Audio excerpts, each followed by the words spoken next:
Punjabi radio USA ਸੁਣ ਰਹੇ ਸਾਰੇ ਹੀ ਮਾਣਯੋਗ ਅਤੇ ਸਤਿਕਾਰਤ ਸਰੋਤਿਆਂ ਨੂੰ ਪਿਆਰ ਸਤਿਕਾਰ ਸਹਿਤ ਤੇ ਨਿੱਘੀ ਜਿਹੀ ਸਤਿ ਸ੍ਰੀ ਅਕਾਲ ਸਭ ਨੂੰ ਜੀ ਨੂੰ ਆਖਦੇ ਹਾਂ। ਸੋ ਤੇ ਪ੍ਰੋਗਰਾਮ ਦੇ ਵਿੱਚ ਆਪ ਸਭ ਦਾ ਨਿੱਘਾ ਸਵਾਗਤ ਹੈ। ਪ੍ਰੋਗਰਾਮ ਲੈ ਕੇ ਹਾਜ਼ਰ ਹੋ ਚੁੱਕੇ ਹਾਂ ਅਪਡੇਟ ਅਮਰੀਕਾ ਤੇ ਅੱਜ ਹੈਗੀ ਆ ਜੀ 15 ਜਨਵਰੀ ਦਿਨ ਸ਼ਨਿਚਰਵਾਰ ਤੇ ਸਭ ਨੂੰ ਪਤਾ ਹੈ ਵੀ ਅਪਡੇਟ ਅਮਰੀਕਾ ਦੇ ਸ਼ਨਿਚਰਵਾਰ ਦੇ ਪ੍ਰੋਗਰਾਮ ਆ ਉਸ ਦੇ ਵਿੱਚ ਆਪਾਂ ਗੱਲਬਾਤ ਕਰਦੇ ਹੁੰਦੇ ਆ US ਦੀ ਇਮੀਗ੍ਰੇਸ਼ਨ ਆ ਉਸ ਦੇ ਬਾਰੇ। US ਇਮੀਗ੍ਰੇਸ਼ਨ ਦੇ ਬੜੇ ਭਰੋਸੇਯੋਗ ਵਧੀਆ ਅਟਰਨੀ ਜੇ ਟੇਰਕੀਆਣਾ ਜੀ ਆਪਣੇ ਨਾਲ ਜੁੜਦੇ ਨੇ, ਉਹ ਆਪਾਂ ਨੂੰ ਇਸ ਦੇ ਬਾਰੇ ਜਿਹੜੀ ਆ ਜਾਣਕਾਰੀਆਂ ਦਿੰਦੇ ਨੇ। ਅਟਰਨੀ ਟੇਰਕੀਆਣਾ ਜੀ, ਜੀ ਆਇਆਂ ਨੂੰ ਸਵਾਗਤ ਹੈ। ਸਤਿ ਸ੍ਰੀ ਅਕਾਲ ਜੀ। ਸਤਿ ਸ੍ਰੀ ਅਕਾਲ ਜੀ। ਜੀ ਤੇ ਚਲੋ ਉਮੀਦ ਕਰਦੇ ਹਾਂ ਵੀ ਸਿਹਤ ਹੁਣ ਤੁਹਾਡੀ ਜਿਹੜੀ ਉਹ ਠੀਕ ਹੋਵੇਗੀ, ਅੱਗੇ ਦੇ ਨਾਲੋਂ ਬਿਹਤਰ ਮਹਿਸੂਸ ਕਰ ਰਹੇ ਆ।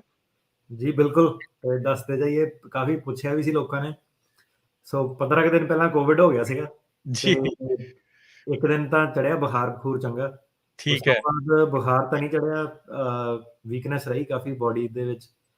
ਤੇ ਠੀਕ ਹੈ। 5-6 ਦਿਨ ਫਿਰ ਡਾਕਟਰਾਂ ਨੇ ਕਿਹਾ ਸੀਗਾ ਕਿ 5-6 ਦਿਨ ਘਰੋਂ ਦੀ ਬਾਹਰ ਨਹੀਂ ਨਿਕਲਣਾ, ਕਿ ਸਪਰੈਡ ਕਰ ਸਕਦੇ ਆ ਤੁਸੀਂ। ਹੂੰ। ਤੇ ਬਸ ਉਹੀ ਸੀਗਾ ਤੇ ਹੁਣ ਠੀਕ ਆ ਜੀ, ਬੈਕ ਟੂ ਵਰਕ। ਪਿਛਲੇ ਹਫਤੇ ਆਪਣੇ ਈਵਨ ਕੋਟ ਦੇ ਸਾਰੇ ਕੰਮ ਹੀਅਰਿੰਗ ਸੀਗੀਆਂ ਸਾਰੀਆਂ। ਠੀਕ ਹੈ। Back to normal. ਚਲੋ ਉਮੀਦ ਕਰਦੇ ਹਾਂ ਪ੍ਰਮਾਤਮਾ ਤੁਹਾਨੂੰ ਚੰਗੀ ਸਿਹਤ ਜਿਹੜੀ ਆ ਉਹ ਇਦਾਂ ਹੀ ਜਿਹੜੀ ਉਹ ਬਖਸ਼ੇ, ਤੰਦਰੁਸਤ ਜਿਹੜਾ ਤੁਸੀਂ ਰਹੋ ਤੇ ਲੋਕਾਂ ਦੀ ਸੇਵਾ ਜਿਹੜੀ ਉਹ ਤੁਸੀਂ ਇਦਾਂ ਹੀ ਕਰ ਦਿਓ। ਸਾਡੇ ਵੱਲੋਂ ਸਾਡੇ ਸਾਰੇ ਸਰੋਤਿਆਂ ਦੀਆਂ, ਦਰਸ਼ਕਾਂ ਦੀਆਂ ਸ਼ੁਭ ਕਾਮਨਾਵਾਂ ਤੁਹਾਡੇ ਨਾਲ ਆ। ਜੀ ਤੇ ਆਓ ਤੇ ਧੰਨਵਾਦ। ਆਪਣੇ ਅੱਜ ਦੇ ਪ੍ਰੋਗਰਾਮ ਉਸ ਦੀ ਸ਼ੁਰੂਆਤ ਕਰਦੇ ਹਾਂ। ਉਸ ਤੋਂ ਪਹਿਲਾਂ ਸਾਡੇ ਅੱਜ ਦੇ ਜਿਹੜੇ ਸਪਾਂਸਰਸ ਉਹਨਾਂ ਦਾ ਧੰਨਵਾਦ ਕਰਦੇ ਜਾਈਏ। ਖਾਲਸਾ ਇੰਸ਼ੋਰੈਂਸ ਏਜੰਸੀ, ਜਿਨ੍ਹਾਂ ਦੇ ਕੋਲੋਂ ਤੁਸੀਂ ਹਰ ਇੱਕ ਤਰੀਕੇ ਦੀ ਇੰਸ਼ੋਰੈਂਸ ਕਰਵਾ ਸਕਦੇ ਹੋ। ਇੰਸ਼ੋਰੈਂਸ ਬਾਰੇ ਪਤਾ ਕਰਨ ਲਈ ਕਾਲ ਕਰ ਸਕਦੇ ਹੋ। ਨੰਬਰ 408-272-2500 4082722500। ਮਨਜੀਤ ਸਿੰਘ, ਨਰਿੰਦਰ ਕੌਰ ਕੁਲਾਰ, ਅਵਤਾਰ ਸਿੰਘ ਮੰਜਲ, ਨਛੱਤਰ ਸਿੰਘ ਸੰਘਾ, ਗਲੋਵਿਸ, ਅਮਰਜੀਤ ਸਿੰਘ ਸਟਾਕਟਨ, ਅਮਰਜੀਤ ਸਿੰਘ ਪੈਂਸ, Satnam Singh, Amarjit Singh Dosanjh, Sunny Purewal, Yuba City, Paramjit Singh Deol, Fresno, Lakhbir Singh Samra, Texas, Kamaljit Singh Makhan, Daulatpuria, Stockton, Major Singh, Fresno, Major Singh Sidhu, Vinder Dhaliwal, Hardial Singh, Inderjit Kaur Dhaliwal, Bakersfield, Jassi Gill, Gurnam Singh, Darshan Singh, Charanjit Kaur, Bakersfield, Harjeet Singh ਲੈਥਰੋਪ, Karnail Singh Randhawa, Sacramento. ਟੇਰਕੀਆਣਾ immigration ਲਾ ਫਰਮ, ਇਮੀਗ੍ਰੇਸ਼ਨ ਦਾ ਹੋਵੇ ਕਿਸੇ ਵੀ ਤਰੀਕੇ ਦਾ ਕੰਮ, ਕਾਲ ਅਟਰਨੀ ਜੇ ਟੇਰਕੀਆਣਾ 415-909-0503। JD ਟਰੱਕ ਸਟਾਪ, ਨਾਈਲਜ਼, ਮਿਸ਼ੀਗਨ, ਜਿਨ੍ਹਾਂ ਦੇ ਕੋਲੋਂ ਤੁਸੀਂ ਨਵੇਂ ਪੁਰਾਣੇ ਟਾਇਰਸ ਖਰੀਦ ਸਕਦੇ ਹੋ। ਫੁੱਲ ਗਰਾਜ ਅਤੇ ਮੋਬਾਈਲ ਗਰਾਜ ਸਰਵਿਸ ਦੀ ਸਰਵਿਸ ਵੀ ਅਵੇਲੇਬਲ ਹੈ। ਡੈਫ ਕੋਡ ਕਲੀਅਰ ਕਰਵਾਉਣਾ ਹੋਵੇ ਉਹ ਵੀ ਕਰਵਾ ਸਕਦੇ ਹੋ। ਟਰੱਕ ਵਾਸ਼, ਰੈਸਟੋਰੈਂਟ ਤੇ ਸਕੇਲ ਵੀ JD ਟਰੱਕ ਸਟਾਪ ਦੇ ਵਿੱਚ ਮੌਜੂਦ ਹੈ। ਕਾਲ ਕਰੋ ਹੋਰ ਜਾਣਕਾਰੀ ਲਈ 2694798048 ਦੇ ਉੱਤੇ। ਨਾਲ ਹੀ antelope truck stop, Burns, Wyoming, Satpal Singh Tracy, ਇਹਨਾਂ ਸਾਰਿਆਂ ਦਾ ਧੰਨਵਾਦ। ਜੇਕਰ ਤੁਸੀਂ ਜਾਂ ਕੋਈ ਹੋਰ ਕਾਰੋਬਾਰ ਇਸ ਪ੍ਰੋਗਰਾਮ ਨੂੰ ਸਪਾਂਸਰ ਕਰਨਾ ਚਾਹੁੰਦੇ ਹੋ, ਸੰਪਰਕ ਕਰ ਸਕਦੇ ਹੋ ਨੰਬਰ 408-722-7698 ਦੇ ਉੱਤੇ। ਤੇ ਆਓ ਆਪਾਂ ਅੱਜ ਦੇ ਇਮੀਗ੍ਰੇਸ਼ਨ ਦੇ ਪ੍ਰੋਗਰਾਮ ਦੇ ਬਾਰੇ ਜਿਹੜੀ ਉਹ ਗੱਲਬਾਤ ਕਰਦੇ ਹਾਂ। ਸੋ ਅਟਰਨੀ ਟੇਰਕੀਆਣਾ ਜੀ, ਅੱਜ ਆਪਾਂ ਕਿਹੜੇ ਟੌਪਿਕ ਦੇ ਉੱਤੇ ਨਜ਼ਰ ਮਾਰਾਂਗੇ ਜੀ? ਜੀ ਆਪਾਂ ਅਸਾਈਲਮ ਬਾਰੇ ਗੱਲ ਕਰਾਂਗੇ ਜਨਰਲੀ। ਤੇ ਇਹ ਟੌਪਿਕ ਮੇਰੇ ਖਿਆਲ ਆਪਣਾ ਨਾ ਕਾਫੀ ਕਾਮਨ ਟੌਪਿਕ ਰਹਿਣਾ ਰੇਡੀਓ ਤੇ ਜਦ ਤੱਕ ਆਪਣਾ ਸ਼ੋਅ ਚੱਲੂਗਾ। ਤੇ ਇਹਦੇ ਵਿੱਚ ਕਾਫੀ ਛੋਟੀਆਂ ਜਿਹੜੀਆਂ ਚੀਜ਼ਾਂ ਕਈਆਂ ਨੂੰ ਸਮਝ ਆ, ਕਈਆਂ ਨੂੰ ਨਹੀਂ ਸਮਝ ਆ।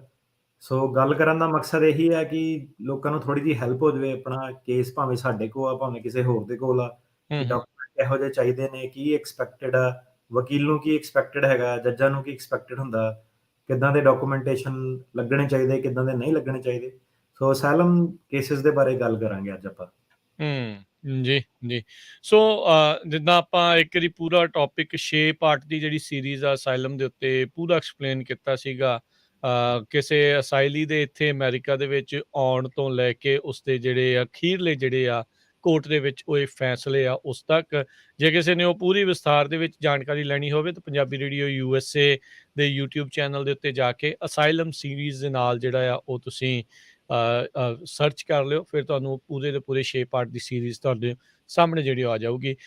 ਪਰ ਜਿੱਦਾਂ ਕਿਉਂਕਿ ਕੁਛ ਨਾ ਕੁਛ ਇਸ ਦੇ ਵਿੱਚ ਅਪਡੇਟਸ ਹੁੰਦੀਆਂ ਰਹਿੰਦੀਆਂ ਆ, ਕੰਟਰੀ ਕੰਡੀਸ਼ਨਸ ਨੂੰ ਲੈ ਕੇ ਜਾਂ ਹੋਰ ਕਈ ਚੀਜ਼ਾਂ ਆ, ਉਹ ਸਾਰਾ ਕੁਛ ਹੁੰਦਾ ਰਹਿੰਦਾ ਆ। ਸੋ ਆਪਾਂ ਇੱਕ ਵਾਰੀ ਫੇਰ ਉਸ ਦੇ ਉੱਤੇ ਜਿਹੜੀ ਆ ਆਪਾਂ ਗੱਲਬਾਤ ਆ ਉਹ ਕਰਦੇ ਰਹਾਂਗੇ।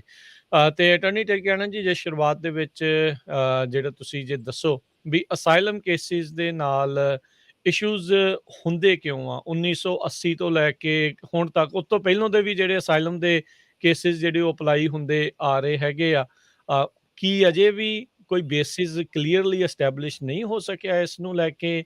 ਕਈ ਕੇਸ ਰਿਜੈਕਟ ਹੋ ਜਾਂਦੇ ਆ, ਉਸੇ ਤਰੀਕੇ ਦਾ ਕੇਸ ਕਈ ਅਪਰੂਵ ਹੋ ਜਾਂਦਾ ਆ, ਸੇਮ ਫੈਕਟ ਪੈਟਰਨ ਇਸ਼ੂਜ਼ ਹੁੰਦੇ ਆ। ਸੋ ਕਈ ਕਈ ਚੀਜ਼ਾਂ ਜਿਹੜੀਆਂ ਆ ਜਾਂਦੀਆਂ, ਲੋਕੀ ਜਦੋਂ ਕੰਪੇਅਰ ਕਰਦੇ ਇੱਕ ਦੂਜੇ ਦੇ ਨਾਲ ਕੇਸਿਸ ਦੇ ਵਿੱਚ, ਇੱਕ ਨੂੰ ਉਸਦੇ ਹੱਕ 'ਚ ਤੇ ਦੂਜੇ ਨੂੰ ਉਸਦੇ ਅਗੇਂਸਟ ਫੈਸਲਾ ਕਿਉਂ ਆ ਜਾਂਦਾ ਆ? ਇਹ ਕੀ ਇਸ ਦੇ ਵਿੱਚ ਇਸ਼ੂਜ਼ ਹੁੰਦੇ ਆ? ਜੀ, ਸਭ ਤੋਂ ਪਹਿਲਾਂ ਤਾਂ ਇਹ ਹੈ ਜੀ ਕਿ ਜਿਹੜੇ ਸਿੱਖਾਂ ਦੇ ਕੇਸ ਹੈਗੇ ਆ, ਉਹ ਕੁਆਲੀਫਾਈ ਕਰਦੇ ਆ ਅਸਾਈਲਮ ਦੇ ਲਈ। ਇਹਦੇ ਵਿੱਚ ਕੋਈ ਸ਼ੱਕ ਨਹੀਂ ਹੈਗਾ। ਤੇ more than actually one ground ਹੈ ਨਾ, ਰਿਲੀਜੀਅਸ ਓਪੀਨੀਅਨ ਆ ਗਿਆ, ਤੁਹਾਡਾ ਪੋਲੀਟੀਕਲ ਓਪੀਨੀਅਨ ਆ ਗਿਆ। ਸੋ ਐਸ ਸੱਚ ਜਿਹੜੇ ਸਿੱਖਾਂ ਦੇ ਕੇਸ ਹੈਗੇ ਆ, ਉਹਨਾਂ ਦਾ ਮੁੱਦਾ ਹੈਗਾ ਉੱਥੇ, ਉਹ ਮੁੱਦਾ ਰਿਹਾ ਹੀ ਹੈ ਨਾ, 1980s 'ਚ ਰਿਹਾ ਤੇ ਅੱਗੇ ਵੀ ਚੱਲਦਾ ਹੀ ਰਹਿਣਾ ਉਹ ਮੁੱਦਾ। ਹੂੰ, ਤੇ ਕੇਸ ਕੁਆਲੀਫਾਈ ਕਰਦਾ ਅਸਾਈਲਮ ਲਈ ਕਿ ਨਹੀਂ ਕਰਦਾ, ਉਹ 'ਚ ਕੋਈ ਡਾਊਟ ਨਹੀਂ ਹੈਗਾ। ਸੋ ਜਿਹੜਾ ਹੁਣ ਕੇਸ ਕੌਣ ਜਿੱਤਦਾ, ਕੌਣ ਨਹੀਂ ਜਿੱਤਦਾ, ਉਹਦਾ ਚੱਕਰ ਇਹ ਪੈ ਜਾਂਦਾ ਕਿ ਕ੍ਰੈਡੀਬਿਲਿਟੀ, ਕਿ ਬੰਦਾ ਕ੍ਰੈਡੀਬਲ ਹੈਗਾ ਕਿ ਨਹੀਂ ਹੈਗਾ। ਕ੍ਰੈਡੀਬਲ ਦਾ ਮਤਲਬ ਹੁੰਦਾ ਕਿ ਬੰਦਾ ਸੱਚ ਬੋਲ ਰਿਹਾ ਕਿ ਝੂਠ ਬੋਲ ਰਿਹਾ। ਹੂੰ, ਹੂੰ, ਹੂੰ, ਚੀਜ਼ ਉਹ ਆ ਗਈ। ਇੱਕ ਚੀਜ਼ ਤੁਹਾਡੀ ਆ ਗਈ ਪਲੌਜ਼ੀਬਿਲਿਟੀ। ਸੋ ਪਲੌਜ਼ੀਬਿਲਿਟੀ ਕੀ ਹੁੰਦਾ ਕਿ ਬੰਦੇ ਨੇ ਜਿਹੜੀ ਆਪਣੀ ਡੈਕਲੇਰੇਸ਼ਨ ਦੱਸੀ, ਕੀ ਜੱਜ ਉਹਨੂੰ ਪਲੌਜ਼ੀਬਲ ਐਕਸਪਲੇਨੇਸ਼ਨ ਸਮਝਦਾ ਕਿ ਨਹੀਂ ਸਮਝਦਾ। ਮਤਲਬ ਕਿ ਹੁਣ ਇੱਕ ਬੰਦੇ ਨੇ ਫਿਲਮੀ ਕਹਾਣੀ ਬਣਾਤੀ ਕਿ ਜੀ ਚੱਲ ਬਈ ਮੈਂ ਬਿਲਡਿੰਗ ਤੇ ਚੜ੍ਹ ਗਿਆ, ਉੱਥੋਂ ਮੈਂ ਭੱਜ ਗਿਆ, ਮੈਨੂੰ ਫੜ ਲਿਆ, ਮੈਂ 10 ਵਾਰੀ ਛੁੱਟ ਗਿਆ। ਕੀ ਉਹਦੀ ਕਹਾਣੀ ਨੂੰ ਜਿਹੜਾ ਜੱਜ ਹੈਗਾ ਉਹ ਪਲੌਜ਼ੀਬਲ ਮੰਨਦਾ ਕਿ ਨਹੀਂ ਮੰਨਦਾ। ਸੋ ਕ੍ਰੈਡੀਬਿਲਿਟੀ ਤੇ ਪਲੌਜ਼ੀਬਿਲਿਟੀ ਜਿਹੜੀਆਂ 2 ਚੀਜ਼ਾਂ ਜਿਹੜੀਆਂ ਇਹ ਮੁੱਖ ਸਾਹਮਣੇ ਆਉਂਦੀਆਂ।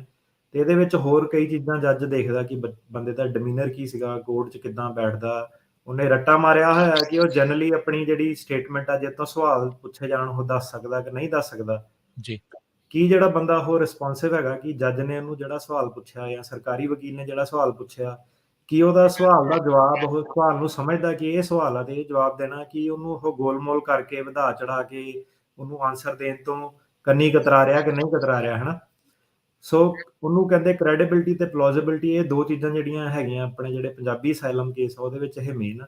ਜੀ, ਤੇ ਹੁਣ ਜੇ ਜੱਜਾਂ ਦਾ ਆਪਾਂ ਪਰਸਪੈਕਟਿਵ ਸਮਝੀਏ ਤੇ ਜੱਜ ਸਿਰਫ ਉਹਨਾਂ ਨੇ ਕੋਈ ਪੰਜਾਬੀਆਂ ਦੇ ਕੇਸ ਨਹੀਂ ਕਰਨੇ।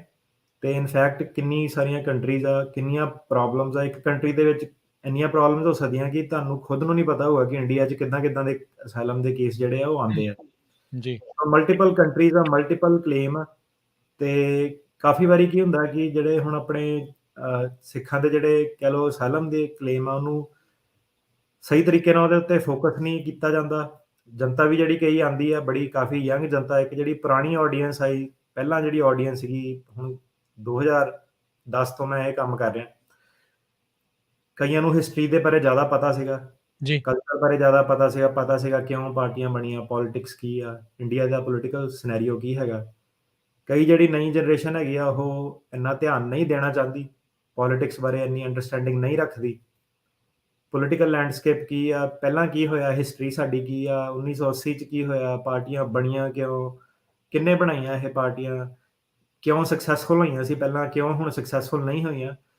ਸੋ ਕਈ ਵਾਰੀ ਲੋਕਾਂ ਨੂੰ ਆਪ ਕਹਿ ਲਓ ਲੈਕ ਆਫ ਨੌਲੇਜ ਆ ਕਿ ਆ ਕੇ ਉਹਨਾਂ ਨੇ ਕਿਹਾ ਕਿ ਕੰਮ ਹੀ ਕਰੀ ਗਏ, ਹੈ ਨਾ?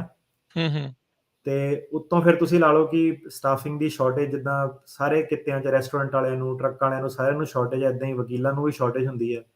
ਸੋ ਚੰਗੇ ਪੈਰਾਲੀਗਲ ਮਿਲਣਾ, ਚੰਗਾ ਲਾਇਰ, ਚੰਗਾ ਸਟਾਫ ਮਿਲਣਾ, ਉਹ ਕਈ ਵਾਰੀ ਨਹੀਂ ਮਿਲਦੇ ਤੁਹਾਨੂੰ। ਜਿਹੜੇ ਫਿਰ ਉਹ ਹੈਗੇ ਆ, ਕਈ ਵਾਰੀ ਉਹਨਾਂ ਨੇ ਕਾਹਲੀ ਦੇ ਵਿੱਚ ਜਿਹੜੀ ਉਹ ਡੈਕਲੇਰੇਸ਼ਨ ਲੋਕਾਂ ਦੀਆਂ ਲਿਖਦੇ ਆ, ਉਹ ਡਿਟੇਲ ਨਹੀਂ ਹੁੰਦੀਆਂ, ਉਹਦੇ ਵਿੱਚ ਮਿਸਟੇਕਸ ਹੁੰਦੀਆਂ ਜਾਂ ਕੁਆਲਿਟੀ ਨਹੀਂ ਹੁੰਦੀ, ਕਿ ਉਹਨੂੰ ਤੁਸੀਂ ਪੜ੍ਹੀ ਜਾਓ, ਐਵੇਂ ਲੱਗਦਾ ਕਿ ਪਤਾ ਨਹੀਂ ਕੀ ਫਜ਼ੂਲ ਲਿਖਿਆ ਹੋਇਆ। ਹੂੰ, ਹੂੰ, ਹੂੰ, ਹੂੰ, ਤੇ ਜਿਹੜਾ ਕਲਾਇੰਟ ਹੁੰਦਾ, ਉਹਨੂੰ ਇੰਗਲਿਸ਼ ਪੜ੍ਹਨੀ ਨਹੀਂ ਆਉਂਦੀ ਜਾਂ ਸਮਝ ਨਹੀਂ ਸਕਦਾ, ਜਾਂ ਉਹਨੂੰ ਪਤਾ ਨਹੀਂ ਕਿ ਐਕਚੁਅਲ ਜੱਜ ਨੂੰ ਚਾਹੀਦਾ ਕੀ ਆ। ਸੋ ਉਹ ਦੇਖਦਾ ਕਿ ਵਰਕੇ ਭਰੇ ਹੋਏ ਇਹਨਾਂ ਨੇ 3-4, ਜੋ ਲਿਖਿਆ ਹੋਣਾ ਠੀਕ ਹੀ ਲਿਖਿਆ ਹੋਣਾ, ਤੇ ਬਾਕੀਆਂ ਦਾ ਵੀ ਇਦਾਂ ਹੀ ਲਿਖਿਆ ਤੇ ਮੇਰਾ ਵੀ ਸਹੀ ਲਿਖਿਆ ਹੋਣਾ, ਤੇ ਬਾਕੀ ਫਿਰ ਤਰੀਕ 'ਚ ਦੇਖਦੇ ਆ ਕੀ ਹੋਊਗਾ। ਇਹਦੇ ਨਾਲ ਲਾਅ ਦੀਆਂ ਚੇਂਜਸ ਕਾਫੀ ਜ਼ਿਆਦਾ ਹੁੰਦੀਆਂ। ਜਿੱਦਾਂ ਆਪਾਂ ਦੇਖਿਆ ਕਿ ਨਿਊਯਾਰਕ ਵਾਲਾ ਕੇਸ ਡਿਸਕਸ ਕੀਤਾ ਸੀਗਾ ਕਿ ਰੀਲੋਕੇਸ਼ਨ ਦਾ ਮੁੱਦਾ ਸੀਗਾ। ਉਹਨੇ ਕਿਹਾ ਕਿ ਜਿਹੜੀਆਂ ਪਾਰਟੀ ਦੇ ਵਰਕਰ ਹੈਗੇ ਆ, ਉਹਨੂੰ ਆਪਾਂ ਸਰਕਾਰ ਨਹੀਂ ਗਿਣ ਸਕਦੇ। ਸੋ ਫਿਰ ਕਈ ਵਕੀਲ ਆ ਕੇ ਉਹਨਾਂ ਨੇ ਉਹੀ ਚੇਪੇ ਜਿਹੇ ਮਾਰੀ ਜਾਣੇ ਪੁਰਾਣੇ ਵਾਲੇ, ਕਿ ਇਦਾਂ ਸੀਗਾ। ਉਹਨਾਂ ਨੇ ਨਵਾਂ ਜਿਹੜਾ ਲਾਅ ਬਣਿਆ, ਕਿਹੜੇ ਸਰਕਟ 'ਚ ਕਿੱਦਾਂ ਦਾ ਲਾਅ ਆਇਆ, ਉਹਨੂੰ ਉਹਨਾਂ ਨੇ ਐਡਰੈਸ ਨਹੀਂ ਕਰਨਾ। ਸੋ ਖੜੇ ਪੈਰ ਫਿਰ ਜਦੋਂ ਬੰਦਾ ਜਾਂਦਾ ਤੇ ਲਾਅ ਜਿਹੜੇ ਹਿਸਾਬ ਦਾ ਚੱਲਦਾ ਹੁੰਦਾ, ਕਈ ਵਾਰੀ ਕੋਰਟ ਸਿੱਧਾ ਹੀ ਕਹਿ ਦਿੰਦਾ ਕਿ ਨਹੀਂ, ਤੁਹਾਡਾ ਰੀਲੋਕੇਸ਼ਨ ਦਾ ਮੁੱਦਾ ਹੈਗਾ, ਜਾਂ ਤੁਹਾਡੇ ਕੇਸ ਦੇ ਵਿੱਚ ਸਟੇਟ ਐਕਟਰ, ਗਵਰਨਮੈਂਟ ਇਨਵੋਲਵਡ ਹੈਗੀ ਕਿ ਨਹੀਂ ਹੈਗੀ, ਇਹ ਤੁਸੀਂ ਸਾਬਤ ਨਹੀਂ ਕਰ ਪਾਏ। ਸੋ ਜਿਹੜੇ ਤੁਹਾਡੇ ਲਾਇਰ ਬਰੀਫਸ ਵਗੈਰਾ ਬਣਾਉਂਦੇ, ਪ੍ਰੀ ਹੀਅਰਿੰਗ ਬਰੀਫ ਜਿਹਨੂੰ ਕਹਿੰਦੇ ਆ, ਅਸਾਈਲਮ ਕੇਸ ਦੇ ਨਾਲ ਲੱਗਦਾ, ਉਹ ਪ੍ਰੀ ਹੀਅਰਿੰਗ ਬਰੀਫ ਦੇ ਵਿੱਚ ਉਹ ਜਿਹੜੇ ਮੁੱਦੇ ਆ ਬਰੀਫ ਨਹੀਂ ਕੀਤੇ ਹੁੰਦੇ। ਕਈ ਲਾਇਰ ਮੈਂ ਇਦਾਂ ਦੇ ਦੇਖੇ ਕਿ ਪ੍ਰੀ ਹੀਅਰਿੰਗ ਬਰੀਫ ਬਣਾਉਂਦੇ ਨਹੀਂ ਹੈਗੇ, ਉਹ ਕਹਿੰਦੇ ਸਿੱਧਾ ਹੀ ਨਹੀਂ ਆਪਾਂ ਤਾਂ ਬਣਾਇਆ ਨਹੀਂ, ਪਤਾ ਹੀ ਨਹੀਂ ਉਹਨਾਂ ਨੂੰ ਕੀ ਹੁੰਦਾ ਹੈਗਾ। ਤੇ ਹੂੰ, ਕਈਆਂ ਦਾ ਪ੍ਰੀ ਹੀਅਰਿੰਗ ਬਰੀਫ ਇਦਾਂ ਦਾ, ਉਹਨਾਂ ਦੇ 10 ਸਾਲ ਪਹਿਲੇ ਕੇਸ ਚੱਕ ਲਓ ਤੁਸੀਂ, ਉਹੀ ਪ੍ਰੀ ਹੀਅਰਿੰਗ ਬਰੀਫ ਉਹਨਾਂ ਦਾ ਪਹਿਲਾਂ ਲੱਗਾ ਸੀਗਾ, ਉਹੀ ਪ੍ਰੀ ਹੀਅਰਿੰਗ ਬਰੀਫ ਉਹਨਾਂ ਦਾ ਹੁਣ 2 ਸਾਲ ਪਹਿਲਾਂ ਉਹਨਾਂ ਦੀ ਕੰਟਰੀ ਕੰਡੀਸ਼ਨ ਦਾ ਪੈਕੇਟ ਫੜੋ, 2 ਸਾਲ ਪਹਿਲਾਂ ਵੀ ਉਹੀ ਸੀਗਾ, ਹੁਣ ਵੀ ਉਹੀ ਹੈ ਕਿ ਹੁਣ ਜਿਹੜਾ 2020 ਦੇ ਵਿੱਚ 21 ਦੇ ਵਿੱਚ ਇੰਨਾ ਕੁਝ ਕੀਤਾ, ਇੰਨੇ ਲੋਕੀ ਮਰੇ, 800 ਬੰਦੇ ਮਰੇ। ਉਹ ਜਿਹੜੀਆਂ ਕੰਟਰੀ ਕੰਡੀਸ਼ਨ ਹੈਗੀਆਂ ਕਿ ਸਰਕਾਰ ਹੁਣ ਕਿਸ ਹਿਸਾਬ ਨਾਲ ਟਾਈਟ ਕਰ ਰਹੀ ਆ, ਕਿਸ ਹਿਸਾਬ ਨਾਲ ਟਾਰਗੇਟ ਕਰਦੀ ਆ ਲੋਕਾਂ ਨੂੰ, ਉਹ ਜਿਹੜੇ ਤੁਹਾਡੇ ਕੰਟਰੀ ਕੰਡੀਸ਼ਨ ਜਿਹੜੇ ਡਾਕੂਮੈਂਟ ਆ, ਉਹ ਮੇਰੇ ਹਿਸਾਬ ਨਾਲ ਉਹ ਸਾਲ ਪੁਰਾਣੇ ਨਹੀਂ ਹੋਣੇ ਚਾਹੀਦੇ, 2 ਸਾਲ ਪੁਰਾਣੇ ਨਹੀਂ ਹੋਣੇ ਚਾਹੀਦੇ, ਮਹੀਨੇ ਪੁਰਾਣੇ ਨਹੀਂ ਹੋਣੇ ਚਾਹੀਦੇ। ਉਹ ਈਵਨ ਜਿਹੜੇ ਪਿਛਲੇ ਹਫ਼ਤੇ ਖਬਰਾਂ ਕੀ ਹੋਈਆਂ, ਜੇ ਯੂਪੀ ਦੇ ਵਿੱਚ 4 ਬੰਦਿਆਂ ਨੂੰ ਬੀਜੇਪੀ ਵਾਲਿਆਂ ਨੇ ਗੱਡੀ ਥੱਲੇ ਧੱਕ ਕੇ ਮਾਰਿਆ, ਤਾਂ ਉਹ ਜਿਹੜਾ ਕੰਟਰੀ ਕੰਡੀਸ਼ਨ ਹੈਗਾ, ਉਹ ਤੁਹਾਡੇ ਕੰਟਰੀ ਕੰਡੀਸ਼ਨ ਜਿਹੜੇ ਡਾਕੂਮੈਂਟਸ ਦੇ ਵਿੱਚ ਹੋਣਾ ਚਾਹੀਦਾ। ਮਤਲਬ ਕਿ ਜਿਹੜੇ ਲਾਇਰਸ ਆ, ਉਹਨਾਂ ਨੂੰ ਜਿਹੜੀ ਆਪਣੀ ਗੇਮ ਹੈ ਉਹ ਵੀ ਨਾਲ ਇਵੋਲਵ ਕਰਨੀ ਪੈਣੀ ਹੈ, ਕਿ ਇਹ ਨਹੀਂ ਸਿਰਫ ਕਿ ਆ ਗਏ ਆਫਿਸ ਤੇ ਘੋਟਾ ਲਵਾਤਾ ਤੇ ਉਹਨਾਂ ਗੱਲ ਬਣ ਜਾਣੀ ਹੈ। ਸੋ ਕਿਉਂਕਿ ਜੇ ਤੁਸੀਂ ਫਿਰ ਉਦਾਂ ਕਰੋਗੇ, ਫਿਰ ਤੁਹਾਡਾ ਜਿਹੜਾ ਕੇਸ ਆ ਉਹ ਹੈਗਾ ਸਿਰਫ ਚਾਂਸ ਦੇ ਉੱਤੇ, ਕਿ ਚੱਲ ਜੱਜ ਨੂੰ ਪਸੰਦ ਆਉਂਦਾ, ਨਹੀਂ ਆਉਂਦਾ, ਵਧੀਆ ਜੱਜ ਆ, ਮਾੜਾ ਜੱਜ। ਜੇ ਤੁਹਾਡੇ ਸਾਰੀ ਜਿਹੜੇ ਡਾਕੂਮੈਂਟੇਸ਼ਨ ਹੈਗੀ ਆ, ਜੇ ਤੁਹਾਡੀ ਉਹ ਇਹ ਗੇਮ ਹੈਗੀ ਆ ਤੁਹਾਡੇ ਵਕੀਲ ਦੀ, ਤੁਹਾਡੀ ਇਹ ਗੇਮ ਆਪਣੀ ਹੈਗੀ ਆ, ਤੁਹਾਨੂੰ ਜਦੋਂ ਸਵਾਲ ਪੁੱਛਿਆ ਗਿਆ ਕਿ ਕੀ ਤੈਨੂੰ ਪਤਾ ਕਿਸੇ ਬੰਦੇ ਨਾਲ ਏਦਾਂ ਹੋਇਆ ਸੀਗਾ, ਤੇ ਤੁਸੀਂ ਉਹਨੂੰ ਦੱਸ ਸਕਦੇ ਹੋ ਕਿ ਆਹ ਪਿਛਲੇ ਹਫ਼ਤੇ ਏਦਾਂ ਹੋਇਆ, ਉਸ ਤੋਂ ਪਿਛਲੇ ਹਫ਼ਤੇ ਏਦਾਂ ਹੋਇਆ ਸੀਗਾ, ਉਸ ਤੋਂ ਪਿਛਲੇ ਮਹੀਨੇ ਆਹ ਚੀਜ਼ ਹੋਈ ਸੀਗੀ। ਤੇ ਭਾਵੇਂ ਜੱਜ ਔਖਾ ਹੋਵੇ, ਭਾਵੇਂ ਸੌਖਾ ਹੋਵੇ, ਭਾਵੇਂ ਕੋਰਟ ਮਾੜਾ ਵਾ ਚੰਗਾ ਵਾ, ਤੁਹਾਨੂੰ ਉਹ ਚੀਜ਼ ਦੀ ਫਿਕਰ ਕਰਨ ਦੀ ਲੋੜ ਨਹੀਂ। ਜੇ ਤੁਸੀਂ ਆਪਣਾ ਸਾਰਾ ਕੇਸ ਸਹੀ ਤਰੀਕੇ ਨਾਲ ਦੱਸ ਸਕਦੇ ਹੋ, ਜੱਜ ਨੂੰ ਅਪਰੂਵ ਕਰਨਾ ਹੀ ਪਊਗਾ। ਜੇ ਜੱਜ ਗਲਤ ਡਿਸੀਜਨ ਦਊਗਾ, ਫਿਰ ਉੱਤੇ BIA ਦੇ ਉੱਤੇ, ਸਰਕਟ ਕੋਰਟ ਉੱਤੇ ਜਾ ਕੇ ਉਹਨੂੰ ਤੁਸੀਂ ਰਿਵਰਸ ਕਰਾ ਸਕਦੇ ਆ, ਜੇ ਤੁਸੀਂ ਸਾਰੀ ਸਮੱਗਰੀ ਜਿਹੜੀ ਉਹਨੂੰ ਦਿੱਤੀ ਹੋਈ ਹੈ ਨਾ। ਇਹਦੇ ਵਿੱਚ ਕੀ ਹੈ ਕਿ ਫਿਰ ਜੱਜਸ ਦੀ ਡਿਫਰੈਂਟ ਅਪਰੋਚ ਆ, ਕੋਰਟਸ ਦੀ ਡਿਫਰੈਂਟ ਅਪਰੋਚ ਆ। ਠੀਕ ਹੈ। ਫੋਰ ਐਗਜ਼ਾਮਪਲ ਕਈ ਜੱਜ, ਹੁਣ ਜੱਜ ਦਾ ਐਂਗਲ ਸਮਝਣਾ ਪੈਂਦਾ। ਇੱਕ ਜੱਜ ਆ ਹਨਾ, ਉਹਦਾ ਕਈ ਵਾਰੀ ਨਵਾਂ ਜੱਜ ਆਉਂਦਾ, ਸਾਨੂੰ ਐਂਗਲ ਸਮਝਣ ਦੀ ਦੇਰ ਲੱਗਦੀ। ਫੋਰ ਐਗਜ਼ਾਮਪਲ ਉਹਦਾ ਐਂਗਲ ਸਮਝ ਆ ਗਿਆ ਕਿ ਇਹ ਜੱਜ ਨੇ ਜਦੋਂ ਸਾਰਾ ਕੁਝ ਮੁੱਕ ਜਾਣਾ, ਇਹਨੇ ਸਵਾਲ ਪੁੱਛਣੇ ਕਿ ਪੋਲਿਟਿਕਸ ਤੇ, ਇਹਨੇ ਆਹ ਦੇਖਣਾ ਕਿ ਬੰਦੇ ਨੂੰ ਪੋਲਿਟਿਕਸ ਬਾਰੇ ਪਤਾ ਕਿ ਨਹੀਂ ਪਤਾ। ਠੀਕ ਹੈ। ਤੇ ਫਿਰ ਜਦੋਂ ਤੁਸੀਂ ਉਹ ਵਾਲੇ ਜੱਜ ਮੂਹਰੇ ਜਾਣਾ, ਤੁਸੀਂ ਆਪਣੇ ਕਲਾਇੰਟ ਨੂੰ ਪੁੱਛਣੇ ਸਵਾਲ ਕਿ ਤੈਨੂੰ ਆਹ ਚੀਜ਼ਾਂ ਪੁੱਛੀਆਂ ਜਾਊਗੀਆਂ। ਸੋ ਹਰੇਕ ਜੱਜ ਦਾ ਆਪਣਾ ਆਪਣਾ ਜਿਹੜਾ ਹੈਗਾ ਸਟਾਈਲ ਹੈ ਹਨਾ। ਜਿਹੜੇ ਅੱਗੇ ਸਰਕਾਰੀ ਵਕੀਲ ਆਉਂਦੇ ਆ, TA ਕਹਿੰਦੇ ਉਹਨੂੰ, ਟ੍ਰਾਇਲ ਅਟਰਨੀ। ਸੋ TA ਨੇ ਜਿਹੜੇ ਸੁਭਾਅ ਦੇ ਸਵਾਲ ਪੁੱਛਣੇ ਆ, ਕਈ TA ਜਿੱਦਾਂ ਉਹਨੂੰ ਪਤਾ ਕਿ ਇਹਨੇ ਹਮਲਿਆਂ ਦੇ ਵਿੱਚੋਂ ਦੀ ਇਹਨੇ ਜਨਰਲੀ ਸਵਾਲ ਪੁੱਛਣਾ ਤੁਹਾਡੇ ਕੋਲ ਕਿ ਤੂੰ ਦੱਸਿਆ ਕਿ ਮੈਂ ਮੋਟਰਸਾਈਕਲ ਤੇ ਸੀਗਾ ਤੇ ਬੰਦੇ ਗੱਡੀ 'ਚ ਆਏ ਸੀ, ਕਿੰਨੇ ਬੰਦੇ ਸੀਗੇ ਹਨਾ, ਗੱਡੀ 'ਚੋਂ ਬਾਹਰ ਕਿੰਨੇ ਨਿਕਲੇ ਤੇ ਅੰਦਰ ਕਿੰਨੇ ਰੁਕੇ। ਸੋ ਕਈ ਜਿਹੜੇ TA ਉਹਨਾਂ ਨੇ ਪੁੱਛਣੇ ਤੁਹਾਡੇ ਕੋਲ ਸਵਾਲ ਇਦਾਂ ਦੇ ਕਿ ਚੈੱਕ ਕਰੀਏ ਕਿ ਬੰਦਾ ਸਹੀ ਬੋਲਦਾ ਕਿ ਨਹੀਂ ਬੋਲਦਾ। ਤੇ ਕਈ ਜਿਹੜੇ ਹੈਗੇ ਜੱਜ ਵਗੈਰਾ, ਉਹ ਤੁਹਾਡੇ ਜ਼ਿਆਦਾ ਥੋੜੀ ਡੂੰਘਾਈ 'ਚ ਚੱਲ ਜੂਗੇ ਕਿ ਮੁੱਦਾ ਹੈ ਕੀ ਹੈ, ਕਿ ਤੁਸੀਂ ਖਾਲਿਸਤਾਨ ਦੀ ਮੰਗ ਕਰਦੇ ਆ, ਕਿਉਂ ਤੁਹਾਨੂੰ ਖਾਲਿਸਤਾਨ ਚਾਹੀਦਾ। ਤੇ ਜਿਹੜਾ ਕਈ ਵਾਰੀ ਜਿਹੜਾ ਬੰਦਾ ਹੁੰਦਾ, ਉਹ ਕਿਉਂ ਵਾਲਾ ਜਿਹੜਾ ਸਵਾਲ ਆ ਉਹਨੂੰ ਨਹੀਂ ਆਨਸਰ ਕਰ ਪਾਉਂਦਾ ਕਿ ਕਿਉਂ ਤੁਹਾਨੂੰ ਚਾਹੀਦਾ ਹੈਗਾ, ਜਾਂ ਪਾਰਟੀ ਦੀਆਂ ਤੁਹਾਡੀ ਪਾਰਟੀ ਇਸ ਚੀਜ਼ ਦੀ ਕਿਉਂ ਮੰਗ ਕਰਦੀ ਹੈ ਹਨਾ। ਸੋ ਜਿਹੜੇ ਪੋਲਿਟਿਕਸ ਹੈ ਦੀ, ਤੁਹਾਨੂੰ ਇਹ ਸਾਰੀ ਜਿਹੜੀ ਪਤਾ ਹੋਣੀ ਚਾਹੀਦੀ ਆ। ਫਿਰ ਦੂਜੀ ਇਹ ਹੈ ਕਿ ਤੁਹਾਨੂੰ ਪਤਾ ਹੋਣੀ ਹੋਰ ਚੀਜ਼ ਆ, ਦੂਜੀ ਗੱਲ ਹੈਗੀ ਕਿ ਉਹਨੂੰ ਕਮਿਊਨੀਕੇਟ ਕਰਨਾ, ਜੱਜ ਨੂੰ, ਵਕੀਲ ਨੂੰ। ਸੋ ਉਹ ਜਿਹੜਾ ਕਮਿਊਨੀਕੇਸ਼ਨ ਵਾਲਾ ਪਾਰਟ ਹੈਗਾ, ਤੁਹਾਨੂੰ ਇਹ ਨਹੀਂ ਪਤਾ ਕਿ ਟਰਾਂਸਲੇਟਰ ਕਿੱਦਾਂ ਦਾ ਮਿਲਣਾ, ਤੁਸੀਂ ਉਹਨੂੰ ਗੱਲ ਦੱਸਣੀ, ਉਹਨੇ ਤੁਹਾਡੀ ਅੱਗੋਂ 70% ਦੱਸਣੀ, ਜੱਜ ਨੂੰ ਅੱਗੋਂ 50% ਸਮਝ ਆਣੀ। ਸੋ ਜਿਹੜੀ ਇੱਕ ਪੁਆਇੰਟ ਆਪਣਾ ਕਮਿਊਨੀਕੇਟ ਕਰਨਾ, ਤੇ ਤੁਸੀਂ ਵੀ ਥੋੜੇ ਨਰਵਸ ਹੁੰਦੇ ਹੋ ਕਈ ਵਾਰੀ, ਤੁਹਾਨੂੰ ਆਪਣੇ ਦਿਮਾਗ 'ਚ ਲੱਗਦਾ ਕਿ ਮੈਂ ਕਹਿ ਦਿੱਤਾ, ਪਰ ਉਹਦੀ ਟਰਾਂਸਲੇਸ਼ਨ ਜਦੋਂ ਹੋ ਕੇ ਨਿਕਲਦੀ ਆ ਤਾਂ ਤੁਸੀਂ ਗੱਲ ਪੂਰੀ ਕਹੀ ਨਹੀਂ ਹੁੰਦੀ। ਛੋਟੇ ਸੈਂਟੈਂਸਸ ਦੇ ਵਿੱਚ ਤੁਸੀਂ ਆਪਣਾ ਜਿਹੜਾ ਉਹ ਹੈਗਾ ਤਾਲਮੇਲ ਬਣਾਉਣਾ ਕੋਰਟ ਦੇ ਵਿੱਚ ਟਰਾਂਸਲੇਟਰ ਨਾਲ, ਤਾਂ ਕਿ ਜੱਜ ਨੂੰ ਉਹ ਤੁਹਾਡੀ ਜਿਹੜੀ ਸਾਰੀ ਜਿਹੜੀ ਚੀਜ਼ ਤੁਸੀਂ ਉਹ ਸਮਝਾ ਸਕਦੇ ਆ। ਸੋ ਉਹ ਵੀ ਇੱਕ ਆਪਣੇ ਆਪ ਦੇ ਵਿੱਚ ਇੱਕ ਆਰਟ ਆ। ਕਈ ਲੋਕੀ ਉੱਥੇ ਵੀ ਮਾਤ ਖਾ ਜਾਂਦੇ, ਫਿਰ ਬਾਅਦ 'ਚ ਕਹਿੰਦੇ ਕਿ ਭਾਜੀ ਟਰਾਂਸਲੇਟਰ ਵਧੀਆ ਨਹੀਂ ਸੀਗਾ, ਇਹਨੇ ਤਾਂ ਬੜੀ ਛੇਤੀ ਦੱਸਤਾ। ਸੋ ਉਹ ਚੀਜ਼ ਵੀ ਤੁਹਾਨੂੰ ਜਿਹੜੀ ਹੈ ਸਮਝਣੀ ਪੈਣੀ ਹੈ। ਦੁਨੀਆ ਏਦਾਂ ਹੀ ਚੱਲਦੀ ਹੈ, ਜੇ ਵਧੀਆ ਟਰਾਂਸਲੇਟਰ ਮਿਲ ਗਿਆ ਤੁਹਾਡੀ ਕਿਸਮਤ, ਮਾੜਾ ਮਿਲ ਗਿਆ ਤੁਹਾਡੀ ਕਿਸਮਤ। ਜੀ। ਸੋ ਜਿੱਦਾਂ ਤੁਸੀਂ ਅਟਾਰਨੀ ਟਿੜਕਿਆਣਾ ਜੀ ਕਹਿੰਦੇ ਸੀਗੇ ਵੀ ਕੀ ਕਹਿ ਰਹੇ ਹੋ ਉੱਥੇ, ਕ੍ਰੈਡੀਬਿਲਿਟੀ, ਪਲੋਜ਼ੀਬਿਲਿਟੀ, ਜਦੋਂ ਪਹਿਲੀ ਵਾਰੀ ਦੱਸਦੇ ਆ, ਮੈਂ ਆਪਣਾ ਐਕਸਪੀਰੀਅੰਸ ਤੁਹਾਨੂੰ ਦੱਸਦਾ। ਜਦੋਂ ਮੈਂ ਰੀਸੈਂਟਲੀ ਵਾਪਸ ਆਇਆ ਸੀ ਇਮੀਗ੍ਰੇਸ਼ਨ ਦੇ ਉੱਤੇ, ਇੱਕ ਸਟੂਡੈਂਟ ਵੀਜ਼ਾ ਹੋਲਡਰ ਮੁੰਡਾ ਜਿਹੜਾ ਆ, ਉਸ ਨੂੰ ਪੁੱਛਿਆ ਜਾ ਰਿਹਾ ਸੀਗਾ, ਉਸ ਨੂੰ ਪੁੱਛ ਰਹੇ ਸੀਗੇ ਵੀ ਭਾਈ ਵੀ ਤੂੰ ਜਿਹੜਾ ਆ ਇੱਥੇ ਆਹ ਵਾਲੀ ਯੂਨੀਵਰਸਿਟੀ 'ਚ ਕੀ ਕਰਨ ਆਇਆ, ਕਿਹੜਾ ਤੇਰਾ ਕੋਰਸ ਆ। ਦੇਖੋ, ਜਾਂ ਇੱਧਰ ਉਹ ਡਰਿਆ ਸੀਗਾ, ਜਾਂ ਉਹਨੂੰ ਪਤਾ ਨਹੀਂ ਲੱਗ ਰਿਹਾ ਸੀ, ਜਾਂ ਉਹਨੂੰ ਇੰਗਲਿਸ਼ ਨਹੀਂ ਪੂਰੀ ਚੰਗੀ ਤਰ੍ਹਾਂ ਸਮਝ ਆ ਰਹੀ ਸੀ। ਉਹ ਕਹਿੰਦਾ America is the best place for study. ਹੁਣ ਜਦੋਂ ਤੁਸੀਂ ਇੱਦਾਂ ਦੇ ਸਵਾਲ ਦਾ ਜਵਾਬ ਤੁਸੀਂ ਇੱਦਾਂ ਦਾ ਦਓਗੇ, 2-4 ਵਾਰੀ ਉਹਨੇ ਪੁੱਛਿਆ, ਉਹ ਪੁੱਛ ਰਿਹਾ ਸੀ ਉਹਨੂੰ ਵੀ ਤੇਰਾ ਕਿਹੜਾ ਕੋਰਸ ਆ, ਮੈਨੂੰ ਦਿਖਾ। ਉਹਨੂੰ ਸਮਝ ਨਹੀਂ ਸੀ ਆ ਰਹੀ। ਸੋ ਚਾਹੇ ਉਹ ਘਬਰਾਇਆ ਹੋਵੇ, ਚਾਹੇ ਉਹ ਉਸ ਤਰੀਕੇ ਦੇ ਨਾਲ ਹੋਵੇ, ਤੁਹਾਡੇ ਜਿਹੜੇ ਪਹਿਲਾ ਜਿਹੜਾ ਕਹਿ ਲਓ ਵੀ ਇੰਪ੍ਰੈਸ਼ਨ ਆ, ਜੇ ਹੁਣ ਏਦਾਂ ਦਾ ਪਊਗਾ ਤੇ ਹੁਣ ਗਾਂਹ ਜਿਹੜਾ ਇੰਟਰਵਿਊ ਲੈਣ ਵਾਲਾ ਆ, ਉਹਨੇ ਵੀ ਫਿਰ ਦੇਖਣਾ ਯਾਰ ਇਹਨੂੰ ਕੁਛ ਪਤਾ ਵੀ ਆ ਕਿ ਨਹੀਂ, ਆਇਆ ਇਹ ਸਟੱਡੀ ਵੀਜ਼ੇ ਤੇ ਆ, ਇੰਗਲਿਸ਼ ਇਹਨੂੰ ਸਮਝ ਨਹੀਂ ਆ ਰਹੀ, ਇਹਨੂੰ ਵਾਪਸ ਘੱਲਣਾ ਹੈ ਕਿ ਇਹਨੂੰ ਇੱਥੇ ਰੱਖਣਾ ਆ। ਸੋ ਇਹ ਜਿਹੜੀ ਪਹਿਲਾ ਇੰਪ੍ਰੈਸ਼ਨ ਆ ਨਾ, ਉਹ ਬਹੁਤ ਇੰਪੋਰਟੈਂਟ ਜਿਹੜਾ ਰਹਿੰਦਾ ਆ। ਸੋ ਅਟਾਰਨੀ ਟੇਕ ਨਾ ਜੀ, ਹੁਣ ਜਿੱਦਾਂ ਕੋਈ ਆਉਂਦਾ ਆ, ਜਦੋਂ ਇਸ ਤਰੀਕੇ ਦੇ ਨਾਲ ਪੇਸ਼ ਹੁੰਦਾ ਆ ਪਹਿਲੀ ਵਾਰੀ, ਜਦੋਂ ਬਿਆਨ ਜਦੋਂ ਕਹਿੰਦੇ ਆ ਵੀ ਉਹਨੇ ਦੇਣੇ ਹੁੰਦੇ, ਕ੍ਰੈਡੀਬਿਲਿਟੀ ਇੰਟਰਵਿਊ ਆ, ਤੁਸੀਂ ਕਾਫੀ ਕੁਛ ਉਹਦਾ ਐਕਸਪਲੇਨ ਕੀਤਾ ਆ। ਕਿਹੜੀਆਂ ਉਹਨੂੰ ਆਪਣੇ ਕੇਸ ਦੇ ਹਿਸਾਬ ਦੇ ਨਾਲ ਜਿਹੜੀਆਂ ਗੱਲਾਂ ਆ, ਉਹ ਜਿਹੜੀਆਂ ਬਿਲਕੁਲ ਜਿਹੜੀਆਂ ਉਹ ਪਤਾ ਹੋਣੀਆਂ ਚਾਹੀਦੀਆਂ ਵੀ ਮੈਂ ਕਿਸ ਆਧਾਰ ਦੇ ਉੱਤੇ ਇੱਥੇ ਅਸਾਈਲਮ ਦੀ ਮੰਗ ਕਰ ਰਿਹਾ? ਹਾਂਜੀ, ਸਭ ਤੋਂ ਪਹਿਲਾਂ ਤਾਂ ਦੇਖੋ 2 ਚੀਜ਼ਾਂ, ਇੱਕ ਤਾਂ ਤੁਹਾਡਾ ਕਾਫੀ ਸੌਖੀ ਇੰਟਰਵਿਊ ਹੋ ਸਕਦੀ ਹੈ, ਡਿਪੈਂਡਿੰਗ ਕਿ ਉਹਨਾਂ ਕੋਲ ਕਿੰਨਾ ਰਸ਼ ਆ, ਆਫਿਸਰ ਕਿਸ ਹਿਸਾਬ ਨਾਲ ਸੋਚਦਾ। ਸੋ ਸਭ ਤੋਂ ਪਹਿਲਾਂ ਤਾਂ ਮੇਨ ਇਹ ਕੁਐਸਚਨ ਹੈਗਾ ਕਿ ਤੁਹਾਨੂੰ ਆਪਣੀ ਕੰਟਰੀ 'ਚ ਖਤਰਾ ਤਾਂ ਨਹੀਂ ਹੈਗਾ ਕੋਈ? ਉਹਦਾ ਜੇ ਜਵਾਬ ਤੁਹਾਡਾ ਹਾਂ ਹੈਗਾ ਕਿ ਮੈਨੂੰ ਹਾਂਜੀ, ਮੈਨੂੰ ਆਪਣੀ ਕੰਟਰੀ ਦੇ ਵਿੱਚ ਖਤਰਾ ਵਾ।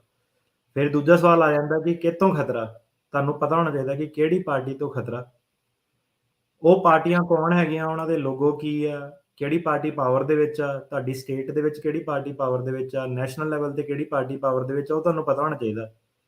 ਤੇ ਕਈ ਵਾਰੀ ਹੁਣ ਜਿੱਦਾਂ ਵਾਪਸ ਜਿਹੜੇ ਉੱਥੋਂ ਬਾਰਡਰ ਤੋਂ ਹੀ ਮੋੜਦੇ ਆ, ਤੇ ਬਿਆਨ ਥੱਲੋਂ ਜਿੱਦਾਂ ਫੇਲ ਹੁੰਦੇ ਤੇ ਪੜ੍ਹੀਦੇ ਉਹਨਾਂ ਦੇ ਬਿਆਨ, ਤੇ ਕਈ ਵਾਰੀ ਹਾਸਾ ਵੀ ਆਉਂਦਾ, ਰੋਣਾ ਵੀ ਆਉਂਦਾ। ਹੂੰ। ਬੰਦੇ ਨੂੰ ਉਹਨਾਂ ਨੂੰ ਜਿੱਦਾਂ ਇਹ ਨਹੀਂ ਪਤਾ ਕਿ ਜਿੱਦਾਂ ਸਵਾਲ ਪੁੱਛਿਆ ਗਿਆ ਕਿ ਰੂਲਿੰਗ ਪਾਰਟੀ ਦਾ ਜਿੱਦਾਂ ਹੈ ਨਾ, ਕਿ ਤੁਹਾਡੀ ਨੈਸ਼ਨਲ ਪਾਰਟੀ ਜੇ ਮੰਨ ਲਓ ਬੀਜੇਪੀ ਹੈ, ਲੀਡਰ ਕੌਣ ਹੈਗਾ? ਉਹਨਾਂ ਨੂੰ ਉਹ ਜਵਾਬ ਨਹੀਂ ਦੇ ਸਕਦੇ ਉਹ ਕਿ ਮੋਦੀ ਲੀਡਰ ਹੈਗਾ। ਤੇ ਏਦਾਂ ਵੀ ਜਨਤਾ ਐਡੀ ਦੂਰ ਸਫ਼ਰ ਕਰਕੇ ਆ ਜਾਂਦੀ ਹੈ ਕਿ ਐਡਾ ਬੇਸਿਕ ਜਿਹੜਾ ਹੈਗਾ ਉਹ ਤੁਸੀਂ ਜਵਾਬ ਨਹੀਂ ਦੇ ਸਕਦੇ। ਅਸਾਈਲਮ ਦਾ ਕੇਸ ਤੁਸੀਂ ਕ੍ਰੈਡੀਬਲ ਫੀਅਰ ਇੰਟਰਵਿਊ ਕਿੱਦਾਂ ਪਾਸ ਕਰੋਗੇ? ਤੇ ਹੂੰ। ਐਨੀਵੇ ਸੋ ਮੂਵਿੰਗ ਔਨ, ਜਿਹੜਾ ਵੀ ਬੰਦਾ ਆ ਰਿਹਾ ਵਾ, ਸਭ ਤੋਂ ਪਹਿਲੀ ਗੱਲ ਤਾਂ ਪਹਿਲਾਂ ਤਾਂ ਆਪਣੇ ਆਪ ਨੂੰ ਪੁੱਛੋ ਸਵਾਲ, ਹੈ ਨਾ, ਕਿ ਕਿਹਤੋਂ ਖਤਰਾ ਵਾ? ਕਿਹੜੀ ਪਾਰਟੀਆਂ ਤੋਂ ਖਤਰਾ ਵਾ? ਕੌਣ ਹੈ ਇਹ ਪਾਰਟੀਆਂ? ਕੀ ਇਹਨਾਂ ਦੇ ਚੋਣ ਨਿਸ਼ਾਨ ਆ? ਕਿਹੜੀ ਸੱਤਾ ਦੇ ਵਿੱਚ ਹੈਗੀ ਪਾਰਟੀ, ਕਿਹੜੀ ਸੱਤਾ ਦੇ ਵਿੱਚ ਨਹੀਂ ਹੈਗੀ? ਕਿਉਂ ਤੁਹਾਨੂੰ ਇਹਨਾਂ ਤੋਂ ਖਤਰਾ ਹੈਗਾ? ਕਿਸ ਗੱਲੋਂ ਖਤਰਾ ਹੈਗਾ? ਤੁਹਾਡੀਆਂ ਜੀ। ਮੰਗਾਂ ਕੀ ਹੈਗੀਆਂ? ਤੁਹਾਡੀ ਧਾਰਮਿਕ ਮੰਗਾਂ ਕੀ ਹੈਗੀਆਂ? ਤੁਹਾਡੀਆਂ ਪੋਲੀਟੀਕਲ ਮੰਗਾਂ ਕੀ ਹੈਗੀਆਂ? ਤੁਸੀਂ ਕਿਹੜੀ ਪਾਰਟੀ ਨੂੰ ਸਮਰਥਨ ਕਰਦੇ ਆ? ਤੁਸੀਂ ਉਹ ਪਾਰਟੀ ਕਦੋਂ ਜੁਆਇਨ ਕੀਤੀ? ਤੁਹਾਡਾ ਉਹ ਪਾਰਟੀ ਦੇ ਵਿੱਚ ਕੀ ਅਹੁਦਾ ਸੀਗਾ? ਐਜ਼ ਆ ਜੋ ਵੀ ਤੁਸੀਂ ਵਰਕਰ ਜਾਂ ਮੈਂਬਰ ਸੀਗੇ, ਤੁਸੀਂ ਕੀ ਗਤੀਵਿਧੀਆਂ ਕੀਤੀਆਂ? ਕੀ ਕੰਮ ਕੀਤੇ? ਮਤਲਬ ਕਿ ਇੱਕ ਤੁਸੀਂ ਲੋਅ ਲੈਵਲ ਦੇ ਕੁਰਸੀਆਂ-ਕਰਸੀਆਂ ਲਾਉਣ ਵਾਲੇ ਵਰਕਰ ਹੀ ਸੀਗੇ, ਕੰਧਾਂ ਤੇ ਪੋਸਟਰ ਲਾਉਣ ਵਾਲੇ ਵਰਕਰ ਸੀਗੇ, ਕਿ ਤੁਸੀਂ ਉਹ ਤੋਂ ਵੱਧ ਚੜ੍ਹ ਕੇ ਕੁਛ ਕੀਤਾ? ਤੁਸੀਂ ਸਮਾਗਮਾਂ 'ਚ ਬੋਲੇ, ਰੈਲੀਆਂ 'ਚ ਪਾਰਟਿਸਿਪੇਟ ਕੀਤਾ, ਮੈਂਬਰਸ਼ਿਪ ਡਰਾਈਵ ਵਧਾਈ, ਲੋਕਾਂ ਨੂੰ ਪਾਰਟੀ ਦੇ ਨਾਲ ਜੋੜਿਆ, ਧਾਰਮਿਕ ਪ੍ਰਚਾਰ ਕੀਤਾ, ਪੋਲੀਟੀਕਲ ਪ੍ਰਚਾਰ ਕੀਤਾ, ਕੀ ਗਤੀਵਿਧੀਆਂ ਤੁਸੀਂ ਕੀਤੀਆਂ ਤੇ ਕੀ ਕੀਤੀਆਂ?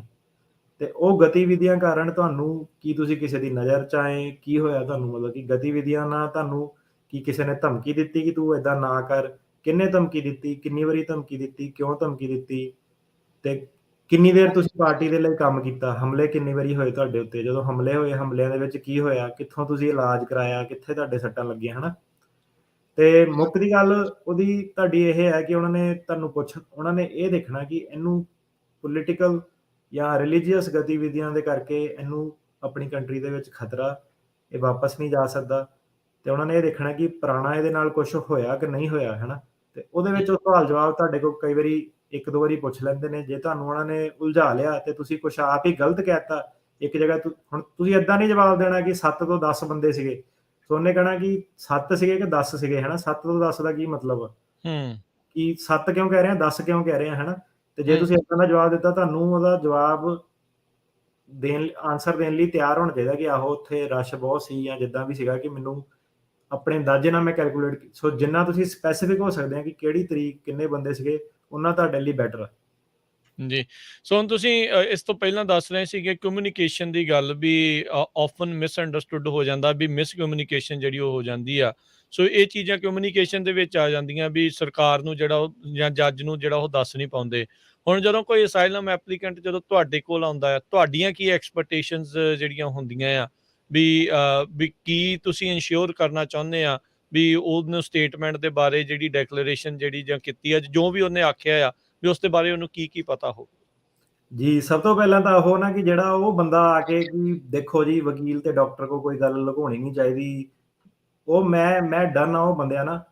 ਉਹ ਉਹ ਬੰਦੇ ਨਾ ਮੇਰੇ ਦਫ਼ਤਰ 'ਚ ਆਓ, ਜੇ ਵਕੀਲ ਤੇ ਡਾਕਟਰ ਕੋਲ ਗੱਲ ਹੋਣੀ ਨਹੀਂ ਚਾਹੀਦੀ, ਮੇਰਾ ਕੋਈ ਕੇਸ ਨਹੀਂ ਹੈਗਾ। ਮੈਂ ਤੁਹਾਡਾ ਕੇਸ ਤਾਂ ਹੀ ਕਰੂੰਗਾ ਜੇ ਤੁਸੀਂ ਮੇਰੇ ਆਫਿਸ ਆ ਕੇ ਮੈਨੂੰ ਦੱਸ ਸਕਦੇ ਆ ਕਿ ਮੇਰਾ ਕੇਸ ਹੈਗਾ ਕਿ ਨਹੀਂ ਹੈਗਾ।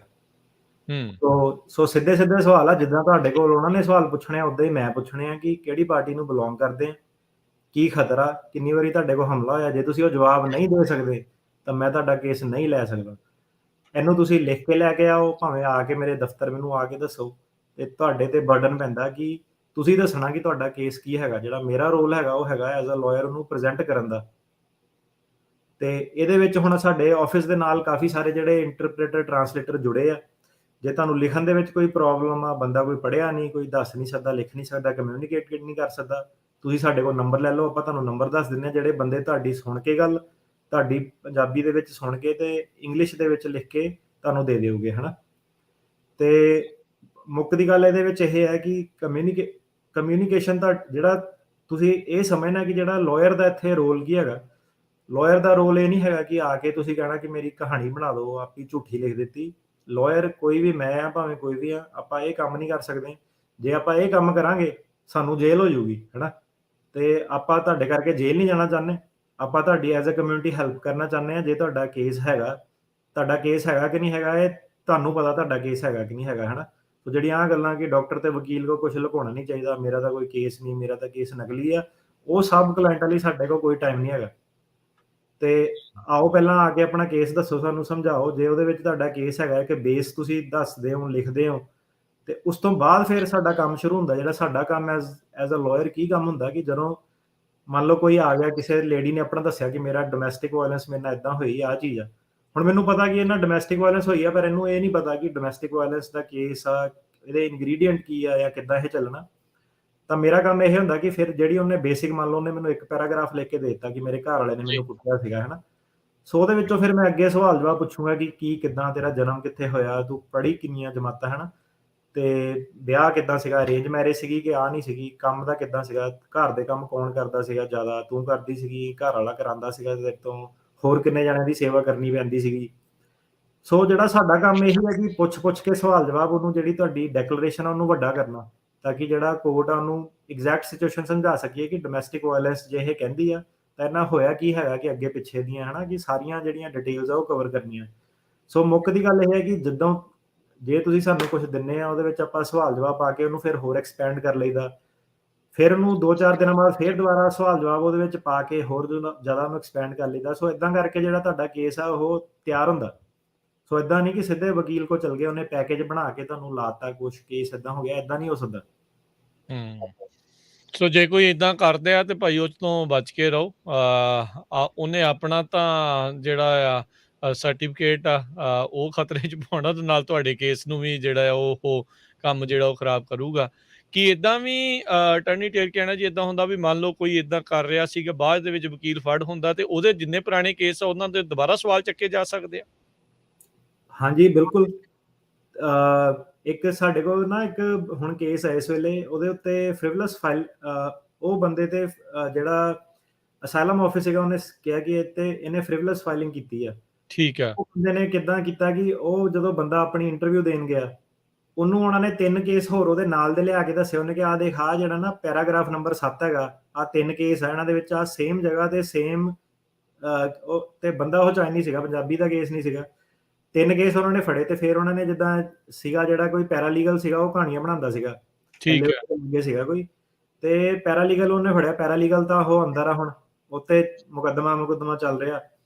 ਪਰ ਪ੍ਰੋਬਲਮ ਇਹ ਹੋ ਗਈ ਕਿ ਉਹਦੇ ਜਿੱਦਾਂ ਸਾਰੇ ਹੀ ਉਹਨੇ ਕੇਸ ਉਹਨਾਂ ਨੇ ਖੋਲੇ ਤਾਂ ਉਹਨੇ ਕਿਹਾ ਨੀਅਰ ਸਿਮਿਲਰ ਜਿਹੀਆਂ ਕਹਾਣੀਆਂ ਜਿਹੀਆਂ ਲਿਖੀਆਂ ਹੋਈਆਂ। ਹੂੰ, ਤੇ ਹੂੰ, ਜਿਹੜਾ ਇਹ ਵਾਲਾ ਬੰਦਾ ਸੀਗਾ, ਫਿਰ ਇਹ ਗਿਆ, ਇਹਨੇ ਕਿਹਾ ਆਹ ਕਿੱਦਾਂ ਹੋ ਗਿਆ, ਐਕਸਪਲੇਨ ਕਰ। ਫਿਰ ਉਹ ਬੰਦਾ ਮੰਨ ਗਿਆ ਜਾ ਕੇ ਕਿ ਆਹੋ, ਇਹਨੇ ਬਣਾ ਕੇ ਮੈਨੂੰ ਦਿੱਤਾ ਸੀਗਾ। ਸੋ ਹੂੰ, ਮੈਟਰ ਨਹੀਂ ਕਰਦਾ ਕਿ ਤੁਸੀਂ ਮੰਨਣਾ ਜਾਂ ਕਿਸੇ ਨੇ ਮੰਨਣਾ, ਇਹ ਹੈ ਕਿ ਤੁਸੀਂ ਨਹੀਂ ਮੰਨੋਗੇ, ਕੋਈ ਹੋਰ ਮੰਨ ਜਾਊਗਾ, ਚੀਜ਼ ਸੇਮ ਹੀ ਆ। ਜੇ ਤੁਸੀਂ ਬਣਾਏ ਇਦਾਂ ਦੇ ਤਾਂ ਤੁਹਾਡੀ ਪ੍ਰੋਬਲਮ, ਮਤਲਬ ਕਿ ਇਹ ਹੈ ਕਿ ਤੁਹਾਡਾ ਜਿਹੜਾ ਕੇਸ ਆ ਉਹ ਯੂਨੀਕ ਹੋਣਾ ਚਾਹੀਦਾ। ਤੇ ਜੇ ਤੁਸੀਂ ਇਦਾਂ ਸਿੱਧੇ ਕਹਾਣੀਕਾਰਾਂ ਨੂੰ ਪੈਸੇ ਦੇ ਆਪ ਬੈਠੋਗੇ ਨਹੀਂ, ਕੇਸ ਦੇ ਵਿੱਚ ਇਨਵੋਲਵ ਨਹੀਂ ਹੋਗੇ, ਤੇ ਸਿੱਧੇ ਤੁਸੀਂ ਕਹਿ ਦਿੱਤਾ ਕਿ ਕਹਾਣੀਕਾਰਾਂ ਨੂੰ ਤੁਸੀਂ ਪੈਸੇ ਦੇ ਦੇਣੇ ਤੇ ਉਹਨਾਂ ਨੇ ਬਣਾ ਦੇਣਾ, ਤੇ ਫਿਰ ਤੁਹਾਡਾ ਜਿਹੜਾ ਆਹ ਵਾਲਾ ਪੰਗਾ ਜਿਹਾ ਇਦਾਂ ਦਾ ਤੁਹਾਡਾ ਅੱਜ ਨਹੀਂ, ਕੱਲ ਨਹੀਂ, ਪਰਸੋਂ ਨਹੀਂ ਪੈ ਸਕਦਾ, ਭਾਵੇਂ ਤੁਹਾਡਾ ਕੇਸ ਅਪਰੂਵ ਵੀ ਹੋਇਆ, ਹੈ ਨਾ। ਤੇ ਜਦੋਂ ਫਿਰ ਬੰਦੇ ਫੜ ਹੁੰਦੇ ਆ ਜਿਹੜੇ ਪੁਰਾਣੇ, ਆਪਾਂ ਜਦੋਂ ਦੇਖੀ ਦੀਆਂ ਕਹਾਣੀਆਂ ਗੂਗਲ ਕਰਕੇ ਦੇਖੋ, ਸਾਰੇ ਜਣੇ ਸ਼ੇਖੋ ਐਂਡ ਸ਼ੇਖੋ ਕਿੱਡੀ ਵੱਡੀ ਫਰਮ ਸੀਗੀ, ਤੇ 10-10 ਸਾਲ ਮੇਰੇ ਖਿਆਲ ਵਕੀਲਾਂ ਨੂੰ ਕੈਦ ਹੋਈ ਆ। 3 ਵਕੀਲ ਸੀਗੇ, ਪੈਰਾਲੀਗਲ, ਪੂਰਾ ਲੀਗਲ, ਉਹਨਾਂ ਦੇ ਸਾਰੇ ਜਾਣੇ ਚੱਕਦੇ ਸੀਗੇ ਉਹਨਾਂ ਨੇ। ਇੱਥੇ ਸੈਨ ਫ੍ਰਾਂਸਿਸਕੋ ਦੀ ਫਰਮ ਸੀਗੀ ਤੇ ਫਸੇ ਮੇਰੇ ਖਿਆਲ ਉਹ ਇਦਾਂ ਦੇ ਮੁੱਦੇ ਤੋਂ ਸੀਗੇ ਕਿ ਜਿਹਦਾ ਕੋਈ ਐਡਰੈਸ ਉਡਰੈਸ ਦੀ ਗਲਤੀ ਸੀਗੀ ਕਿ ਉਹ ਕਹਿੰਦੇ ਕਿ ਇੱਥੇ ਰਹਿੰਦਾ ਜਿਹੜਾ ਬੰਦਾ ਸੀਗਾ ਉਹ ਵਾਸ਼ਿੰਗਟਨ ਡੀਸੀ ਰਹਿੰਦਾ ਸੀਗਾ। ਸੋਸ਼ਲ ਸਿਕਿਉਰਿਟੀ ਰਨ ਕਰ ਲਿਆ ਉਹਨਾਂ ਨੇ ਕਿ ਬੰਦਾ ਕੰਮ ਤਾਂ ਕਿਤੇ ਹੋਰ ਕਰੀ ਜਾਂਦਾ, ਐਡਰੈਸ ਇੱਥੇ ਦਾ ਦਿੱਤਾ। ਉਹ ਫਿਰ ਇੱਕ ਕੇਸ ਫੜਿਆ ਤਾਂ ਉਹਨਾਂ ਨੇ ਜਦੋਂ ਕੇਸ ਕੱਢੇ ਤਾਂ ਉਹ ਕੋਈ ਤਕਰੀਬਨ 10,000 ਕੇਸ ਜਿਹੜੇ ਸੀਗੇ ਉਹਨਾਂ ਨੇ ਰੀਓਪਨ ਕੀਤੇ ਅਪਰੂਵ ਵਾਲੇ। ਫਿਰ ਕਲਾਇੰਟਾਂ ਨੂੰ ਉਹਨਾਂ ਨੇ ਇੰਟਰਵਿਊ ਕੀਤੀਆਂ। ਕਲਾਇੰਟ ਕਹਿੰਦੇ ਕਿ ਯਾਰ ਸਾਡੇ ਤਾਂ ਕੇਸ ਜੈਨੂਇਨ ਸੀਗੇ। ਹੁਣ ਕਲਾਇੰਟਾਂ ਦਾ ਵੀ ਦੇਖੋ, ਕਹਿੰਦੇ ਸਾਡੇ ਤਾਂ ਸੀਗੇ ਕੇਸ ਸਹੀ ਸੀਗੇ, ਪਰ ਸਾਨੂੰ ਵਕੀਲ ਕਹਿੰਦਾ ਕਿ ਨਹੀਂ ਆ ਤੇਰੇ ਵਾਲਾ ਵੀਕ ਆ, ਇਹ ਅਪਰੂਵ ਨਹੀਂ ਹੋਣਾ। ਤੇ ਉਹਨਾਂ ਨੇ ਆਪਣੀਆਂ ਜਿੱਦਾਂ ਕਹਾਣੀਆਂ ਬਣਾ ਕੇ ਕੇਸ ਲਾਤੇ।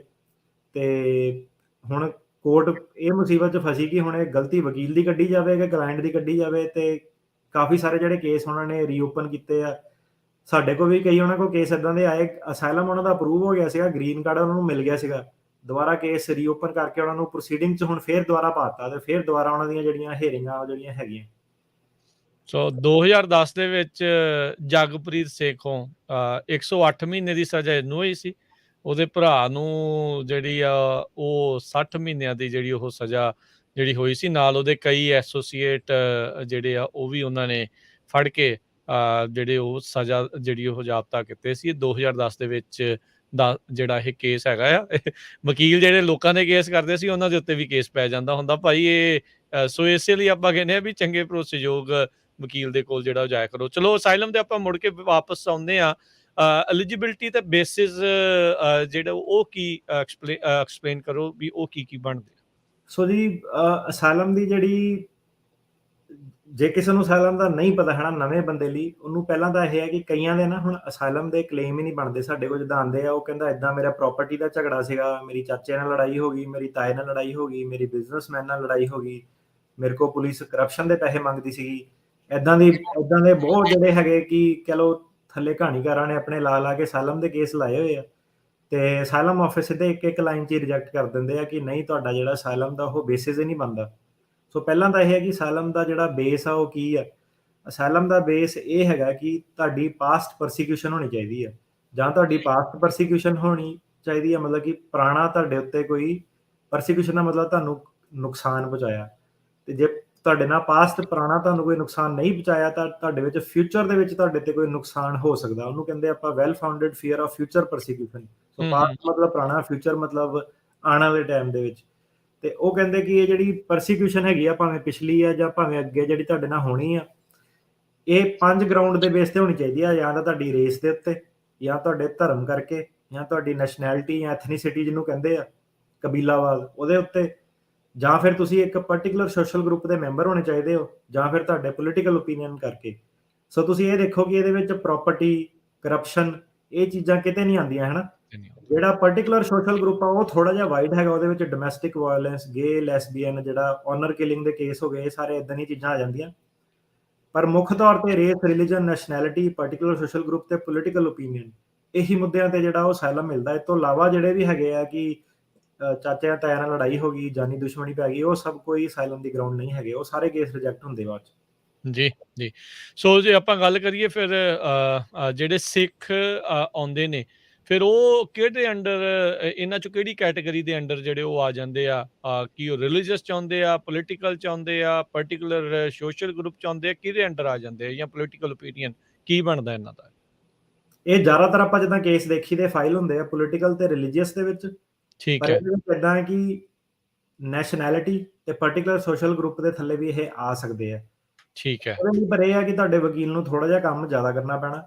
ਕੰਮ ਜ਼ਿਆਦਾ ਇਦਾਂ ਕਰਨਾ ਪੈਣਾ ਕਿ ਜਿਹੜਾ ਪਾਰਟਿਕੂਲਰ ਸੋਸ਼ਲ ਗਰੁੱਪ ਹੈਗਾ, ਉਹਦੀ ਡੈਫੀਨੇਸ਼ਨ ਕੀ ਹੁੰਦੀ ਹੈ ਕਿ ਤੁਸੀਂ ਇਹ ਸ਼ੋਅ ਕਰਨਾ ਕਿ ਇੱਕ ਨੈਰੋ ਗਰੁੱਪ ਆ, ਇਹ ਜਨਰਲ ਇੱਕ ਗਰੁੱਪ ਨਹੀਂ ਹੈਗਾ। ਹੁਣ ਜਿੱਦਾਂ ਤੁਹਾਡੇ ਕੇਸ 'ਚ ਮੰਨ ਲਓ ਕਿ ਕਿਸਾਨੀ ਅੰਦੋਲਨ ਵਾਲੇ ਜਿਹੜੇ ਮੁੱਦੇ ਹੈਗੇ ਆ, ਹੈ ਨਾ, ਤੁਹਾਡਾ ਫਿਰ ਪਾਰਟਿਕੂਲਰ ਸੋਸ਼ਲ ਗਰੁੱਪ ਬਣਿਆ ਕਿ ਉਹ ਵਾਲਾ ਸਿੱਖ ਜਿਹੜਾ ਕਿ ਇੱਕ ਕਿਸਾਨ ਤੇ ਖਾਲਿਸਤਾਨ ਦੀ ਮੰਗ ਕਰਦਾ। ਸੋ ਉਹ ਇੱਕ ਪਾਰਟਿਕੂਲਰ ਜਿਹੜੀ ਪਾਰਟਿਕੂਲਰ ਸੋਸ਼ਲ ਗਰੁੱਪ ਦੀ ਹੈਗੀ, ਉਹ ਡੈਫੀਨੇਸ਼ਨ ਤੁਸੀਂ ਆਪ ਜਿਹੜੀ ਆ ਉਹ ਕੰਸਟਰਕਟ ਕਰਨੀ ਹੈ। ਤੇ ਪਾਰਟਿਕੂਲਰ ਸੋਸ਼ਲ ਗਰੁੱਪ ਹੋ ਗਿਆ ਕਿ ਇੱਕ ਸਿੱਖ ਆ ਜਿਹੜਾ ਕਿ ਪਾਰਟੀ ਨਾਲ ਸੰਬੰਧ ਰੱਖਦਾ, ਤੇ ਉਹਨੇ ਦੂਜੀ ਜਾਤ ਦੀ ਕੁੜੀ ਨਾਲ, ਨੀਵੀਂ ਜਾਤ ਦੀ ਕੁੜੀ ਨਾਲ, ਜਾਂ ਉੱਚੀ ਜਾਤ ਦੀ ਕੁੜੀ ਨਾਲ, ਜਾਂ ਦੂਜੇ ਧਰਮ ਦੀ ਕੁੜੀ ਨਾਲ ਵਿਆਹ ਕਰਾਇਆ, ਉਹ ਇੱਕ ਪਾਰਟਿਕੂਲਰ ਸੋਸ਼ਲ ਗਰੁੱਪ ਆ ਗਿਆ। ਤੇ ਹੁਣ ਸਾਨੂੰ ਇਹ ਲੱਗਦਾ ਕਿ ਨੈਸ਼ਨੈਲਿਟੀ ਜਿਹੜਾ ਹੈਗਾ, ਇਹਨੂੰ ਜਿਹੜੇ ਮੇਰੇ ਹੁਣ ਨਵੇਂ ਜਿਹੜੇ ਕੇਸ ਆ ਉਹਦੇ ਵਿੱਚ ਆਪਾਂ ਪੇਸ਼ ਕਰਨ ਦੀ ਕੋਸ਼ਿਸ਼ ਕਰ ਰਹੇ ਹਾਂ ਕਿ ਕਈ ਜਿਹੜੇ ਜੱਜ ਸਾਨੂੰ ਲੱਗਦਾ ਕਿ ਆਪਾਂ ਸਿੱਧੇ ਜਾ ਕੇ ਇਹ ਅਸਾਈਲਮ ਨੈਸ਼ਨੈਲਿਟੀ ਦੇ ਬੇਸ ਤੇ ਵੀ ਜਿੱਤ ਸਕਦੇ ਹਾਂ। ਤੇ ਉਹਦੇ ਸਾਨੂੰ ਕਰਨ ਦੀ ਸਟ੍ਰੈਟਜੀ ਸਾਡੀ ਇਹ ਹੈ ਕਿ ਜਿਹੜੇ ਪੰਜਾਬੀ ਹੈਗੇ ਆ, ਇੱਕ ਕੰਟਰੀ ਕੰਡੀਸ਼ਨ ਐਕਸਪਰਟ, ਜਿੱਦਾਂ ਕਹਿ ਲਓ ਕਿ ਇੱਕ ਵਧੀਆ ਯੂਨੀਵਰਸਿਟੀ ਤੋਂ, ਆਕਸਫੋਰਡ ਤੋਂ ਜਿਹੜੇ ਕੋਈ ਸਿੱਖ ਸਟੱਡੀਜ਼ ਜਿਨ੍ਹਾਂ ਨੇ ਆਲਰੇਡੀ ਕੀਤੀਆਂ ਹੋਈਆਂ, ਸਾਨੂੰ ਲੱਗਦਾ ਕਿ ਆਪਾਂ ਇਹ ਆਰਗੂਮੈਂਟ ਦੇ ਪੇਸ਼ ਕਰ ਸਕਦੇ ਹਾਂ ਕਿ ਜਿਹੜੇ ਪੰਜਾਬੀ ਹੈਗੇ ਆ ਉਹ ਇੱਕ ਡਿਵਰਸ ਐਥਨਿਕ ਗਰੁੱਪ ਹੈਗੇ ਆ, ਉਹ ਇੱਕ ਆਮ ਜਿਹੜੀ ਪਾਪੂਲੇਸ਼ਨ ਜਿਹੜੀ ਹੈਗੀ ਆ, ਨਾਰਮਲ ਜਿਹੜੇ ਦ੍ਰਵਿਡੀਅਨ ਜਿਹੜੇ ਇੰਡੀਅਨ ਸੀਗੇ ਉਹਨਾਂ ਨਾਲੋਂ ਇੱਕ ਅਲੱਗ ਐਥਨਿਕ ਗਰੁੱਪ ਹੈਗਾ। ਜੇ ਆਪਾਂ ਉਹ ਪ੍ਰੂਵ ਕਰ ਦਈਏ ਕਿ ਇੱਕ ਅਲੱਗ ਐਥਨਿਕ ਗਰੁੱਪ ਹੈਗਾ, ਇੱਕ ਕਹਿ ਲਓ ਜਿੱਦਾਂ ਕਬੀਲਾ ਕਹਿ ਸਕਦੇ ਹਾਂ ਪੰਜਾਬੀ ਦੇ ਸ਼ਾਰਟ ਜੀ ਟਰਮ ਦੀ ਡੈਫੀਨੇਸ਼ਨ ਜਿਹੜੀ ਦਈਏ, ਸਾਨੂੰ ਇਹ ਲੱਗਦਾ ਕਿ ਆਪਾਂ ਨੈਸ਼ਨੈਲਿਟੀ ਦਾ ਜਿਹੜਾ ਕਲੇਮ ਹੈ ਉਹ ਵੀ ਆਪਣਾ ਅਸਰਟ ਕਰ ਸਕਦੇ ਹਾਂ ਕੰਟਰੀ ਕੰਡੀਸ਼ਨ ਐਕਸਪਰਟ ਦੀ ਮਦਦ ਦੇ ਨਾਲ। ਸੋ ਇਹ political, religious, particular social group ਤੇ ਨੈਸ਼ਨੈਲਿਟੀ ਚਾਰੋਂ ਦੇ ਥੱਲੇ ਇਹ ਆ ਸਕਦੇ। ਹੂੰ, ਠੀਕ ਹੈ। ਸੋ ਬਿਲਕੁਲ, ਸੋ ਇਹ ਚੀਜ਼ ਨਾਲ ਜਿਹੜਾ ਸਾਰੇ ਜਣੇ ਜਿਹੜਾ ਧਿਆਨ ਜਿਹੜਾ ਉਹ ਰੱਖਣ। ਉੱਦਾਂ ਅਟਾਰਨੀ ਟਿਰਕੇਣਾ ਜੀ, ਆਪਾਂ ਦੇਖਦੇ ਹਾਂ ਵੀ ਆਉਂਦਿਆਂ ਨੂੰ ਜਿੱਦਾਂ ਤੁਸੀਂ ਦੱਸਿਆ ਵੀ ਕੀ ਪਤਾ ਹੋਣਾ ਚਾਹੀਦਾ। ਹੁਣ ਕਿਉਂਕਿ ਸੈਂਕੜਿਆਂ ਦੀ, ਹਜ਼ਾਰਾਂ ਦੀ ਸੰਖਿਆ ਦੇ ਵਿੱਚ ਆਲਰੇਡੀ ਅਜਿਹੇ ਕੇਸ ਹੋ ਗਏ ਆ, ਲੋਕੀ ਫਿਰ ਪਿੱਛੇ ਦੱਸ ਵੀ ਦਿੰਦੇ ਆ ਵੀ ਇੱਦਾਂ ਕਿਹਾ, ਇੱਦਾਂ ਕੀਤਾ। ਕਈ ਜਿਹੜੇ ਆਉਣ ਵਾਲੇ ਉਹ ਕਹਿੰਦੇ ਵੀ ਸਾਨੂੰ ਸਭ ਕੁਛ ਜਿਹੜਾ ਉਹ ਪਤਾ ਵੀ ਆ, ਪਰ ਫਿਰ ਵੀ ਜਿਹੜਾ ਕੰਮ ਖਰਾਬ ਜਿਹੜਾ ਆ ਉਹ ਆਪਣਾ ਖੁਦ ਪੈਰ ਤੇ ਕੁਹਾੜੀ ਜਿਹੜੀ ਉਹ ਮਾਰ ਲੈਂਦੇ ਹੈਗੇ ਆ। ਸੋ ਉਹਨਾਂ ਨੂੰ ਜਿਹੜਾ ਕੀ ਤੁਸੀਂ ਜਿਹੜਾ ਉਹ ਕਹਿਣਾ ਚਾਹੁੰਦੇ ਆ ਵੀ ਭਾਈ ਕੀ ਇਨਫੋਰਮੇਸ਼ਨ ਜਿਹੜੀ ਆ ਤੁਹਾਡੇ ਕੋਲ ਵਾਕਿਆ ਹੀ ਜਿਹੜੀ ਉਹ ਤੁਹਾਨੂੰ 100% ਜਿਹੜਾ ਉਸਦਾ ਗਿਆਨ ਹੋਣਾ ਚਾਹੀਦਾ, ਲੋਕਾਂ ਦੀਆਂ ਗੱਲਾਂ 'ਚ ਜਿਹੜਾ ਉਹ ਨਹੀਂ ਆਉਣਾ ਚਾਹੀਦਾ ਏਦਾਂ? ਹਾਂਜੀ, ਸੋ ਸਭ ਤੋਂ ਪਹਿਲਾਂ ਇਹ ਕਿ ਕਿਹੜੀ ਪਾਰਟੀ ਦੇ ਤੁਸੀਂ ਮੈਂਬਰ ਆ, ਉਹ ਪਾਰਟੀ ਤੁਸੀਂ ਕਿਹੜੀ ਤਰੀਕ ਨੂੰ ਜੁਆਇਨ ਕੀਤੀ, ਇਹ 2 ਚੀਜ਼ਾਂ ਤੁਹਾਨੂੰ ਪਤਾ ਹੋਣੀਆਂ ਚਾਹੀਦੀਆਂ। ਤੁਹਾਡੇ ਤੇ ਕਿੰਨੀ ਵਾਰੀ ਹਮਲਾ ਹੋਇਆ, ਉਹ ਤੁਹਾਨੂੰ ਪਤਾ ਹੋਣਾ ਚਾਹੀਦਾ। ਕਿਹੜੀ-ਕਿਹੜੀ ਤਰੀਕ ਨੂੰ ਹਮਲਾ ਹੋਇਆ, ਉਹ ਪਤਾ ਹੋਣਾ ਚਾਹੀਦਾ। ਤੇ ਹਮਲੇ ਦੇ ਵਿੱਚ ਜਿਹੜੀਆਂ ਡਿਟੇਲ ਹੈਗੀ ਕਿ ਕਿਹੜੀ ਸੈਟਿੰਗ 'ਚ ਤੁਸੀਂ ਸੀਗੇ, ਕਿੰਨੇ ਬੰਦੇ ਸੀਗੇ, ਕੀ ਹੋਇਆ, ਉਹ ਪਤਾ ਹੋਣਾ ਚਾਹੀਦਾ। ਮੇਨ ਗੱਲ ਜਿਹੜੀ ਪਤਾ ਹੋਣੀ ਚਾਹੀਦੀ ਕਿ ਜੇ ਉਹਨਾਂ ਨੇ ਪੁੱਛਿਆ ਕਿ ਉਹਨਾਂ ਨੇ ਤੁਹਾਨੂੰ, ਹੁਣ ਕੱਲਾ ਹਮਲਾ ਹੋ ਗਿਆ, ਕੁੱਟ ਪੈ ਗਈ, ਉਹਦੇ 'ਚ ਅਮਰੀਕੀ ਸਰਕਾਰ ਨੂੰ ਕੋਈ ਲੈਣਾ ਦੇਣਾ ਨਹੀਂ ਹੈਗਾ, ਭਾਵੇਂ ਤੁਹਾਨੂੰ ਹੂੰ, ਜਿੰਨੀ ਮਰਜ਼ੀ ਕੁੱਟ ਪਈ ਹੋਵੇ। ਉਹਨਾਂ ਨੂੰ ਇਸ ਚੀਜ਼ ਨਾਲ ਲੈਣਾ ਦੇਣਾ ਹੈਗਾ ਕਿ ਜਦੋਂ ਤੁਹਾਡੇ ਤੇ ਹਮਲਾ ਕੀਤਾ, ਉਹਨਾਂ ਨੇ ਤੁਹਾਨੂੰ ਕੀ ਕਿਹਾ, ਕਿਉਂ ਹਮਲਾ ਕੀਤਾ ਤੁਹਾਡੇ ਉੱਤੇ।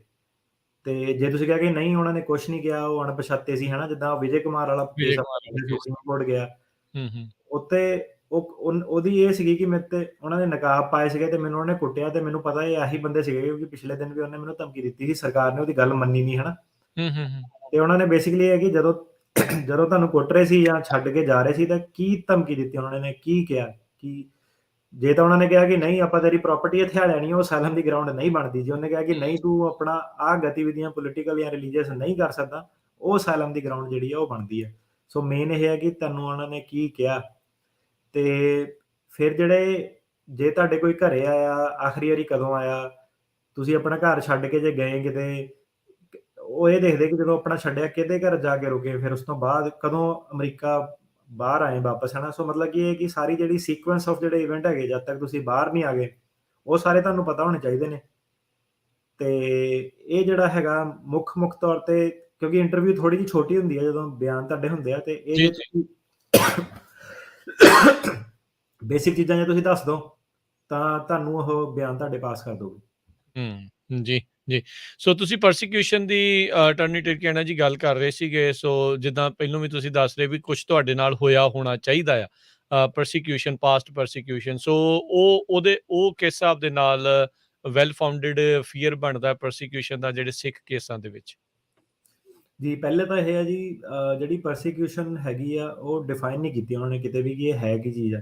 ਹੂੰ, ਹੂੰ। ਤੇ ਜ਼ਿਆਦਾਤਰ ਜਿਹੜੇ ਕੋਰਟ ਹੈਗੇ ਆ ਉਹਨਾਂ ਨੇ ਇਹਨੂੰ ਪਰਸੀਕਿਊਸ਼ਨ ਨੂੰ ਇਹ ਮੰਨਦੇ ਆ ਕਿ ਪਰਸੀਕਿਊਸ਼ਨ ਏਦਾਂ ਦਾ ਕੋਈ ਤੁਹਾਡੇ ਤੇ ਇੰਜਰੀ ਜਾਂ ਕੋਈ ਏਦਾਂ ਦਾ ਹਾਰਮ ਹੈਗਾ ਜਿਹੜਾ ਕਿ ਇੱਕ ਬਹੁਤ ਜ਼ਿਆਦਾ offensive ਕੰਡਕਟ ਹੈਗਾ, ਮੀਅਰ ਹਰਾਸਮੈਂਟ ਜਾਂ ਡਿਸਕ੍ਰਿਮੀਨੇਸ਼ਨ ਨਹੀਂ। ਇਹ ਨਹੀਂ ਕਿ ਬਸ ਗਾਲ ਕੱਢਤੀ ਜਾਂ ਮਾੜਾ ਚੰਗਾ ਕਹਿ ਤਾ, ਮਤਲਬ ਕਿ ਇੱਕ offensive ਜਿਹੜਾ ਹੈਗਾ ਕਿ ਐਕਸਟ੍ਰੀਮ ਜਿਹਨੂੰ ਕਹਿ ਲਓ, ਜਿੱਦਾਂ ਫॉर ਐਗਜ਼ਾਮਪਲ ਫਿਜ਼ੀਕਲ ਵਾਇਲੈਂਸ ਹੋ ਗਈ, ਜਾਂ ਤੁਹਾਨੂੰ ਸਰਕਾਰ ਨੇ ਤੁਹਾਡਾ ਜਿਹੜਾ ਕਾਰੋਬਾਰ, ਕੰਮ ਧੰਦਾ ਸੀਗਾ ਉਹ ਬੰਦ ਕਰਾ ਦਿੱਤਾ, ਤੁਹਾਨੂੰ ਫੜ ਕੇ ਇੰਪ੍ਰਿਜ਼ਨਮੈਂਟ ਕਰ ਲਿਆ, ਰੇਪ ਕਰਤਾ, ਕੁੱਟਮਾਰ ਕਰਤੀ, ਅਟੈਂਪਟਡ ਰੇਪ, ਕਿਡਨੈਪਿੰਗ ਹੋ ਗਈ, ਡੈਥ ਦੇ ਥ੍ਰੈਟ ਦਿੱਤੇ, ਫਿਜ਼ੀਕਲ ਅਟੈਕ ਦਿੱਤੇ, ਡਿਟੇਨ ਕਰਕੇ ਰੱਖਿਆ, ਹੂੰ, ਕੋਰਟ ਹੂੰ। ਦੇ ਵਿੱਚ ਸੁਣਵਾਈ ਨਹੀਂ ਕੀਤੀ ਸਰਕਾਰਾਂ ਨੇ ਤੁਹਾਡੀ, ਉਹ ਸਾਰੀਆਂ ਜਿਹੜੀਆਂ ਚੀਜ਼ਾਂ ਉਹਨੂੰ ਕਹਿੰਦੇ ਪਰਸੀਕਿਊਸ਼ਨ। ਤੇ ਇਹਦੇ ਵਿੱਚ ਇਹ ਜਿਹੜੀ ਪਰਸੀਕਿਊਸ਼ਨ ਹੁੰਦੀ ਹੈ, ਇਹ ਸਟੇਟ ਵੀ ਕਰ ਸਕਦੀ ਹੈ ਤੇ ਨਾਨ ਸਟੇਟ ਐਕਟਰ ਵੀ ਕਰ ਸਕਦਾ। ਸਟੇਟ ਐਕਟਰ ਦਾ ਮਤਲਬ ਹੁੰਦਾ ਸਰਕਾਰ, ਨਾਨ ਸਟੇਟ ਐਕਟਰ ਦਾ ਮਤਲਬ ਹੁੰਦਾ ਉਹ ਵਾਲੇ ਬੰਦੇ ਜਿਹੜੇ ਸਰਕਾਰ ਦੀ ਸ਼ਹਿ ਤੇ ਕੰਮ ਕਰਦੇ ਆ। ਤੇ ਇਹਦੇ ਵਿੱਚ ਮੁੱਦਾ ਇਹ ਆ ਜਾਂਦਾ ਕਿ ਜਦੋਂ ਸਰਕਾਰ ਦੀ ਸ਼ਹਿ ਤੇ ਬੰਦੇ ਕੰਮ ਕਰਨ ਵਾਲੇ ਜੇ ਤੁਹਾਨੂੰ ਨੁਕਸਾਨ ਪਹੁੰਚਾਉਂਦੇ ਆ, ਤੇ ਫਿਰ ਤੁਹਾਡੇ ਉੱਤੇ ਇੱਕ ਹੋਰ ਬਰਡਨ ਆ ਜਾਂਦਾ। ਤੁਸੀਂ ਇਹ ਪ੍ਰੂਵ ਕਰਨਾ ਕਿ ਜਿਹੜੀ ਸਰਕਾਰ ਆ, ਉਹ ਅਨਵਿਲਿੰਗ ਜਾਂ ਅਨਏਬਲ ਟੂ ਕੰਟਰੋਲ ਹੈਗੀ। ਮਤਲਬ ਕਿ ਉਹ ਜਿਹੜੇ ਆਹ ਵਾਲੇ ਬੰਦੇ ਆ, ਇਹਨਾਂ ਨੂੰ ਰੋਕ ਨਹੀਂ ਸਕਦੀ। ਮਤਲਬ ਇਹ ਉਹਨਾਂ ਦੀ ਪਾਵਰ ਤੋਂ ਬਾਹਰ ਆ, ਕਿ ਮਤਲਬ ਕਿ ਸਰਕਾਰ ਨੂੰ ਭਾਵੇਂ ਪਤਾ ਵੀ ਆ, ਪਰ ਸਰਕਾਰ ਤੁਹਾਨੂੰ ਕੋਈ ਵੀ ਪ੍ਰੋਟੈਕਸ਼ਨ ਆ ਜਿਹੜੀ ਉਹ ਦੇ ਨਹੀਂ ਸਕਦੀ। ਜਿੱਦਾਂ ਹੁਣ ਆਪਣੇ ਦੇਖੇ ਕਿ ਸੈਕੰਡ ਸਰਕਟ ਦੇ ਵਿੱਚ ਕੇਸ ਸੀਗਾ ਜਿਹੜਾ ਜਗਦੀਪ ਸਿੰਘ ਦਾ ਡਿਨਾਈ ਹੋਇਆ। ਉਹ ਕਹਿੰਦੇ ਕਿ ਇਹ ਸਰਕਾਰ ਜਿਹੜੇ ਪਾਰਟੀ ਵਰਕਰ ਹੈਗੇ ਆਪਾਂ ਉਹਨਾਂ ਨੂੰ ਸਰਕਾਰ ਨਹੀਂ ਮੰਨਦੇ, ਸੋ ਆਪਾਂ ਨਹੀਂ ਮੰਨਦੇ ਕਿ ਸਰਕਾਰ ਤੁਹਾਨੂੰ ਤੰਗ ਕਰਦੀ ਹੈ। ਓਕੇ। ਉਹਦੇ ਵਿੱਚ ਹੁਣ ਪ੍ਰੋਬਲਮ ਇਹ ਹੋਈ ਕਿ ਜਿਹੜਾ ਮੁੱਦਾ ਸੀਗਾ ਕਲਾਇੰਟ ਨੇ ਵੀ, ਵਕੀਲ ਨੇ ਵੀ ਸ਼ਾਇਦ ਸਹੀ ਤਰੀਕੇ ਨਾਲ ਫਰੇਮ ਨਹੀਂ ਕੀਤੇ। ਮੁੱਦਾ ਇਹ ਫਿਰ ਮੁੱਦਾ ਉਹਦੇ ਵਿੱਚ ਇਹ ਨਹੀਂ ਸੀਗਾ ਕਿ ਕੀ ਇਹ ਸਰਕਾਰ ਹੈਗੀ ਆ ਕਿ ਨਹੀਂ ਹੈਗੀ ਆ। ਉਹ ਆਰਗੂਮੈਂਟ ਜਿਹੜੀ ਨਾ ਉੱਤੇ ਕਰਦੇ ਰਹੇ ਕਿ ਨਹੀਂ ਇਹ ਸਰਕਾਰ ਆ, ਇਹ ਪਾਰਟੀ ਦੇ ਹੋਰ ਲੋਅਰ ਵਰਕਰ। ਉਹ 'ਚ ਮੁੱਦਾ ਇਹ ਹੋਣਾ ਸੀਗਾ ਕਿ ਭਾਵੇਂ ਇਹ ਸਰਕਾਰ ਹੈ, ਭਾਵੇਂ ਇਹ ਸਰਕਾਰ ਨਹੀਂ ਹੈ, ਇਹ ਉਹ ਵਾਲੇ ਬੰਦੇ ਆ ਜਿਹਨੂੰ ਸਰਕਾਰ ਕੰਟਰੋਲ ਨਹੀਂ ਕਰ ਸਕਦੀ। ਅਨਵਿਲਿੰਗ ਐਂਡ ਅਨਏਬਲ ਟੂ, ਮਤਲਬ ਜਿਹੜੀ ਤੁਹਾਡੀ ਆਰਗੂਮੈਂਟ ਆ ਉਹ ਇਸ ਬੰਨੇ ਨਹੀਂ ਜਾਣੀ ਚਾਹੀਦੀ ਸੀ ਕਿ ਸਰਕਾਰ ਮੈਨੂੰ ਤੰਗ ਕਰਦੀ ਆ। ਉਹ ਤੁਹਾਡੀ ਆਰਗੂਮੈਂਟ ਇਸ ਬੰਨੇ ਜਾਣੀ ਚਾਹੀਦੀ ਸੀ ਕਿ ਸਰਕਾਰ ਮੈਨੂੰ ਬਚਾ ਨਹੀਂ ਸਕਦੀ। ਸੋ ਉਹ ਗੱਲ ਉੱਥੇ ਆ ਜਾਂਦੀ ਕਿ ਲਾਅ ਕੀ ਚੱਲ ਰਿਹਾ ਹੈ ਨਾ। ਹੁਣ ਜਿਹੜਾ ਇੱਕ ਕਲਾਇੰਟ ਬੈਠਾ ਕਟਕੜੇ 'ਚ, ਉਹਨੂੰ ਤਾਂ ਨਹੀਂ ਪਤਾ ਕਿ ਮੈਂ ਕੀ ਆਰਗੂਮੈਂਟ ਦੇਣੀ। ਉਹਨੇ ਤਾਂ ਆਪਣੇ ਹਿਸਾਬ ਨਾਲ ਦੇਣਾ, ਨਹੀਂ ਸਰਕਾਰ ਦੇ ਬੰਦੇ ਸੀਗੇ ਹਨਾ, ਉਹਨਾਂ ਦੇ ਲੋਗੋ ਲੱਗਾ ਸੀਗਾ ਫਲਾਨਾ ਢਿਮਕਾਨਾ। ਪਰ ਏਦਾਂ ਕਿ ਉਹ ਫਿਰ ਵੀ ਕੇਸ ਲੂਜ਼ ਕਰ ਦਿੰਦਾ ਆਪਣਾ, ਕਿਉਂਕਿ ਉਹਨੂੰ ਜਿਹੜਾ ਹੈਗਾ ਮੁੱਦਾ ਨਹੀਂ ਸਮਝ ਆ ਰਿਹਾ। ਮੁੱਦਾ ਇਹ ਹੈਗਾ ਕਿ ਉਹਦੇ ਕੇਸ ਦੇ ਵਿੱਚ ਉਹਨੇ ਇਹ ਸ਼ੋਅ ਕਰਨਾ ਹੁੰਦਾ ਕਿ ਸਰਕਾਰ ਅਨਵਿਲਿੰਗ ਜਾਂ ਅਨਏਬਲ ਟੂ ਕੰਟਰੋਲ ਆ। ਜੀ ਜੀ, ਬਿਲਕੁਲ। ਸੋ ਇੱਕ ਕੇਸ ਰੀਸੈਂਟਲੀ ਵੀ ਆਇਆ ਸੀਗਾ ਅਟਾਰਨੀ ਟਿਰਕਿਆਣਾ ਜੀ, ਜਿਹਦੇ ਵਿੱਚ ਕਹਿੰਦੇ ਵੀ ਜਦੋਂ ਉਹਨਾਂ ਨੂੰ ਪੁੱਛਿਆ ਵੀ ਤੂੰ ਰੀਲੋਕੇਟ ਕਰ ਲੈਂਦਾ, ਫਿਰ ਉਸ ਤੋਂ ਬਾਅਦ ਦੇ ਵਿੱਚ ਇਹ ਟਿਕਟੌਕ ਤੇ ਰੌਲਾ ਪੈ ਗਿਆ ਵੀ ਲਓ ਜੀ ਹੁਣ ਤਾਂ ਅਸਾਈਲਮ ਵਾਲੇ ਸਾਰੇ ਹੀ ਆਹ ਪਾਰਟੀ ਵਾਲੇ ਕੇਸ ਹੀ ਜਿਹੜੇ ਉਹ ਹੋਣੇ ਜਿਹੜੇ ਉਹ ਬੰਦ ਹੋ ਜਾਣਗੇ। ਸੋ ਇਹ ਰੀਲੋਕੇਸ਼ਨ ਦਾ ਮਸਲਾ ਵੀ ਵਿੱਚ ਕਿਸ ਤਰੀਕੇ ਦੇ ਨਾਲ ਆਉਂਦਾ ਹੈ? ਜੀ, ਸੋ ਏਦਾਂ ਕਿ ਜਦੋਂ ਨਾ ਤੁਸੀਂ ਪਾਸਟ ਪਰਸੀਕਿਊਸ਼ਨ ਪ੍ਰੂਵ ਕਰ ਦਿੰਦੇ ਹੋ, ਮਤਲਬ ਕਿ ਹੁਣ ਜਿੱਦਾਂ ਕਿਸੇ ਬੰਦੇ ਨੇ ਕਹਿ ਦਿੱਤਾ ਕਿ ਉੱਤੇ ਹਮਲਾ ਹੋਇਆ ਹੈ, ਉਹਨੂੰ ਨੁਕਸਾਨ ਪਹੁੰਚਿਆ ਹੈ ਨਾ, ਇੱਕ ਵਾਰੀ ਅਟੈਕ ਹੋਇਆ, 2 ਵਾਰੀ 3 ਵਾਰੀ, ਜੋ ਵੀ ਉਹਦਾ ਇੱਕ ਵਾਰੀ ਤੁਸੀਂ ਪਾਸਟ ਪਰਸੀਕਿਊਸ਼ਨ ਜਿਹੜੀ ਉਹ ਪ੍ਰੂਵ ਕਰ ਦਿੰਦੇ ਹੋ, ਜਿਹੜਾ ਬਰਡਨ ਆਫ ਪ੍ਰੂਫ ਆ ਉਹ ਸਰਕਾਰ ਤੇ ਸ਼ਿਫਟ ਹੋ ਜਾਂਦਾ। ਮਤਲਬ ਕਿ ਸਰਕਾਰ ਦੀ ਫਿਰ ਮਤਲਬ ਕਿ ਇੱਕ ਵਾਰੀ ਤੁਸੀਂ ਪਾਸਟ ਪਰਸੀਕਿਊਸ਼ਨ ਪ੍ਰੂਵ ਕਰਤੀ, ਕੋਰਟ ਆਲਰੇਡੀ ਮੰਨ ਲੈਂਦਾ ਕਿ ਫਿਊਚਰ ਦੇ ਵਿੱਚ ਵੀ ਤੁਹਾਡੇ ਨਾਲ ਧੱਕਾ ਹੋਊਗਾ। ਤੇ ਫਿਰ ਜਿਹੜਾ ਬਰਡਨ ਜਿਹੜਾ ਹੈਗਾ ਉਹ ਸਰਕਾਰ ਤੇ ਸ਼ਿਫਟ ਕਰ ਦਿੰਦਾ, ਕਿ ਸਰਕਾਰ ਨੇ ਫਿਰ ਸ਼ੋਅ ਕਰਨਾ ਹੁੰਦਾ ਕਿ ਨਹੀਂ, ਫਿਊਚਰ ਦੇ ਵਿੱਚ ਤੁਹਾਡੇ ਨਾਲ ਪਾਸਟ 'ਚ ਹੀ ਧੱਕਾ ਹੋਇਆ, ਫਿਊਚਰ 'ਚ ਤੁਹਾਡੇ ਨਾਲ ਕੋਈ ਧੱਕਾ ਨਹੀਂ ਹੋਊਗਾ। ਸੋ ਸਰਕਾਰ ਕੋਲ 2-3 ਤਰੀਕੇ ਹੁੰਦੇ ਨੇ। ਇੱਕ ਤਰੀਕਾ ਤਾਂ ਉਹਨਾਂ ਦਾ ਇਹੀ ਹੈ ਕਿ ਉਹ ਇਹ ਦੱਸ ਸਕਦੀ ਹੈ ਕਿ ਨਹੀਂ, ਜਿਹੜੀ ਪਾਰਟੀ ਨੇ ਇਹਨੂੰ ਤੰਗ ਕੀਤਾ ਉਹ ਹੁਣ ਚੇਂਜ ਹੋ ਗਈ, ਹਾਲਾਤ ਬਦਲ ਗਏ। ਇੱਕ ਤਰੀਕਾ ਤਾਂ ਉਹਨਾਂ ਕੋਲ ਇਹ ਹੈਗਾ ਕਿ ਹੁਣ ਹਾਲਾਤ ਬਦਲ ਗਏ, ਇਹਨੂੰ ਖਤਰਾ ਨਹੀਂ। ਦੂਜਾ ਤਰੀਕਾ ਸਰਕਾਰ ਕੋਲ ਇਹ ਹੁੰਦਾ ਕਿ ਸਰਕਾਰ ਇਹ ਸ਼ੋਅ ਕਰ ਸਕਦੀ ਹੈ ਕਿ ਇਹ ਬੰਦਾ ਹੋਰ ਕਿਸੇ ਸਟੇਟ ਦੇ ਵਿੱਚ ਰੀਲੋਕੇਟ ਕਰ ਸਕਦਾ, ਤੇ ਜੇ ਸਰਕਾਰ ਇਹ ਸ਼ੋਅ ਕਰ ਦੇਵੇ ਕਿ ਇਹ ਰੀਲੋਕੇਟ ਕਰ ਸਕਦਾ, ਤੇ ਫਿਰ ਬੰਦਾ ਕੇਸ ਹਾਰ ਜਾਂਦਾ। ਤੇ ਉਹ ਜਿਹੜਾ ਕੇਸ ਸੀਗਾ ਉਹਦੇ ਵਿੱਚ ਕੀ ਸੀਗਾ ਕਿ ਜਿਹੜਾ ਰੀਲੋਕੇਸ਼ਨ ਦਾ ਮੁੱਦਾ ਸੀਗਾ, ਜਦੋਂ ਤੋਂ ਸਵਾਲ ਜਵਾਬ ਪੁੱਛੇ ਗਏ, ਤੇ ਜ਼ਿਆਦਾਤਰ ਜਿਹੜੇ ਲੋਕੀ, ਆਪਾਂ ਪਹਿਲਾਂ ਵੀ ਦੱਸਿਆ ਕਿ ਉਹ ਆਹੀ ਆਧਾਰ ਕਾਰਡ, ਪੈਨ ਕਾਰਡ ਨੂੰ ਹੀ ਅਲਾਪੀ ਜਾਂਦੇ ਆ ਕਿ ਆਧਾਰ ਕਾਰਡ, ਪੈਨ ਕਾਰਡ ਮੈਨੂੰ ਟਰੈਕ ਕਰ ਲੈਣਾ। ਪੈਰਾਲੀਗਲ ਵੀ ਉਹੀ ਲਿਖੀ ਜਾਂਦੇ ਆ, ਆਧਾਰ ਕਾਰਡ। ਸੋ ਉਹ ਬਕਵਾਸ ਆਰਗੂਮੈਂਟ ਹੈ ਇੱਕਦਮ। ਆਧਾਰ ਕਾਰਡ, ਪੈਨ ਕਾਰਡ ਨਾਲ ਕੁਛ ਨਹੀਂ ਹੁੰਦਾ। ਉਹਨਾਂ ਕੋਲ already library of Congress the report ਆ, ਸਿੱਧੇ ਉਹਦੇ ਵਿੱਚ ਲਿਖਿਆ ਹੋਇਆ ਕਿ ਆਧਾਰ ਕਾਰਡ ਤੇ ਪੈਨ ਕਾਰਡ ਦੇ ਬੇਸ ਤੇ ਕਿਸੇ ਦੀ ਟਰੈਕਿੰਗ ਨਹੀਂ ਹੋ ਸਕਦੀ। ਤੁਸੀਂ ਦੱਸ ਨਹੀਂ ਸਕਦੇ ਕਿ ਬੰਦਾ ਇਸ ਵੇਲੇ ਕਿੱਥੇ ਮੌਜੂਦ ਆ, ਪੋਸੀਬਲ ਨਹੀਂ ਹੈਗਾ, ਕੋਈ ਇਦਾਂ ਦਾ ਡੇਟਾਬੇਸ ਨਹੀਂ ਹੈਗਾ। ਤੇ ਸਰਕਾਰ ਜਿਹੜੀ ਕੰਟਰੀ ਕੰਡੀਸ਼ਨ ਆ ਉਹਦੇ ਵਿੱਚ ਉਹਨਾਂ ਨੇ ਪੂਰਾ ਲਿਖਿਆ ਹੋਇਆ ਕਿ ਇੰਡੀਆ ਦੇ ਵਿੱਚ ਜਦੋਂ ਤੁਸੀਂ ਇੱਕ ਸਟੇਟ ਤੋਂ ਦੂਜੀ ਸਟੇਟ ਦੇ ਵਿੱਚ ਮੂਵ ਕਰਦੇ ਹੋ, ਕੋਈ ਚੈੱਕ ਪੁਆਇੰਟ ਜਾਂ ਨਾਕੇ ਨਹੀਂ ਲੱਗੇ, ਤੇ ਸਿੱਖ ਇੱਕ ਸਟੇਟ ਤੋਂ ਦੂਜੀ ਸਟੇਟ ਜਾਂਦੇ ਰਹਿੰਦੇ ਆ। ਦਿੱਲੀ ਜਹਾਜ਼ ਚੜ੍ਹਦੇ ਰੋਜ਼ ਹਜ਼ਾਰਾਂ ਦੀ ਤਾਦਾਦ 'ਚ ਜਾਂਦੇ ਆ। ਕਿਸੇ ਵੀ ਮੌਕੇ ਤੇ ਸਰਕਾਰ ਏਦਾਂ ਨਹੀਂ ਹੈਗੀ ਕਿ ਇੱਕ ਸਿੱਖ ਬੰਦੇ ਨੂੰ ਇੱਕ ਸਟੇਟ ਤੋਂ ਦੂਜੀ ਸਟੇਟ ਦੇ ਵਿੱਚ ਜਾਣ ਲਈ ਰੋਕਦੀ ਆ। ਇਹਦੇ ਨਾਲ ਉਹਨਾਂ ਕੋਲ ਇਹ ਸਾਰੇ ਆંકੜੇ ਹੈਗੇ ਆ ਕਿ ਇੰਡੀਆ ਦੇ ਵਿੱਚ ਟੋਟਲ ਕਿੰਨੇ ਸਿੱਖ ਰਹਿੰਦੇ ਆ, ਕਿਹੜੀ ਸਟੇਟ ਦੇ ਵਿੱਚ ਰਹਿੰਦੇ ਆ। ਸੋ ਉਹ ਡੇਟਾ ਉਹਨਾਂ ਕੋਲ ਆਲਰੇਡੀ ਹੈਗਾ ਕਿ ਹਰੇਕ ਸਟੇਟ ਦੇ ਵਿੱਚ ਸਿੱਖ ਰਹਿ ਸਕਦੇ ਆ, ਹੁਣ ਕੋਈ ਪ੍ਰੋਬਲਮ ਨਹੀਂ ਹੈਗੀ। ਸੋ ਜਦੋਂ ਏਦਾਂ ਕਿ ਜੇ ਰੀਲੋਕੇਸ਼ਨ ਵਾਲੀ ਆਰਗੂਮੈਂਟ ਤੁਸੀਂ ਆਪ ਹੀ ਆਧਾਰ ਕਾਰਡ, ਪੈਨ ਕਾਰਡ ਤੱਕ ਸੀਮਿਤ ਰੱਖੋ, ਤੇ ਉਹ ਰੀਲੋਕੇਸ਼ਨ ਦੀ ਆਰਗੂਮੈਂਟ ਜ਼ਿਆਦਾਤਰ ਤੁਸੀਂ ਲੂਜ਼ ਕਰ ਸਕਦੇ ਹੋ, ਕਿਉਂਕਿ ਫਿਰ ਜਿਹੜੀ ਸਰਕਾਰ ਆ ਉਹਨੇ ਆਪਣਾ ਬਰਡਨ ਆਲਰੇਡੀ ਮੀਟ ਕਰ ਦਿੱਤਾ ਵਾ ਕਿ ਆਹ ਦੇਖੋ, ਕੰਟਰੀ ਕੰਡੀਸ਼ਨ ਰਿਪੋਰਟ ਆਲਰੇਡੀ ਕਹਿੰਦੀਆਂ ਹੈਗੀਆਂ ਕਿ ਸਿੱਖ ਦੂਜੀ ਸਟੇਟ 'ਚ ਰਹਿ ਸਕਦੇ। ਸੋ ਹੁਣ ਉਹੀ ਚੀਜ਼ ਨੂੰ ਜੇ ਰੀਲੋਕੇਸ਼ਨ ਮੁੱਦੇ ਨੂੰ ਸਹੀ ਤਰੀਕੇ ਨਾਲ ਪਸੰਦ ਕਰੇ, ਫੋਰ ਐਗਜ਼ਾਮਪਲ ਜੇ ਮੈਂ ਆਪਣੇ ਕਲਾਇੰਟ ਨੂੰ ਸਵਾਲ ਪੁੱਛਾਂ ਹੈ ਨਾ ਕਿ ਤੇਰੀਆਂ ਕੀ ਮੰਗਾਂ, ਉਹਨੇ ਕਹਿਣਾ ਮੇਰੀਆਂ ਇਹ ਮੰਗਾਂ। ਮੇਰਾ ਫਿਰ ਦੂਜਾ ਸਵਾਲ ਹੈ ਕਿ ਕੀ ਇਹ ਮੰਗਾਂ ਤੂੰ ਪੰਜਾਬ ਤੋਂ ਬਾਹਰ ਕਿਸੇ ਹੋਰ ਸਟੇਟ ਦੇ ਵਿੱਚ ਮੰਗ ਸਕਦਾ ਕਿ ਨਹੀਂ ਮੰਗ ਸਕਦਾ? ਉਹ ਕਹੂਗਾ ਕਿ ਨਹੀਂ, ਮੈਂ ਉਹ ਵਾਲੀ ਸਟੇਟ ਦੇ ਵਿੱਚ ਵੀ ਇਹ ਮੰਗਾਂ ਨਹੀਂ ਮੰਗ ਸਕਦਾ। ਮੈਂ ਪੁੱਛੂੰਗਾ ਕਿ ਕਿਉਂ ਨਹੀਂ ਮੰਗ ਸਕਦਾ? ਉਹਨੇ ਕਹਿਣਾ ਕਿ ਜਿੱਦਾਂ ਇਹ ਵਾਲੀ ਸਟੇਟ ਦੇ ਵਿੱਚ ਇਹ ਮੰਗਾਂ ਨਜਾਇਜ਼ ਆ, ਦੂਜੀ ਸਟੇਟ ਦੇ ਵਿੱਚ ਵੀ ਇਹ ਮੰਗਾਂ ਨਜਾਇਜ਼ ਆ। ਤੇ ਮੈਂ ਕਹੂੰਗਾ ਕਿ ਜੇ ਤੂੰ ਦੂਜੀ ਸਟੇਟ ਦੇ ਵਿੱਚ ਜਾ ਕੇ ਵੀ ਇਹ ਚੀਜ਼ਾਂ ਕਰਨੋਂ ਨਹੀਂ ਹਟੂੰਗਾ, ਪਾਰਟਿਸਿਪੇਟ ਕਰੂੰਗਾ, ਤਾਂ ਫਿਰ ਕੀ ਹੋਊਗਾ? ਫਿਰ ਉਹ ਕਹੂਗਾ ਕਿ ਹੌਲੀ-ਹੌਲੀ ਫਿਰ ਮੈਂ ਉੱਥੇ ਲੋਕਲ ਪੁਲਿਸ ਨਜ਼ਰਾਂ 'ਚ ਆਊਂਗਾ, ਫਿਰ ਉਸ ਤੋਂ ਬਾਅਦ ਮੈਂ ਜਿਹੜੇ ਉੱਥੇ ਦੀ ਸਰਕਾਰਾਂ ਉਹਨਾਂ ਦੀ ਨਜ਼ਰਾਂ ਦੇ ਵਿੱਚ ਆਊਂਗਾ। ਸੋ ਕਹਿਣ ਦਾ ਮਤਲਬ ਹੈ ਕਿ ਆਪਾਂ ਇਹ ਨਹੀਂ ਸ਼ੋਅ ਕਰਨਾ ਕਿ ਸਾਨੂੰ ਪੰਜਾਬ ਪੁਲਿਸ ਨੇ ਜਾਂ ਕਿਸੇ ਨੇ ਜਾ ਕੇ ਥੱਲੇ ਹੋਰ ਕਿਸੇ ਸਟੇਟ ਦੇ ਵਿੱਚ ਲੱਭਣਾ ਵਾ।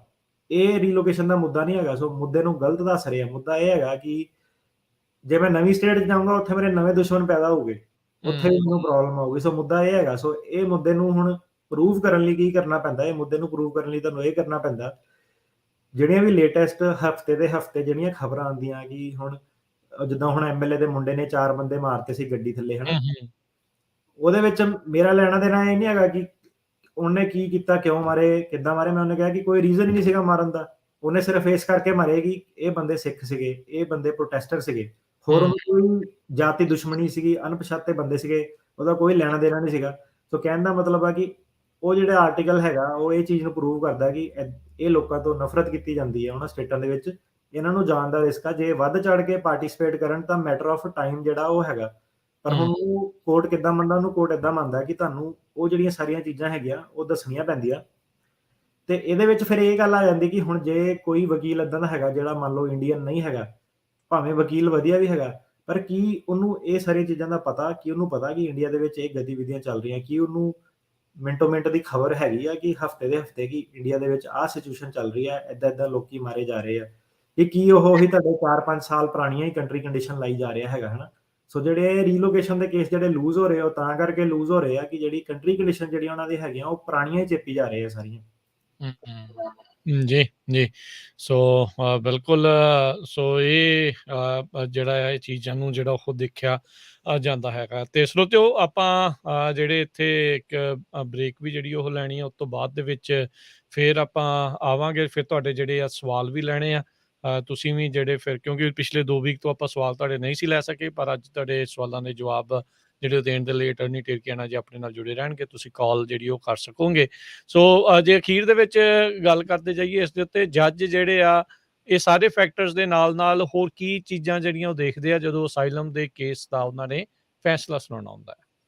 ਪਹਿਲਾਂ ਤਾਂ ਜੀ ਉਹ ਤੁਹਾਡੀ ਨੌਲੇਜ ਦੇਖਦੇ ਆ ਕਿ ਨੌਲੇਜ ਕਿੰਨੀ ਆ ਤੁਹਾਨੂੰ ਪੋਲੀਟੀਕਲ ਸਿਸਟਮ ਬਾਰੇ। ਜੇ ਤੁਸੀਂ ਮੰਗਾਂ ਕਰਦੇ ਆ ਤਾਂ ਨੌਲੇਜ ਕੀ ਆ? ਹੁਣ ਜੇ ਮੰਨ ਲਓ ਕੋਈ ਕਹਿੰਦਾ ਮੇਰਾ ਕਸ਼ਮੀਰ ਦਾ ਮੁੱਦਾ ਹੈ ਨਾ, ਉਹਨਾਂ ਨੇ ਇਹ ਦੇਖਣਾ ਕਿ ਇਹਨੂੰ ਪਤਾ ਵੀ ਹੈਗਾ ਕਿ ਕਸ਼ਮੀਰ ਦਾ ਮੁੱਦਾ ਕੀ ਆ, ਬਣਿਆ ਕਿੱਦਾਂ ਸੀਗਾ। ਫਿਰ ਉਹਨਾਂ ਨੇ ਦੇਖਣਾ ਕ੍ਰੈਡੀਬਿਲਿਟੀ ਕਿ ਬੰਦਾ ਸੱਚਾ ਕਿ ਝੂਠਾ। ਤੇ ਤੀਜੀ ਚੀਜ਼ ਉਹਨਾਂ ਨੇ ਦੇਖਣੀ ਕਿ ਕੰਸਿਸਟੈਂਸੀ, ਮਤਲਬ ਕਿ ਜੇ ਉਹਨੇ ਕਿਹਾ ਕਿ ਮੈਨੂੰ ਇਹ 5 ਤੋਂ 6 ਬੰਦੇ ਸੀਗੇ, ਮੰਨ ਲਓ ਕਿਸੇ ਨੇ ਕਿਹਾ, ਹੁਣ ਉਹ ਕੋਰਟ ਦੇ ਵਿੱਚ ਕਹਿ ਰਿਹਾ ਕਿ ਨਹੀਂ ਇਹ 4 ਤੋਂ 5 ਬੰਦੇ ਸੀਗੇ, ਤੇ ਜੱਜ ਇਹ ਪੁੱਛੇ ਕਿ ਤੂੰ ਪਹਿਲਾਂ 5 ਤੋਂ 6 ਗਿਆ, ਹੁਣ ਤੂੰ 4 ਤੋਂ 5 ਗਿਆ, ਏਦਾਂ ਕਿਉਂ ਆ? ਸੋ ਹੁਣ ਜੇ ਉਹ ਬਹਾਨਾ ਲਾਵੇ ਕਿ ਨਹੀਂ ਮੈਨੂੰ ਭੁੱਲ ਗਿਆ ਸੀਗਾ, ਉਹਨੇ ਕਹਿਣਾ ਨਹੀਂ, ਪਰ ਜਦੋਂ ਤੂੰ ਆਪਣੀ ਡੈਕਲੇਰੇਸ਼ਨ ਲਿਖ ਕੇ ਦਿੱਤੀ ਉਹ 'ਚ ਤਾਂ ਨਹੀਂ ਤੂੰ ਭੁੱਲਿਆ, ਉਹ 'ਚ ਤਾਂ ਤੂੰ ਸਪੈਸੀਫਿਕਲੀ 5 ਤੋਂ 6 ਕਿਹਾ ਸੀਗਾ। ਸੋ ਕੰਸਿਸਟੈਂਸੀ ਦੇਖਦੇ ਕਿ ਬੰਦੇ ਨੇ ਜੋ ਲਿਖਿਆ ਵਾ ਕਿ ਉਹ ਉਹੀ ਚੀਜ਼ ਦੱਸ ਰਿਹਾ ਕਿ ਨਹੀਂ ਦੱਸ ਰਿਹਾ। ਫਿਰ ਇਹਦੇ ਵਿੱਚ ਮੇਨ ਜਿਹੜੀ ਚੀਜ਼ ਆ ਗਈ ਉਹ ਆ ਗਈ ਡਿਮੀਨਰ, ਕਿ ਬੰਦੇ ਦਾ ਕੋਰਟ ਦੇ ਵਿੱਚ ਬਿਹੇਵੀਅਰ ਕਿੱਦਾਂ ਦਾ। ਸੋ ਉਹ ਸਾਰੀ ਚੀਜ਼ ਉੱਤੇ ਆ ਜਾਂਦੀ ਕਿ ਬੰਦਾ ਵੈਲ ਰੈਸਟਡ ਜਾਵੇ, ਛੁੱਟੀਆਂ ਲਵੇ 2 ਹਫ਼ਤੇ ਦੀਆਂ ਆਪਣੇ ਕੇਸ ਤੋਂ ਪਹਿਲਾਂ, ਤਿਆਰੀ ਕਰੇ, ਸੋਚੇ, ਆਰਾਮ ਨਾਲ ਰੈਸਟ ਲੈ ਕੇ ਪ੍ਰੋਪਰ ਚੰਗੇ ਤਰੀਕੇ ਨਾਲ ਜਿਹੜਾ ਜਾਵੇ, ਤਾਂ ਕਿ ਕੋਰਟ ਦੇ ਵਿੱਚ ਬੰਦਾ ਆਪ ਨਾ ਖਿਝਿਆ ਹੋਵੇ, ਤੇ ਜੇ ਜੱਜ ਅੱਗੋਂ ਦੀ ਖਿਝ ਕੇ ਪਵੇ ਤੇ ਬੰਦਾ ਆਰਾਮ ਨਾਲ ਉਹਨੂੰ ਕੰਫਰਟੇਬਲੀ ਉਹਦੀ ਜੱਜ ਦੀ ਗੱਲ ਸੁਣ ਕੇ ਆਨਸਰ ਦੇ ਸਕੇ। ਸੋ ਡਿਮੀਨਰ ਜਿਹੜਾ ਹੈਗਾ ਉਹ ਜਿਹੜੀ ਇੱਕ ਕਾਫੀ ਇੰਪੋਰਟੈਂਟ ਚੀਜ਼ ਹੈ। ਜੀ, ਜੀ। ਤੇ ਸਰੋਤਿਓ ਹੁਣ ਆਪਾਂ ਇੱਕ ਬ੍ਰੇਕ ਲਵਾਂਗੇ। ਬ੍ਰੇਕ ਤੋਂ ਬਾਅਦ ਦੇ ਵਿੱਚ ਫਿਰ ਆਪਾਂ ਤੁਹਾਡੀਆਂ ਕਾਲਸ ਜਿਹੜੀਆਂ ਉਹ ਲਵਾਂਗੇ। ਕਾਲ ਤੁਸੀਂ ਕਰ ਸਕਦੇ ਹੋ ਸਟੂਡੀਓ ਦੇ ਵਿੱਚ, ਨੰਬਰ ਹੈ 408 272 5200 4082725200। ਤੇ ਆਓ ਆਪਾਂ ਇੱਕ ਬ੍ਰੇਕ ਲੈਂਦੇ ਹਾਂ। ਬ੍ਰੇਕ ਤੋਂ ਬਾਅਦ ਮੁੜ ਕੇ ਫਿਰ ਵਾਪਸ ਹਾਜ਼ਰ ਹੁੰਦੇ ਹਾਂ। ਪ੍ਰੋਗਰਾਮ ਇੱਦਾਂ ਹੀ ਚੱਲਦਾ ਰਹੇਗਾ।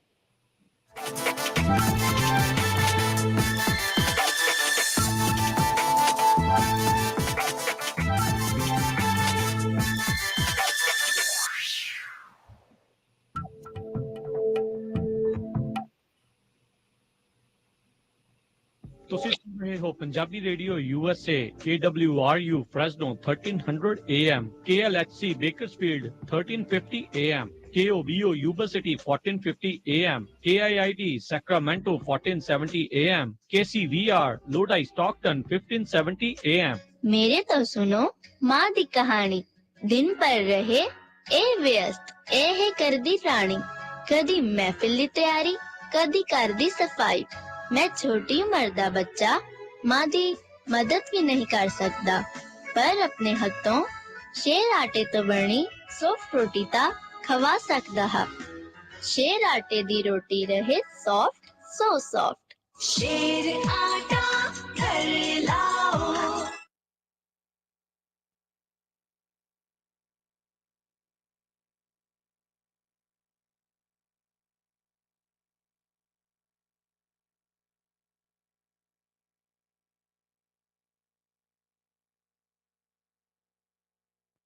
ਦੀ ਕੁੜੀ ਦਾ ਵਿਆਹ ਤੇ ਰੱਖ ਲਿਆ, ਭਲਾ ਕੱਪੜੇ ਲੀੜੇ ਦੀ ਕੋਈ ਫਿਕਰ ਹੈ? ਉਹ ਮੈਰੀ ਗੋਲਡ ਦੇ ਹੁੰਦਿਆਂ ਸਾਨੂੰ ਫਿਕਰ ਕਰਨ ਦੀ ਕੀ ਲੋੜ ਹੈ? ਉਹ ਹਾਂ, ਇਹ ਤੇ ਮੈਂ ਸੋਚਿਆ ਹੀ ਨਹੀਂ। ਜੀ ਹਾਂ, Marigold Fashion House Central Valley ਦਾ ਪਹਿਲਾ ਭਾਰਤੀ ਸ਼ੋਰੂਮ, ਜਿਸ ਵਿੱਚ ਤੁਹਾਡੇ ਵਿਆਹ ਦੀਆਂ ਸਾਰੀਆਂ ਜ਼ਰੂਰਤ ਦੀਆਂ ਚੀਜ਼ਾਂ ਮੌਜੂਦ ਨੇ।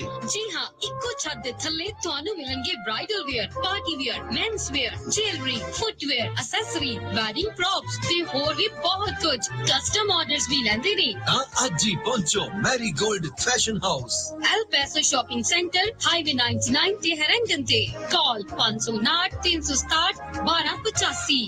ਪੰਜਾਬੀ ਰੇਡੀਓ ਯੂਐਸਏ ਦੀ ਐਪ ਦੇ ਉੱਤੇ ਪੰਜਾਬੀ ਰੇਡੀਓ ਯੂਐਸਏ ਦੇ ਲਾਈਵ ਪ੍ਰੋਗਰਾਮ, ਪੁਰਾਣੇ ਪ੍ਰੋਗਰਾਮਸ ਦੇ ਪੋਡਕਾਸਟ, ਇਹ ਸਾਰਾ ਕੁਝ ਜਦੋਂ ਮਰਜ਼ੀ ਦੁਨੀਆ ਦੇ ਕਿਸੇ ਵੀ ਹਿੱਸੇ ਦੇ ਵਿੱਚ ਸੁਣ ਸਕਦੇ ਹੋ। ਅੱਜ ਹੀ ਐਪ ਡਾਊਨਲੋਡ ਕਰੋ, ਆਪਣੇ ਆਈਫੋਨ ਜਾਂ ਐਂਡਰੋਇਡ ਦੇ ਫੋਨ ਦੇ ਵਿੱਚ ਸਰਚ ਕਰੋ ਪੰਜਾਬੀ ਰੇਡੀਓ ਯੂਐਸਏ।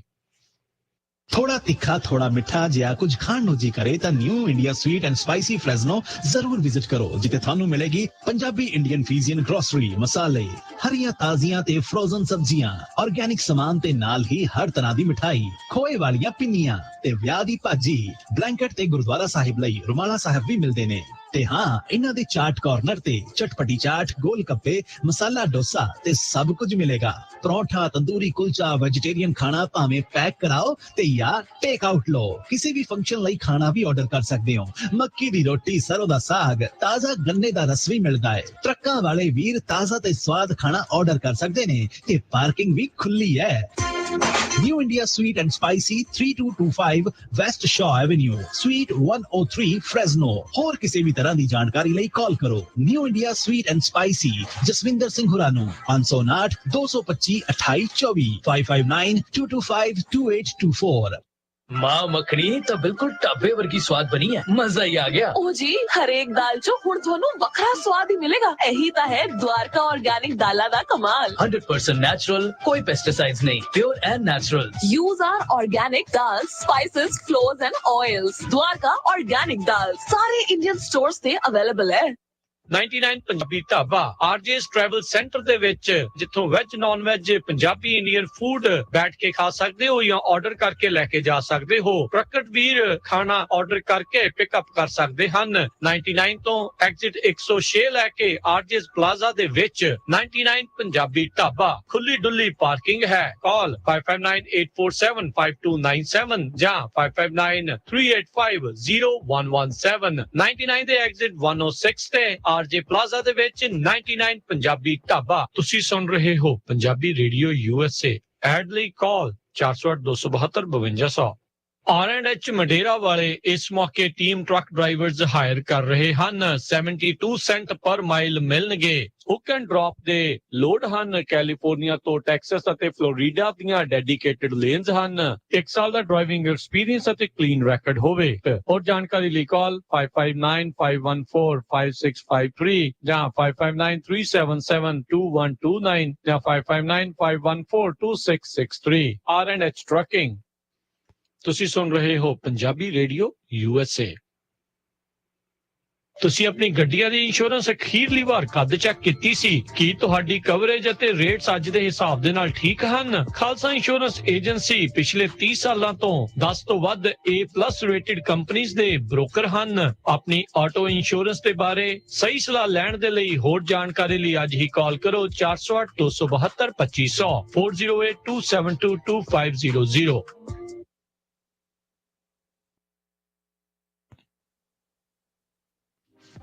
ਤੁਸੀਂ ਸੁਣ ਰਹੇ ਹੋ Punjabi radio USA, KCVR 1570 AM, Stockton, Modesto, KOBO, Yuba City, 1450 AM, KIID, Sacramento, 1470 AM, KWRU, Fresno, 1300 AM. KLHC, Bakersfield, 1350 AM.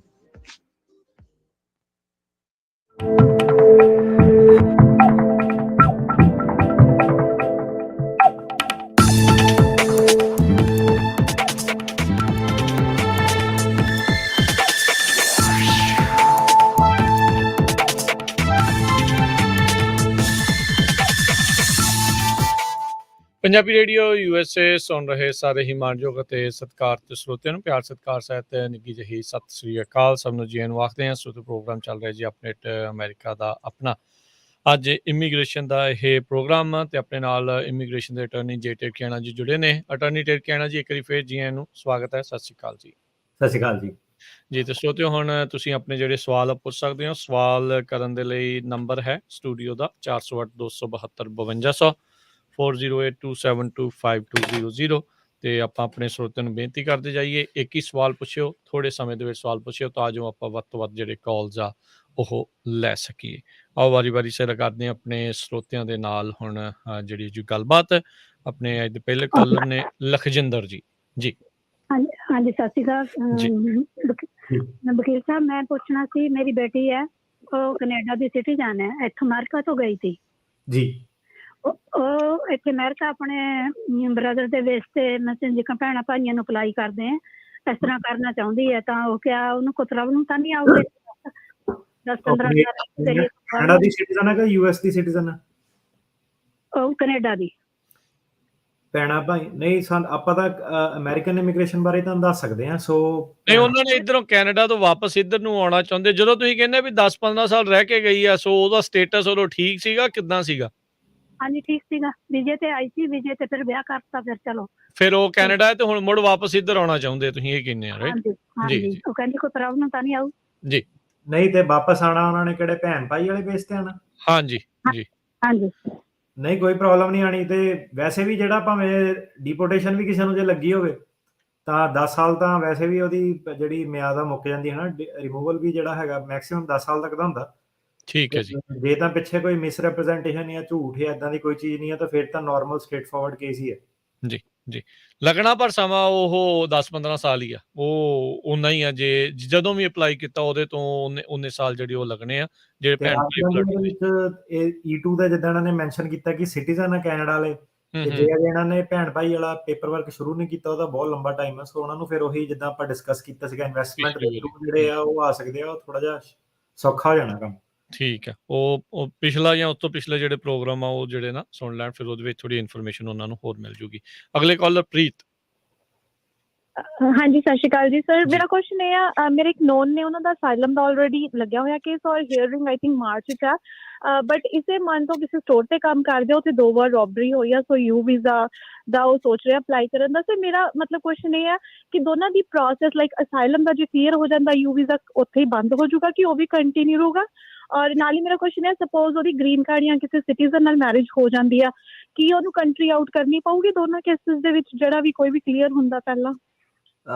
ਦੇਖੋ, ਪਹਿਲਾਂ ਤਾਂ ਯੂ ਵੀਜ਼ਾ ਫਾਈਲ ਕਰੋ, ਕਿਉਂਕਿ ਅਸਾਈਲਮ ਦਾ ਤੁਹਾਨੂੰ ਪਤਾ ਨਹੀਂ ਕਿ ਪਾਸ ਹੋਣਾ ਕਿ ਨਹੀਂ ਹੋਣਾ, ਤੇ ਯੂ ਵੀਜ਼ੇ ਨੂੰ ਵੀ ਕਾਫੀ ਦੇਰ ਲੱਗ ਜਾਂਦੀ ਹੈ। ਸੋ ਯੂ ਵੀਜ਼ਾ ਪਹਿਲਾਂ ਫਾਈਲ ਕਰੋ, ਉਹ ਪੈਰਲਲ ਚੱਲਦਾ ਰਹਿਣਾ, ਜਦੋਂ ਉਹਦਾ ਨੰਬਰ ਆਊਗਾ ਉਹਨੇ ਆਪਣੇ ਟਾਈਮ ਤੇ ਆਪੇ ਅਪਰੂਵ ਹੋ ਜਾਣਾ, ਤੇ ਦੋਨੋਂ ਪ੍ਰੋਸੈਸ ਜਿਹੜੇ ਪੈਰਲਲ ਹੀ ਚੱਲ ਸਕਦੇ ਆ।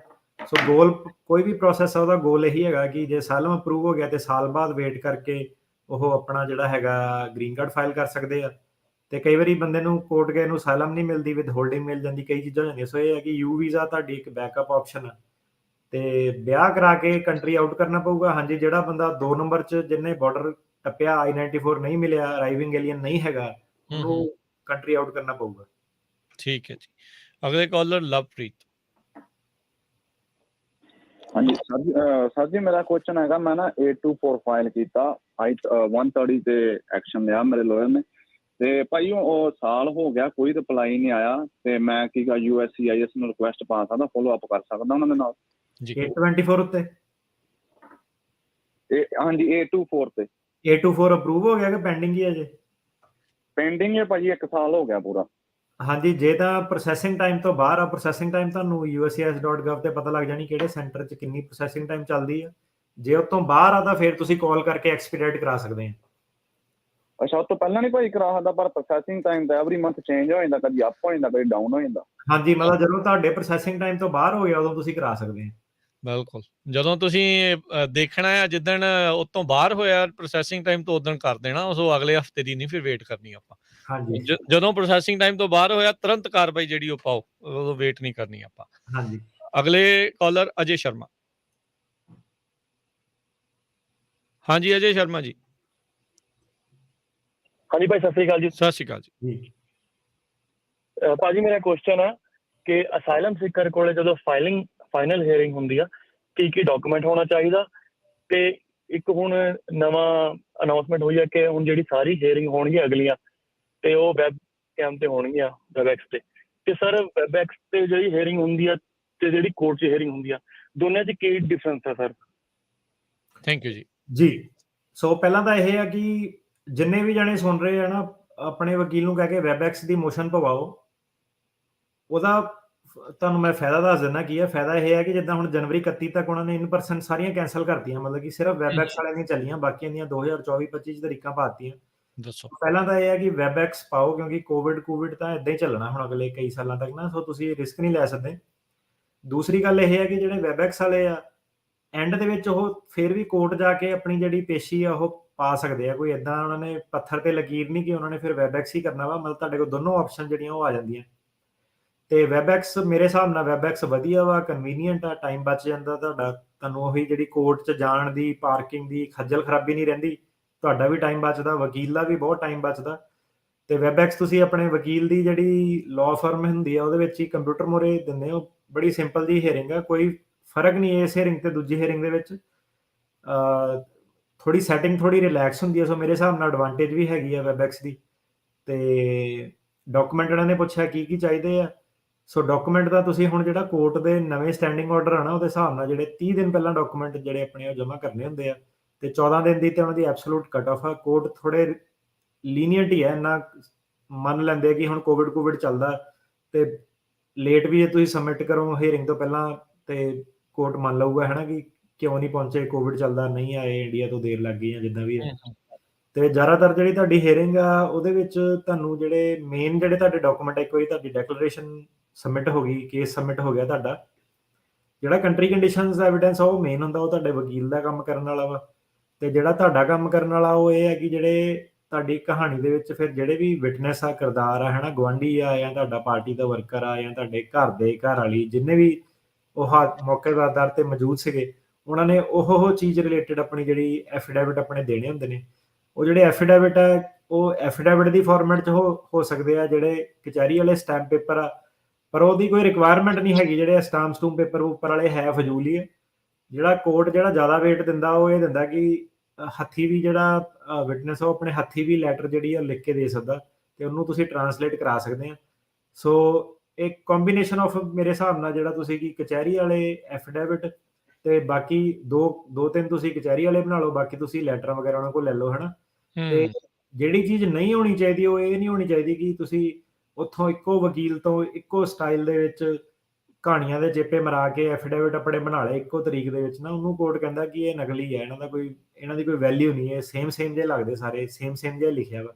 ਸੋ ਇਹ ਹੈ ਕਿ ਜਿਹੜਾ ਉਹਦਾ ਕੰਟੈਂਟ ਜਿਹੜਾ ਹੈਗਾ ਵਿੱਚ ਕੀ ਲਿਖਿਆ ਵਾ, ਉਹ ਸਿਰਫ ਜਿੰਨਾ ਉਹਨਾਂ ਨੇ ਓਬਜ਼ਰਵ ਕੀਤਾ, ਜਿੰਨਾ ਉਹਨਾਂ ਨੇ ਦੇਖਿਆ ਉਹੀ ਲਿਖਣਾ। ਉਹ ਫੋਰ ਐਗਜ਼ਾਮਪਲ ਜੇ ਕੋਈ ਘਰੇ ਗਿਆ ਤੇ ਉਹਨੂੰ ਸੱਟ ਲੱਗੀ ਸੀਗੀ ਬਾਜ਼ਾਰ ਦੇ ਵਿੱਚ, ਘਰੇ ਗਿਆ, ਉਹਦੀ ਮਾਤਾ ਸਿਰਫ ਇਹੀ ਲਿਖ ਸਕਦੀ ਕਿ ਜਦੋਂ ਇਹ ਗੱਡੀ ਤੋਂ ਉਤਰਿਆ ਤੇ ਮੈਂ ਦੇਖਿਆ ਇਹਦੇ ਸੱਟ ਲੱਗੀ ਸੀਗੀ, ਖੂਨ ਨਿਕਲਿਆ ਸੀਗਾ, ਫਿਰ ਮੈਂ ਤੋਂ ਪੁੱਛਿਆ ਤੇ ਇਹਨੇ ਮੈਨੂੰ ਆਹ ਦੱਸਿਆ। ਉਹ ਮਾਤਾ ਇਹ ਨਹੀਂ ਲਿਖ ਸਕਦੀ ਕਿ ਇਹ ਬਾਜ਼ਾਰ 'ਚ ਸਕੂਟਰ ਚਲਾਉਂਦਿਆ ਸੀਗਾ, ਇਹਨੂੰ ਫੜ ਕੇ ਉਹਨਾਂ ਨੇ ਕੁੱਟਤਾ, ਕਿਉਂਕਿ ਮਾਤਾ ਉੱਥੇ ਸੀਗੀ ਨਹੀਂ, ਹੈ ਨਾ। ਸੋ ਇਹ ਹੈ ਕਿ ਜਿਹੜੇ ਤੁਹਾਡੇ ਬਿਆਨ ਜਿਹੜੇ ਉੱਥੋਂ ਤੁਸੀਂ ਜਿਹੜੀ ਵਿਟਨੈਸ ਸਟੇਟਮੈਂਟ ਲੈਣੀ ਹੈ ਨਾ, ਉਹ ਜਿਹੜੇ ਆਪਣੇ ਇੰਡੀਆ ਵਾਲੇ ਵਕੀਲ ਆ ਉਹਨਾਂ ਕੋਲ ਥੋੜਾ ਧਿਆਨ ਨਾਲ ਕਿ ਤੂੰ ਉਹੀ ਚੀਜ਼ ਜਿਹੜਾ ਐਫੀਡੈਵਿਟ ਦੇ ਰਿਹਾ ਉਹ ਸਿਰਫ ਉਹੀ ਚੀਜ਼ ਨੂੰ ਦੱਸ ਸਕਦਾ ਜਿਹੜੀ ਉਹਦੇ ਸਾਹਮਣੇ ਹੋਈ ਆ, ਬਾਕੀ ਚੀਜ਼ਾਂ ਨੂੰ ਉਹ ਟੈਸਟੀਫਾਈ ਨਹੀਂ ਕਰ ਸਕਦਾ। ਬਾਕੀ ਫਿਰ ਹੀਅਰਸੇ ਹੋਊਗਾ ਤੇ ਹੀਅਰਸੇ ਦਾ ਫਿਰ ਉਹ ਸਬਮਿਸਿਬਲ ਨਹੀਂ ਹੁੰਦਾ ਅਦਾਲਤਾਂ ਦੇ ਵਿੱਚ ਜੀ। ਇਹ ਚੀਜ਼ਾਂ ਦਾ ਧਿਆਨ ਦੇ ਦਿੱਤਾ। ਅਗਲੇ ਕਾਲਰ ਅੰਗਰੇਜ਼। ਹਾਂਜੀ ਅੰਗਰੇਜ਼ ਸਿੰਘ ਜੀ, ਸਤਿ ਸ਼੍ਰੀ ਅਕਾਲ ਜੀ।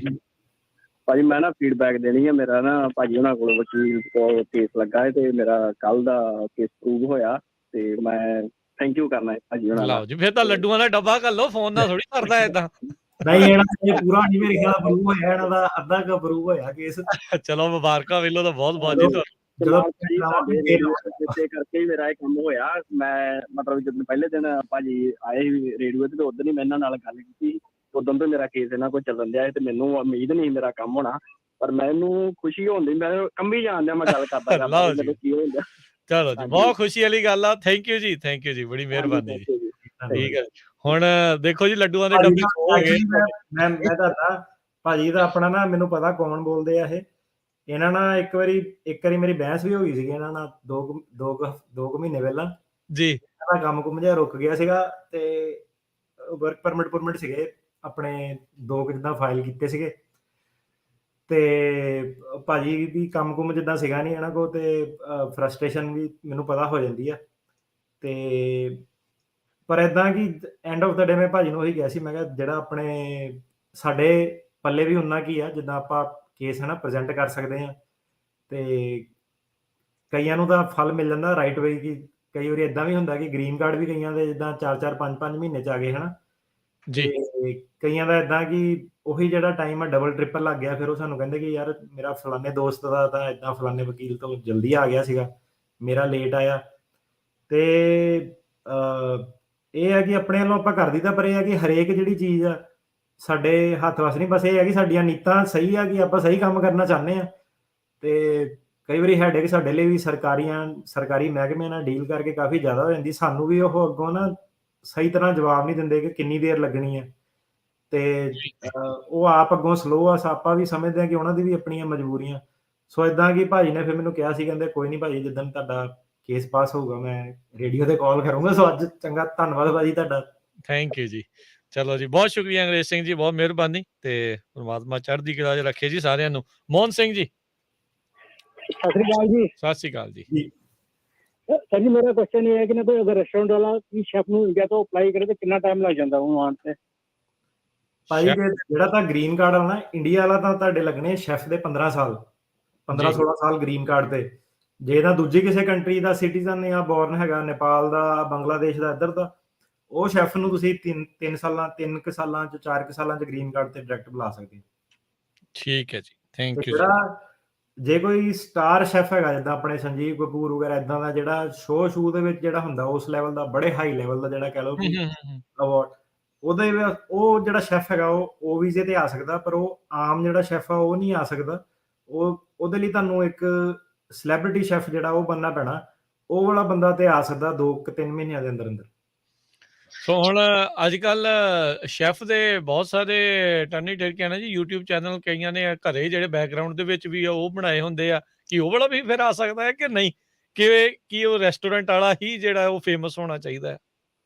ਉਹਦਾ ਭਾਜੀ ਜਿਹੜਾ YouTube TikTok ਹੈ ਨਾ, ਉਹਦੇ ਵਿਊ ਆਪਣੇ ਕੋਈ ਮਾਇਨੇ ਨਹੀਂ ਰਖਾਉਂਦੇ ਇਮੀਗ੍ਰੇਸ਼ਨ ਨੂੰ, ਕਿਉਂਕਿ ਉਹ ਤਾਂ ਤੁਹਾਨੂੰ ਪਤਾ ਜੋ ਵੀ ਪਾ ਦੇਵੇ ਹੈ ਨਾ, ਉਹ ਤਾਂ ਮੈਂ ਪਾਈ ਜਾਵਾਂ ਵੀਡੀਓ, ਐਵੇਂ ਕੁਝ ਵੀ ਕਹੀ ਜਾਵਾਂ, ਉਹਦਾ ਮਤਲਬ ਇਹ ਥੋੜਾ ਹੈਗਾ ਕਿ ਮੈਂ ਸਟਾਰ ਸ਼ੈਫ ਬਣ ਜਾਣਾ ਵਾ।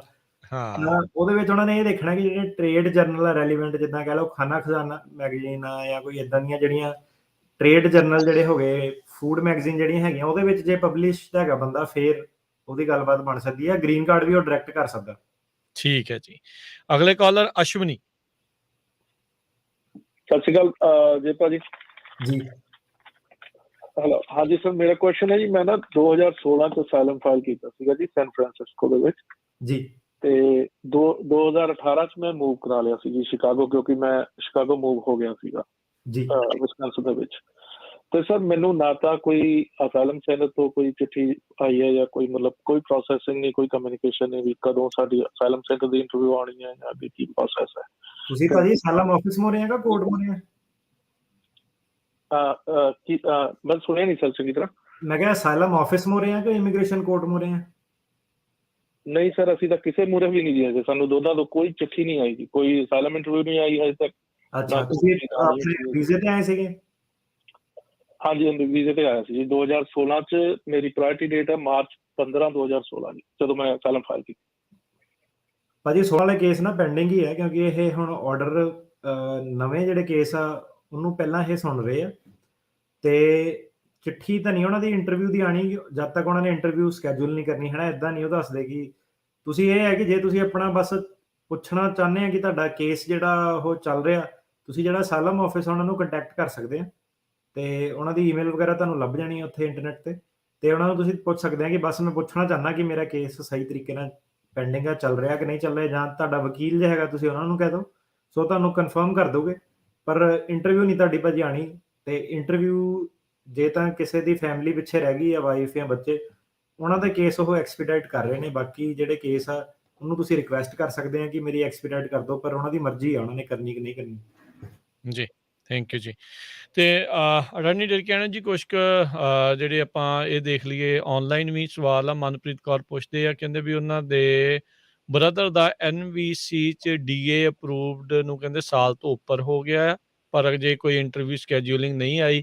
ਵੈਸੇ ਕੀ ਅਪਡੇਟਸ ਹੈਗੀਆਂ ਜੇ ਤੁਹਾਡੇ ਕੋਲ ਥੋੜ੍ਹਾ ਬਹੁਤਾ, ਜੇ ਕੁਛ ਤੁਹਾਨੂੰ ਪਤਾ ਹੋਵੇ ਤੁਹਾਡੇ ਕਿਸੇ ਕਲਾਇੰਟਸ ਦੀਆਂ ਉੱਥੇ ਇੰਟਰਵਿਊਜ਼ ਆ ਰਹੀਆਂ ਨੇ ਜਾਂ ਨਹੀਂ ਆ ਰਹੀਆਂ ਨੇ?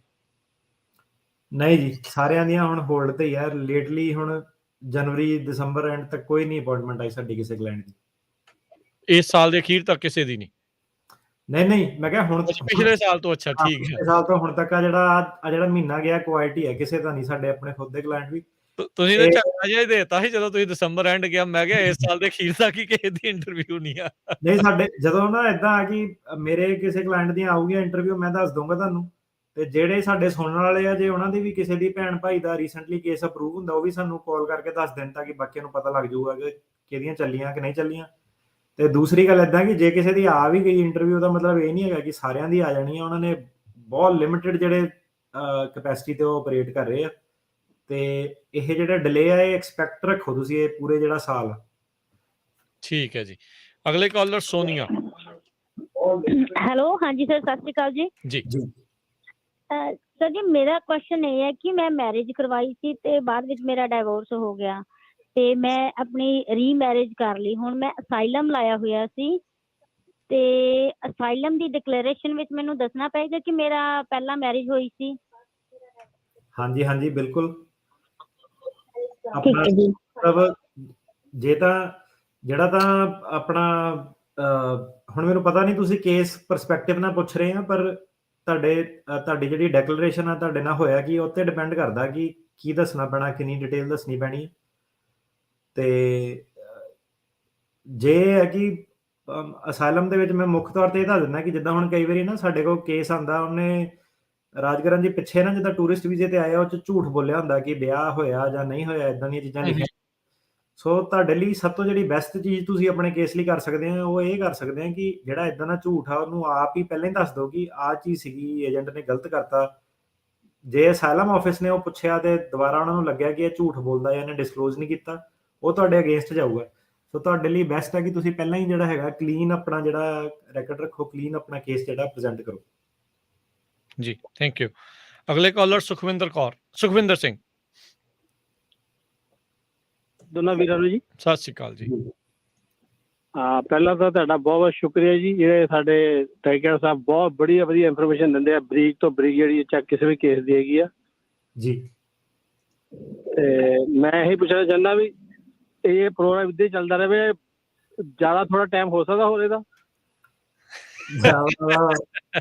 ਭਾਈ ਕੰਮ ਵੀ ਕਰਨਾ ਪੈਂਦਾ ਨਾ ਸਾਨੂੰ। ਗੱਲ ਇਹ ਜੇ ਆਪਾਂ ਇੱਥੇ ਹੀ ਕਰਨਾ ਤੇ ਅੰਗਰੇਜ਼ ਸਿੰਘ ਹੁਣਾਂ ਵਾਂਗੂ ਬਾਕੀਆਂ ਦੇ ਕੇਸ ਕਿੰਨੇ ਕਰਨੇ ਆ? ਤੁਸੀਂ ਏਦਾਂ ਦੇਖੋ ਨਾ, ਹੁਣ ਉਹ ਵੀ ਕਰਨਾ ਪੈਣਾ ਨਾਲ ਕੰਮ। ਜੀ ਨਹੀਂ, ਬੈਲੈਂਸ ਇਹ ਆ, ਕਿਉਂਕਿ ਪਤਾ ਕੀ ਆ, ਸਾਡੇ ਕੋਲ ਕਈ ਵਾਰੀ ਹੁਣ ਜਿੱਦਾਂ ਕੇਸ ਜ਼ਿਆਦਾ ਆ ਜਾਂਦੇ ਆ ਤੇ ਕੱਲਾ ਹੁਣ ਇਹਨੂੰ ਕਹਿ ਲਓ ਕਿ ਮੰਨ ਲਓ ਜੇ ਮੈਂ ਇਹਨੂੰ ਕਹਿੰਦਾ ਕਿ ਇੱਕ ਕਾਈਂਡ ਆਫ ਲਾਈਕ ਮਾਰਕੀਟਿੰਗ ਹੈ ਨਾ ਤੇ ਕਮਿਊਨਿਟੀ ਸਰਵਿਸ ਆ, ਮਿਕਸਚਰ ਆਫ ਕਹਿ ਲਓ ਬੋਥ ਆ। ਪਰ ਏਦਾਂ ਹੁਣ ਕੇਸ ਐਂਡ 'ਚ ਆਪਾਂ ਉਨਾ ਹੀ ਕਰ ਸਕਦੇ ਹਾਂ ਜਿੰਨੇ ਆਪਾਂ ਸਾਂਭ ਸਕਦੇ ਹਾਂ। ਤੇ ਜੇ ਹੁਣ ਮੈਂ ਕਿਹਾ ਬੰਦਾ ਰੋਜ਼ ਮੈਂ ਆ ਕੇ ਰੇਡੀਓ ਤੇ ਇਹੋ ਕਰਦਾ, ਫਿਰ ਮੇਰੇ ਕੋਲ ਕੇਸ ਜ਼ਿਆਦਾ ਹੋ ਜਾਣੇ, ਕੰਮ ਕਰਨ ਲਈ ਟਾਈਮ ਘੱਟ ਹੋ ਜਾਣਾ। ਸੋ ਇਹ ਹੈ ਕਿ ਬੈਲੈਂਸ ਰੱਖ ਕੇ ਜਿਹੜਾ ਚੱਲਣਾ ਪੈਂਦਾ। ਤੇ ਮੰਡੇ ਥਰੂ ਫਰਾਈਡੇ ਸਾਡੇ ਕੋਲ ਕੋਰਟ ਕਚਹਿਰੀ ਦੇ ਕੰਮ ਆ, ਤੇ ਸੈਟਰਡੇ ਨੂੰ ਫਿਰ 1.5 ਘੰਟਾ ਏਦਾਂ ਕਿ ਬੋਲ ਕੇ ਵੀ ਬੰਦਾ ਥੱਕ ਜਾਂਦਾ ਹੈ ਨਾ। ਰਾਜਕਰਨ ਭਾਈ ਤੁਸੀਂ ਤਾਂ ਜ਼ਿਆਦਾ ਉਹ ਸ਼ੋਅ ਕਰਦੇ ਆਪਣੇ ਨਾਲੋਂ। ਤਾਂ ਇਹ ਹੈ ਕਿ ਭਾਜੀ ਹੁਣ ਤਾਂ ਇੰਨਾ ਕੀ ਆਪਾਂ ਕਰ ਸਕਦੇ ਹਾਂ। ਬਾਕੀ ਚਲੋ ਦੇਖੋ, ਅਟਾਰਨੀ ਢੇਰਕਿਆਣਾ ਉਹਨਾਂ ਨੇ ਪਹਿਲੇ ਦਿਨ ਤੋਂ ਕਿਹਾ ਵੀ ਆਪਾਂ ਕੁਆਲਿਟੀ ਵਾਲਾ ਕੰਮ ਕਰਨਾ, ਕੁਆਂਟਿਟੀ ਵਾਲਾ ਨਹੀਂ। ਸੋ ਚਾਹੇ ਥੋੜਾ ਕਰੀਏ ਪਰ ਕਰਨਾ ਵਧੀਆ ਆ। ਸੋ ਉਹਨਾਂ ਦਾ ਇਹ ਜਿਹੜਾ ਉਹ ਨਜ਼ਰੀਆ ਹੈਗਾ ਆ। ਸੋ ਜਿਹੜਾ ਵੀ ਉਹ ਕੇਸ ਫੜਨਾ ਚਾਹੁੰਦੇ ਆ ਵੀ ਉਹ 'ਚ ਉਸ ਬੰਦੇ ਦੀ ਜਿਹੜੀ ਉਹ ਵੱਧ ਤੋਂ ਵੱਧ ਕਲਾਇੰਟ ਦੀ ਜਿਹੜੀ ਉਹ ਮਦਦ ਹੋਵੇ। ਐਵੇਂ ਇੱਧਰੋਂ ਖੱਬਿਓਂ ਸੱਜਿਓਂ ਉੱਤੋਂ ਥੱਲਿਓਂ ਕੇਸ ਫੜ ਕੇ ਬਾਅਦ 'ਚ ਕਿਸੇ ਦਾ ਵੀ ਪਾਰ ਨਾ ਲੱਗੇ ਤਾਂ ਉਹਦਾ ਫਾਇਦਾ ਕੋਈ ਨਹੀਂ ਆ। ਪਰ ਇਹ ਆ ਵੀ ਚਲੋ ਜਿੰਨਾ ਮਿਲਦਾ ਆਪਾਂ ਨੂੰ ਉਹਨੇ ਦੇ ਵਿੱਚ ਸੰਤੁਸ਼ਟ ਵੀ ਜਿਹੜਾ ਉਹ ਰਹਿਣਾ ਚਾਹੀਦਾ ਹੁੰਦਾ ਹੈ। ਨਾਲੇ ਕੀ ਹੈ ਕਿ ਮੈਂ ਕਿਹਾ ਸ਼ੋਅ ਇੰਟਰਸਟਿੰਗ ਵੀ ਤੁਹਾਡੇ ਲਈ ਬਣਾ ਕੇ ਰੱਖਣਾ ਚਾਹੁੰਦੇ ਹਾਂ ਕਿ ਕੋਈ ਇਨਫੋਰਮੇਸ਼ਨ ਹੋਵੇ ਤੇ ਐਵੇਂ ਆ ਕੇ ਆਪਾਂ ਉਹੀ ਸੇਮ ਵਰਕ ਪਰਮਿਟ ਉਦਾਂ ਦੀਆਂ ਗੱਲਾਂ ਕਰੀਏ ਤਾਂ ਹੈ ਨਾ, ਫਿਰ ਤੁਸੀਂ ਵੀ ਕਹਿਣਾ ਕਿ ਯਾਰ ਇਹਦਾ ਵਕੀਲ ਨੇ ਬੋਰ ਕਰਤਾ ਸਾਨੂੰ ਮਾੜੀਆਂ ਖਬਰਾਂ ਸੁਣਾ ਕੇ। ਹਾਂਜੀ, ਕੋਈ ਸ਼ੋਅ ਚੱਲਦਾ ਰਹੂਗਾ ਹਮੇਸ਼ਾ, ਮਤਲਬ ਕੋਸ਼ਿਸ਼ ਰਹੇਗੀ ਪੂਰੀ। ਅਜੇ ਤੱਕ ਆਪਣਾ ਇੱਕ ਵੀ ਦਿਨ ਆਪਾਂ ਮਿਸ ਨਹੀਂ ਕੀਤਾ, ਭਾਵੇਂ ਮੈਂ ਛੁੱਟੀ ਵੀ ਗਿਆ ਵਾਂ, ਲੇਕਟਾ ਹਾਊਸ ਸੀਗਾ, ਕਿਤੇ ਵੀ ਸੀਗਾ, ਸਾਰੇ ਆਪਣੇ ਦੋਸਤਾਂ ਨੂੰ ਛੱਡ ਕੇ ਕਿ ਤੁਸੀਂ ਬੈਠੋ ਜਰਾ, ਮੈਂ ਹੁਣ ਸ਼ੋਅ ਕਰਕੇ ਆਇਆ ਹੈ ਨਾ। ਸ਼ੋਅ ਆਪਣਾ ਜਿਹੜਾ ਹੈਗਾ ਉਹ ਚੱਲਦਾ ਰਹੂਗਾ ਤੇ ਖਬਰਾਂ ਆਪਾਂ ਟੌਪਿਕ ਇੰਟਰਸਟਿੰਗ ਜਿਹੜੇ ਸਾਰੇ ਕਵਰ ਕਰਦੇ ਰਹਾਂਗੇ ਤੇ ਡਿਊਰੇਸ਼ਨ ਤੇ ਇੰਨੀ ਕੀ ਰਹੂਗੀ, ਇਸ ਤੋਂ ਜ਼ਿਆਦਾ ਥੋੜਾ ਜਿਹਾ ਮੁਸ਼ਕਿਲ।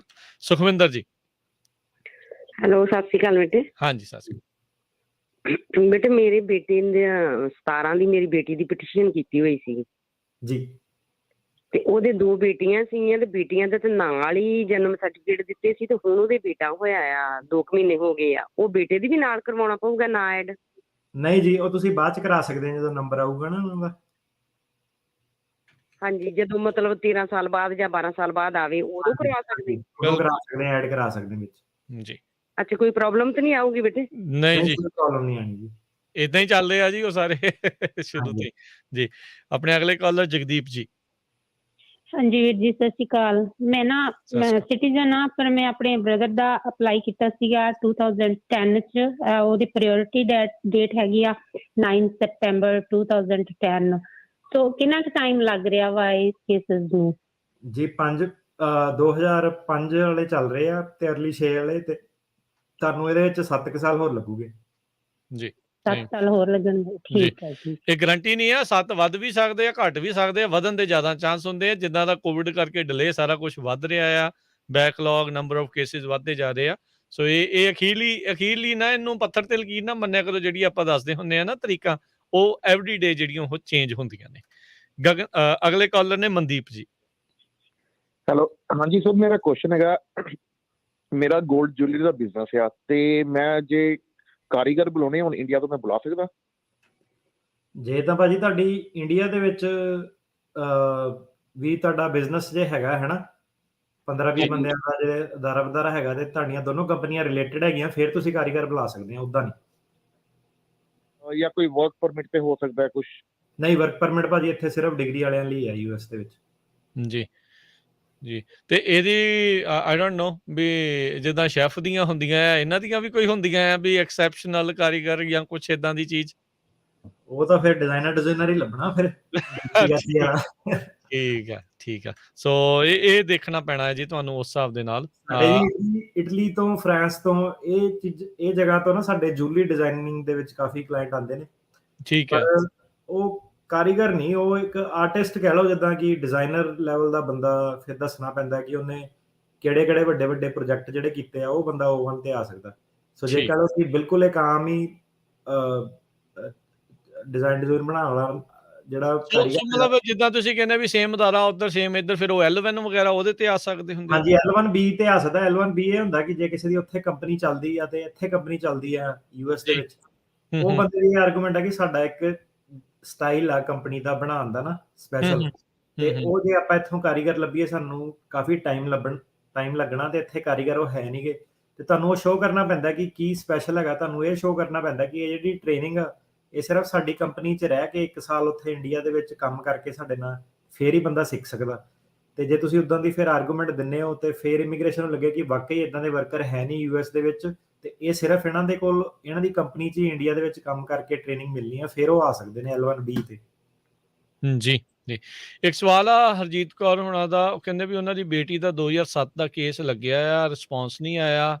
ਹੁਣ ਉਹਨਾਂ ਦੀ 12 ਸਾਲ ਦੀ ਕੁੜੀ ਵੀ ਆ, ਤੇ ਕਹਿੰਦੇ ਵੀ ਕਿਸ ਤਰ੍ਹਾਂ ਪਤਾ ਕਰੀਏ ਵੀ ਕੁੜੀ ਉਹਨਾਂ ਦੀ ਤੇ ਜਿਹੜਾ ਹਸਬੈਂਡ ਆ ਵੀ ਉਹ ਐਡ ਜਿਹੜਾ ਕਰਵਾਉਣਾ ਚਾਹੁੰਦੇ ਉਹਦੇ ਵਿੱਚ ਵੀ ਉਹ ਐਡਿਡ ਹੈਗੇ ਆ ਜਾਂ ਨਹੀਂ ਹੈਗੇ, ਜਾਂ ਉਹ ਉੱਦਾਂ ਹੀ ਜਿੱਦਾਂ ਪਹਿਲਾਂ ਦੱਸਿਆ ਸੀਗਾ ਵੀ ਜਦੋਂ ਵਾਰੀ ਆਊਗੀ ਉਦੋਂ ਦੱਸ ਸਕਦੇ ਆ?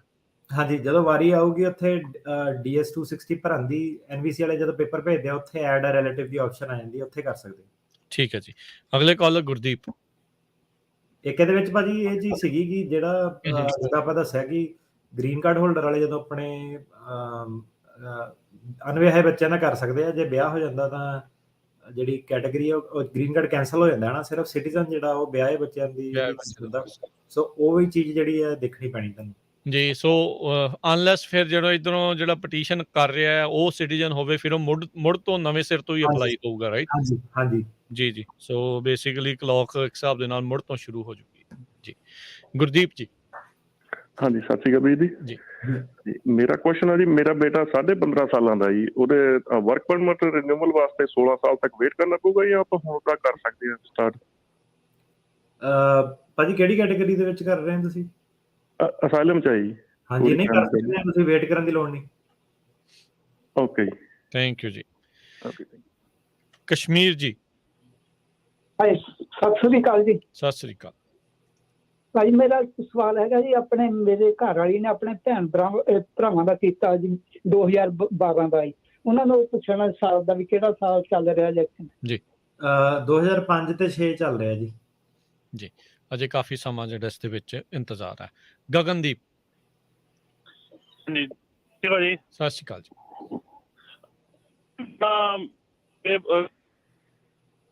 ਆਵਾਜ਼ ਕੱਟ ਰਹੀ ਹੈ ਗਗਨਦੀਪ ਤੁਹਾਡੀ। ਹੈਲੋ, ਆਵਾਜ਼ ਕੱਟ ਰਹੀ ਹੈ। ਜੇ ਤੁਸੀਂ ਡਰਾਈਵ ਕਰ ਰਹੇ ਹੋ ਤਾਂ ਇੱਕ ਥਾਂ ਤੇ ਰੁਕ ਜਾਓ ਤੇ ਤੁਹਾਡੇ ਨਾਲ ਮੈਂ ਦੁਬਾਰਾ ਕੰਟੈਕਟ ਕਰਨ ਦੀ ਮੁੜ ਦੁਬਾਰਾ ਬਾਕੀ ਕੁਝ ਕਾਲਸ ਲੈ ਕੇ ਕੋਸ਼ਿਸ਼ ਕਰਦੇ ਹਾਂ। ਉਹਨਾਂ ਤੋਂ ਅਗਲੇ ਕਾਲਰ ਮਨਪ੍ਰੀਤ। ਹਾਂਜੀ ਜੀ। ਹਾਂ, ਮੇਰੇ ਫਰੈਂਡ ਦੇ ਬੇਟੇ ਨੇ ਅਪਲਾਈ ਕੀਤਾ ਹੋਇਆ ਆਪਣੇ ਪੇਰੈਂਟਸ ਦਾ 20 ਜਨਵਰੀ 20 ਦਾ। ਕਦੋਂ ਤੱਕ ਰਿਸਪੌਂਸ ਆਉਂਦੀ ਹੈ ਮੈਨੂੰ? ਤੇ ਪੇਰੈਂਟਸ ਨਿਊਯਾਰਕ 'ਚ ਨੇ। ਸਵਾਲ ਕੀ ਹੈ ਕਿ ਦੇਰ ਕਿੰਨੀ ਲੱਗਣੀ ਹੈ? ਹਾਂਜੀ, ਹੋਰ ਕਿੰਨਾ ਕੁ ਟਾਈਮ ਲੱਗੇਗਾ? ਜਨਵਰੀ 20। ਪੇਰੈਂਟਸ ਦੀਆਂ ਤਾਂ ਇੰਟਰਵਿਊਜ਼ ਆ ਰਹੀਆਂ, ਸਿਟੀਜ਼ਨ ਜਦੋਂ ਆਪਣੇ ਪੇਰੈਂਟ ਦੀ ਫਾਈਲ ਕਰਦਾ ਉਹਦੀਆਂ ਇੰਟਰਵਿਊ ਆ ਰਹੀਆਂ। ਕਿੰਨਾ ਟਾਈਮ ਲੱਗਣਾ ਐਗਜ਼ੈਕਟਲੀ ਉਹ ਤਾਂ ਕਹਿਣਾ ਮੁਸ਼ਕਿਲ ਆ, ਤਾਂ 2022 ਦੇ ਵਿੱਚ ਲੱਗ ਜਾਊਗਾ ਨੰਬਰ, ਜੇ ਉਮੀਦ ਤਾਂ ਹੈਗੀ ਆ। ਹਾਂਜੀ ਜੀ। ਅਗਲੇ ਕਾਲਰ ਭੁਪਿੰਦਰ। ਹਾਂਜੀ ਸਰ, ਮੇਰੇ ਪੇਰੈਂਟਸ ਨੂੰ ਗ੍ਰੀਨ ਕਾਰਡ ਮਿਲਿਆ ਸੀ 2015 ਚ, ਤੇ ਉਹਨਾਂ ਨੇ ਮੇਰੀ ਸਿਸਟਰ ਦਾ ਅਪਲਾਈ ਕੀਤਾ ਸੀ ਅਨਮੈਰਿਡ ਕਿਡ ਓਵਰ 21 ਤੇ ਬਟ ਮੇਰੇ parents out of the country ਰਹੇ ਆ ਜੀ, ਯੂਐਸ ਤੋਂ 2 ਵਾਰੀ ਟਰੈਵਲ ਡਾਕੂਮੈਂਟ ਤੇ ਉਹਦਾ ਕੋਈ ਕੇਸ ਤੇ ਤਾਂ ਨਹੀਂ ਕੋਈ ਇਫੈਕਟ ਪਊਗਾ? ਉਹਦਾ ਜੀ ਇਦਾਂ ਹੈ ਕਿ ਜਦੋਂ ਤੁਹਾਡਾ ਐਨਬੀਸੀ ਦੇ ਕੋਲ ਆਉਂਦਾ ਨਾ, ਕਈ ਵਾਰੀ ਵੀਜ਼ਾ ਲੈਣ ਜਾਂਦਾ ਜਦੋਂ ਬੰਦਾ, ਤੇ ਉਹ ਵੀਜ਼ੇ ਲੈਣ ਤੇ ਉੱਥੇ ਵੀਜ਼ਾ ਰਿਫਿਊਜ਼ ਕਰ ਦਿੰਦੇ ਨੇ। ਇਹ ਕਹਿੰਦੇ ਨੇ ਕਿ ਇਹ ਸ਼ੋਅ ਕਰੋ ਕਿ ਬੰਦਾ ਉੱਥੇ ਰੈਜ਼ੀਡੈਂਸ ਆਪਣਾ ਮੇਨਟੇਨ ਕਰ ਰਿਹਾ। ਸੋ ਇਹ ਹੈ ਕਿ ਹੁਣ ਅਬਾਊਟ ਟਾਈਮ ਉਹਨਾਂ ਨੂੰ ਵਾਪਸ ਬੁਲਾਓ ਤੁਸੀਂ, ਤੇ ਇੱਥੇ ਰਹਿਣਾ ਉਹ, ਤਾਂ ਕਿ ਇਹ ਪ੍ਰੋਬਲਮ ਨਾ ਆਵੇ ਤੁਹਾਨੂੰ। ਸੋ ਪੁੱਛੂਗੇ, ਮਤਲਬ ਕਿ ਜਿਹੜਾ ਬੰਦਾ ਹੁਣ ਸਿਟੀਜ਼ਨ ਜਾਂ ਗ੍ਰੀਨ ਕਾਰਡ ਹੋਲਡਰ ਆ, ਬਾਹਰ ਰਹਿ ਰਿਹਾ, ਪਟੀਸ਼ਨ ਕੀਤੀ ਉਹਨੇ ਕਿਸੇ ਦੇ, ਉਹਦੇ ਕੇਸ 'ਚ ਉਹ ਰੁਕਾਵਟਾਂ ਪਾ ਰਹੇ ਆ ਜੇ ਉਹ ਯੂਐਸ ਦੇ ਵਿੱਚ ਨਹੀਂ ਰਹਿ ਰਿਹਾ। ਜੀ ਜੀ, ਬਿਲਕੁਲ। ਬਹੁਤ ਸਾਰੇ ਆਪਣੇ ਜਿਹੜੇ ਬਜ਼ੁਰਗ ਨੇ ਉਹ ਕਈ ਵਾਰੀ ਫਿਰ ਆਪਾਂ ਦੇਖਿਆ ਪਿਛਲੇ 2 ਸਾਲਾਂ 'ਚ ਕੋਵਿਡ ਦਾ ਬਹਾਨਾ ਬਹੁਤ ਜਿਹੜਾ ਉਹ ਚੱਲਿਆ ਜਾਂ ਚਲਾਇਆ, ਜਿੱਦਾਂ ਮਰਜ਼ੀ ਤੁਸੀਂ ਉਸ ਨੂੰ ਜਿਹੜਾ ਉਹ ਕਹਿ ਸਕਦੇ ਆ, ਪਰ ਉਸ ਦਾ ਅੰਤ ਤਾਈਂ ਜਿਹੜਾ ਉਹ ਨੁਕਸਾਨ ਨਾ ਬਾਅਦ ਦੇ ਵਿੱਚ ਝੱਲਣਾ ਪਵੇ ਜੇ ਤੁਸੀਂ ਜ਼ਿਆਦਾ ਸਮਾਂ ਜਿਹੜਾ ਉਹ ਰਹਿ ਜਾਂਦੇ ਆ। ਮੈਂ ਪਹਿਲਾਂ ਵੀ ਉਦਣ ਦੱਸਿਆ ਸੀਗਾ ਵੀ ਉੱਥੇ ਉਹਨਾਂ ਨੇ ਇੱਕ ਦੇ ਜਿਹੜੇ ਪੇਰੈਂਟਸ ਆ ਉਹ ਜ਼ਿਆਦਾ ਲੰਮੇ ਸਮੇਂ ਬਾਅਦ ਜਿਹੜੇ ਉਹ ਆਏ ਸੀ। ਐਂਟਰ ਉਹਨਾਂ ਨੇ ਜ਼ਰੂਰ ਹੋਣ ਦਿੱਤਾ, ਪਰ ਕਹਿੰਦੇ ਕਾਲ ਉਹਨਾਂ ਦੇ ਬੱਚੇ ਨੂੰ ਉਹਨਾਂ ਨੇ ਕੀਤੀ ਵੀ ਜੇ ਅਗਲੀ ਵਾਰੀ ਇਹਨਾਂ ਦੇ ਕੀਤਾ ਤੇ ਫਿਰ ਅਸੀਂ ਸੋਚਾਂਗੇ ਵੀ ਮੇਕ ਸ਼ੋਰ ਕਰ ਲੈਣ ਵੀ ਅਮਰੀਕਾ ਰਹਿਣਾ ਚਾਹੁੰਦੇ ਆ ਜਾਂ ਇੰਡੀਆ ਰਹਿਣਾ ਚਾਹੁੰਦੇ ਆ। ਸੋ ਇਦਾਂ ਦੀਆਂ ਚੀਜ਼ਾਂ ਜਿਹੜੀ ਸਖਤੀ ਆ ਇੱਥੇ ਇਸ ਟਾਈਮ ਇਮੀਗ੍ਰੇਸ਼ਨ ਦੇ ਵਿੱਚ ਕਾਫੀ, ਉਹ ਭਾਵੇਂ ਲੋਕਾਂ ਨੂੰ ਲੱਗ ਰਿਹਾ ਹੋਵੇ ਵੀ ਟਰੰਪ ਚਲਾ ਗਿਆ ਤੇ ਖੌਰੇ ਬਾਈਡਨ ਆ ਗਿਆ ਤੇ ਹੁਣ ਕਿਤੇ ਦਰਵਾਜ਼ੇ ਸਾਰੇ ਖੋਲ ਛੱਡੇ ਆ, ਇਦਾਂ ਦੀ ਗੱਲ ਨਹੀਂ ਆ। ਇਮੀਗ੍ਰੇਸ਼ਨ ਵਾਲਿਆਂ ਨੇ ਆਪਣੇ ਜਿਹੜੇ ਕਾਨੂੰਨ ਆ ਉਹ ਫੋਲੋ ਜਿਹੜੇ ਆ, ਉਹ ਜਿਹੜੇ ਉੱਥੇ ਬੈਠੇ ਆ ਉੱਥੇ ਉਹਨਾਂ ਨੇ ਜਿਹੜੇ ਆ ਉਹ ਕਰਵਾਉਣੇ ਹੁੰਦੇ ਆ ਜੀ। ਇਹਦੇ ਵਿੱਚ ਨਾ ਇੱਕ ਭਾਵੇਂ ਰੀਐਂਟਰੀ ਪਰਮਿਟ ਆ ਜੋ ਵੀ ਆ, ਇੱਕ ਆਪਣਾ ਇੱਥੇ ਉਹਨਾਂ ਦੇ ਬੈਂਕ ਖਾਤੇ, ਇੱਥੇ ਉਹਨਾਂ ਦੀ ਲੀਜ਼ ਦਾ ਪ੍ਰੂਫ ਜਾਂ ਜਿੱਦਾਂ ਵੀ ਹੈ ਨਾ ਪੇਮੈਂਟਾਂ ਵਗੈਰਾ, ਫੋਨ ਬਿੱਲ ਵਗੈਰਾ, ਇੱਦਾਂ ਦੀਆਂ ਚੀਜ਼ਾਂ ਤੁਸੀਂ ਚੱਲਦੇ ਰਹਿਣ ਦੇਣੀਆਂ ਤਾਂ ਕਿ ਇਹ ਸ਼ੋਅ ਕਰ ਸਕੋ ਤੋਂ ਕਿ ਉਹਨਾਂ ਦਾ ਜਿਹੜੀ ਰਿਹਾਇਸ਼ ਸੀਗੀ ਹਮੇਸ਼ਾ ਇੱਥੇ ਚੱਲਦੀ ਰਹੀ ਹੈ, ਭਾਵੇਂ ਉਹ ਟੈਂਪਰੇਰੀ ਇੰਡੀਆ ਸਟੱਕ ਵੀ ਸੀਗੇ। ਸੋ ਇਹ ਚੀਜ਼ਾਂ ਉਹਨਾਂ ਨੇ ਜ਼ਰੂਰ ਮੰਗਣੀਆਂ ਜਦੋਂ ਫਿਰ ਵਾਪਸ ਆਏ ਰਹੂਗਾ ਉਹਨਾਂ ਦੇ ਬੱਚਿਆਂ ਦਾ। ਜੀ। ਗਗਨਦੀਪ। ਹਾਂਜੀ, ਸਤਿ ਸ਼੍ਰੀ ਅਕਾਲ ਭਾਜੀ। ਸਤਿ ਸ਼੍ਰੀ ਅਕਾਲ ਜੀ। ਭਾਜੀ ਮੇਰਾ ਕੁਐਸਚਨ ਸੀ, ਮੇਰੀ ਜਿੱਦਾਂ ਸਿਸਟਰ ਆਸਟ੍ਰੇਲੀਆ ਰਹਿੰਦੇ ਆ, ਉੱਥੋਂ ਦੇ ਸਿਟੀਜ਼ਨ ਆ, ਤੇ ਮੈਂ ਉਹਨਾਂ ਦਾ ਅਪਲਾਈ ਕਰ ਸਕਦਾ ਜਿੱਦਾਂ ਪਰਮਾਨੈਂਟ ਤੌਰ ਤੇ? ਤੁਸੀਂ ਆਪਣੇ ਸਿਟੀਜ਼ਨ? ਹਾਂਜੀ ਹਾਂਜੀ, ਕਰ ਸਕਦੇ ਬਿਲਕੁਲ।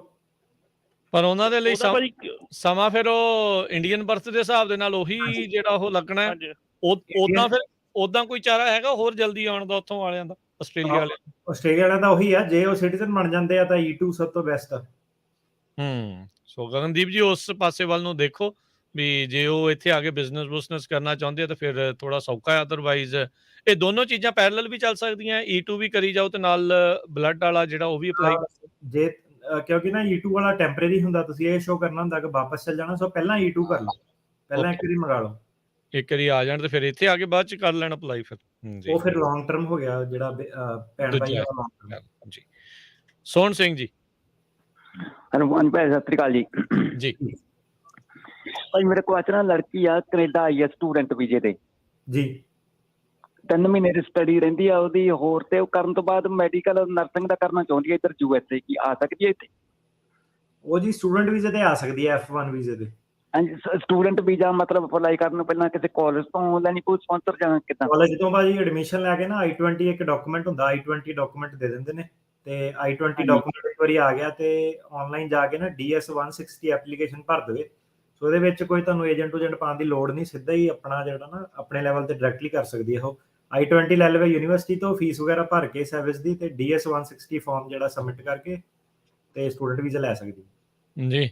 ਤੇ ਇੱਕ ਇਹਦੇ ਵਿੱਚ ਮੈਂ ਜਿੰਨੇ ਵੀ ਸਟੂਡੈਂਟ ਵੀਜ਼ੇ ਦੇ ਉੱਤੇ ਆ ਰਹੇ ਆ ਨਾ, ਉਹਨਾਂ ਸਾਰਿਆਂ ਨੂੰ ਮੈਂ ਬਾਰ-ਬਾਰ ਇਹ ਜਿਹੜੀ ਉਹ ਦੱਸ ਰਿਹਾ, ਜਿੱਦਾਂ ਦਾ ਮੈਂ ਵਾਪਸ ਆਇਆ ਮੈਂ ਦੇਖਿਆ ਸਟੂਡੈਂਟ ਵੀਜ਼ੇ ਵਾਲਿਆਂ ਨੂੰ ਸਾਰਿਆਂ ਨੂੰ ਸਕੈਨਰੀ ਪ੍ਰੋਸੈਸਿੰਗ 'ਚ ਜ਼ਿਆਦਾ ਜਿਹੜਾ ਉਹ ਲੈ ਕੇ ਜਾ ਰਹੇ ਨੇ, ਸਵਾਲ ਜਵਾਬ ਜ਼ਿਆਦਾ ਕਰ ਰਹੇ, ਕਿਹੜੇ ਕਾਲਜ 'ਚ ਆ, ਕਿਹੜੀਆਂ ਕਲਾਸਾਂ ਲਈਆਂ, ਰਜਿਸਟਰ ਕਰ ਲਈਆਂ ਜਾਂ ਨਹੀਂ ਕਰ ਲਈਆਂ, ਕਿਉਂ ਇਹ ਯੂਨੀਵਰਸਿਟੀ ਚੁਣੀ, ਇੱਦਾਂ ਦੇ ਸਵਾਲ ਜਿਹੜੇ ਨਾ ਇੱਕ ਤਾਂ ਇੰਟਰਵਿਊ ਵੇਲੇ ਉੱਥੇ ਵੀ ਪੁੱਛਦੇ ਆ, ਤੁਹਾਨੂੰ ਇੱਥੇ ਵੀ ਇਮੀਗ੍ਰੇਸ਼ਨ ਵਾਲੇ ਜਿਹੜੇ ਉਹ ਪੁੱਛਦੇ ਨੇ। ਸੋ ਤਿਆਰੀ ਕਰਕੇ ਆਇਓ, ਇਹ ਨਾ ਹੋਵੇ ਵੀ ਕਿਉਂਕਿ ਪੈਰਾਂ ਥੱਲੋਂ ਜ਼ਮੀਨ ਨਿਕਲ ਜਾਂਦੀ ਹੈ ਜਦੋਂ, ਚਾਹੇ ਜਿੰਨਾ ਮਰਜ਼ੀ ਬੰਦਾ ਹੋਵੇ ਵੀ ਮੈਂ ਸਿਆਣਾ ਮੈਨੂੰ ਸਾਰਾ ਕੁਝ ਪਤਾ ਆ, ਉਹ ਬੰਦਾ ਉਦਾਂ ਹੀ ਘਬਰਾ ਜਾਂਦਾ ਜਦੋਂ ਬੰਦੇ ਨੂੰ ਇੱਧਰਲੇ ਪਾਸੇ ਨੂੰ ਲੈ ਜਾਂਦੇ ਆ। ਸੋ ਤਿਆਰੀ ਦੇ ਨਾਲ ਜਿਹੜਾ ਉਹ ਆਵੇ। ਬਾਰ-ਬਾਰ ਕਹਿਣ ਦਾ ਮਕਸਦ ਇਹ ਆ ਵੀ ਇਮੀਗ੍ਰੇਸ਼ਨ ਵਾਲੇ ਜ਼ਿਆਦਾ ਸਵਾਲ ਪੁੱਛ ਰਹੇ ਨੇ, ਸੋ ਉਸ ਹਿਸਾਬ ਦੇ ਨਾਲ ਤਿਆਰੀ ਜਿਹੜੀ ਉਹ ਤੁਹਾਡੀ ਹੋਣੀ ਚਾਹੀਦੀ ਆ। ਇਹ ਰਾਜਗਰਨ ਜੀ ਜਿਹੜਾ ਤੁਸੀਂ ਦੱਸਦੇ ਨਾ, ਇੱਕ ਕਲਾਇੰਟ ਮੇਰੇ ਕੋਲ ਆਇਆ ਸੀਗਾ, ਉਹ ਮੈਨੂੰ ਆ ਕੇ ਉਹਨੇ ਅਸਾਈਲਮ ਕਰਨਾ ਸੀ, ਸਟੂਡੈਂਟ ਵਾਲਾ ਜਿਹੜਾ ਤੁਸੀਂ ਕਹਿੰਦੇ ਨਾ ਬਾਹਰ ਗਿਆ, ਉਹਨੇ ਦੱਸਿਆ ਕਹਿੰਦਾ ਰਾਜਗਰਨ ਭਾਜੀ ਕਹਿੰਦਾ ਮੇਰੇ ਅੱਗੇ ਪਿੱਛੇ ਖੜੇ ਸੀਗੇ। ਅੱਛਾ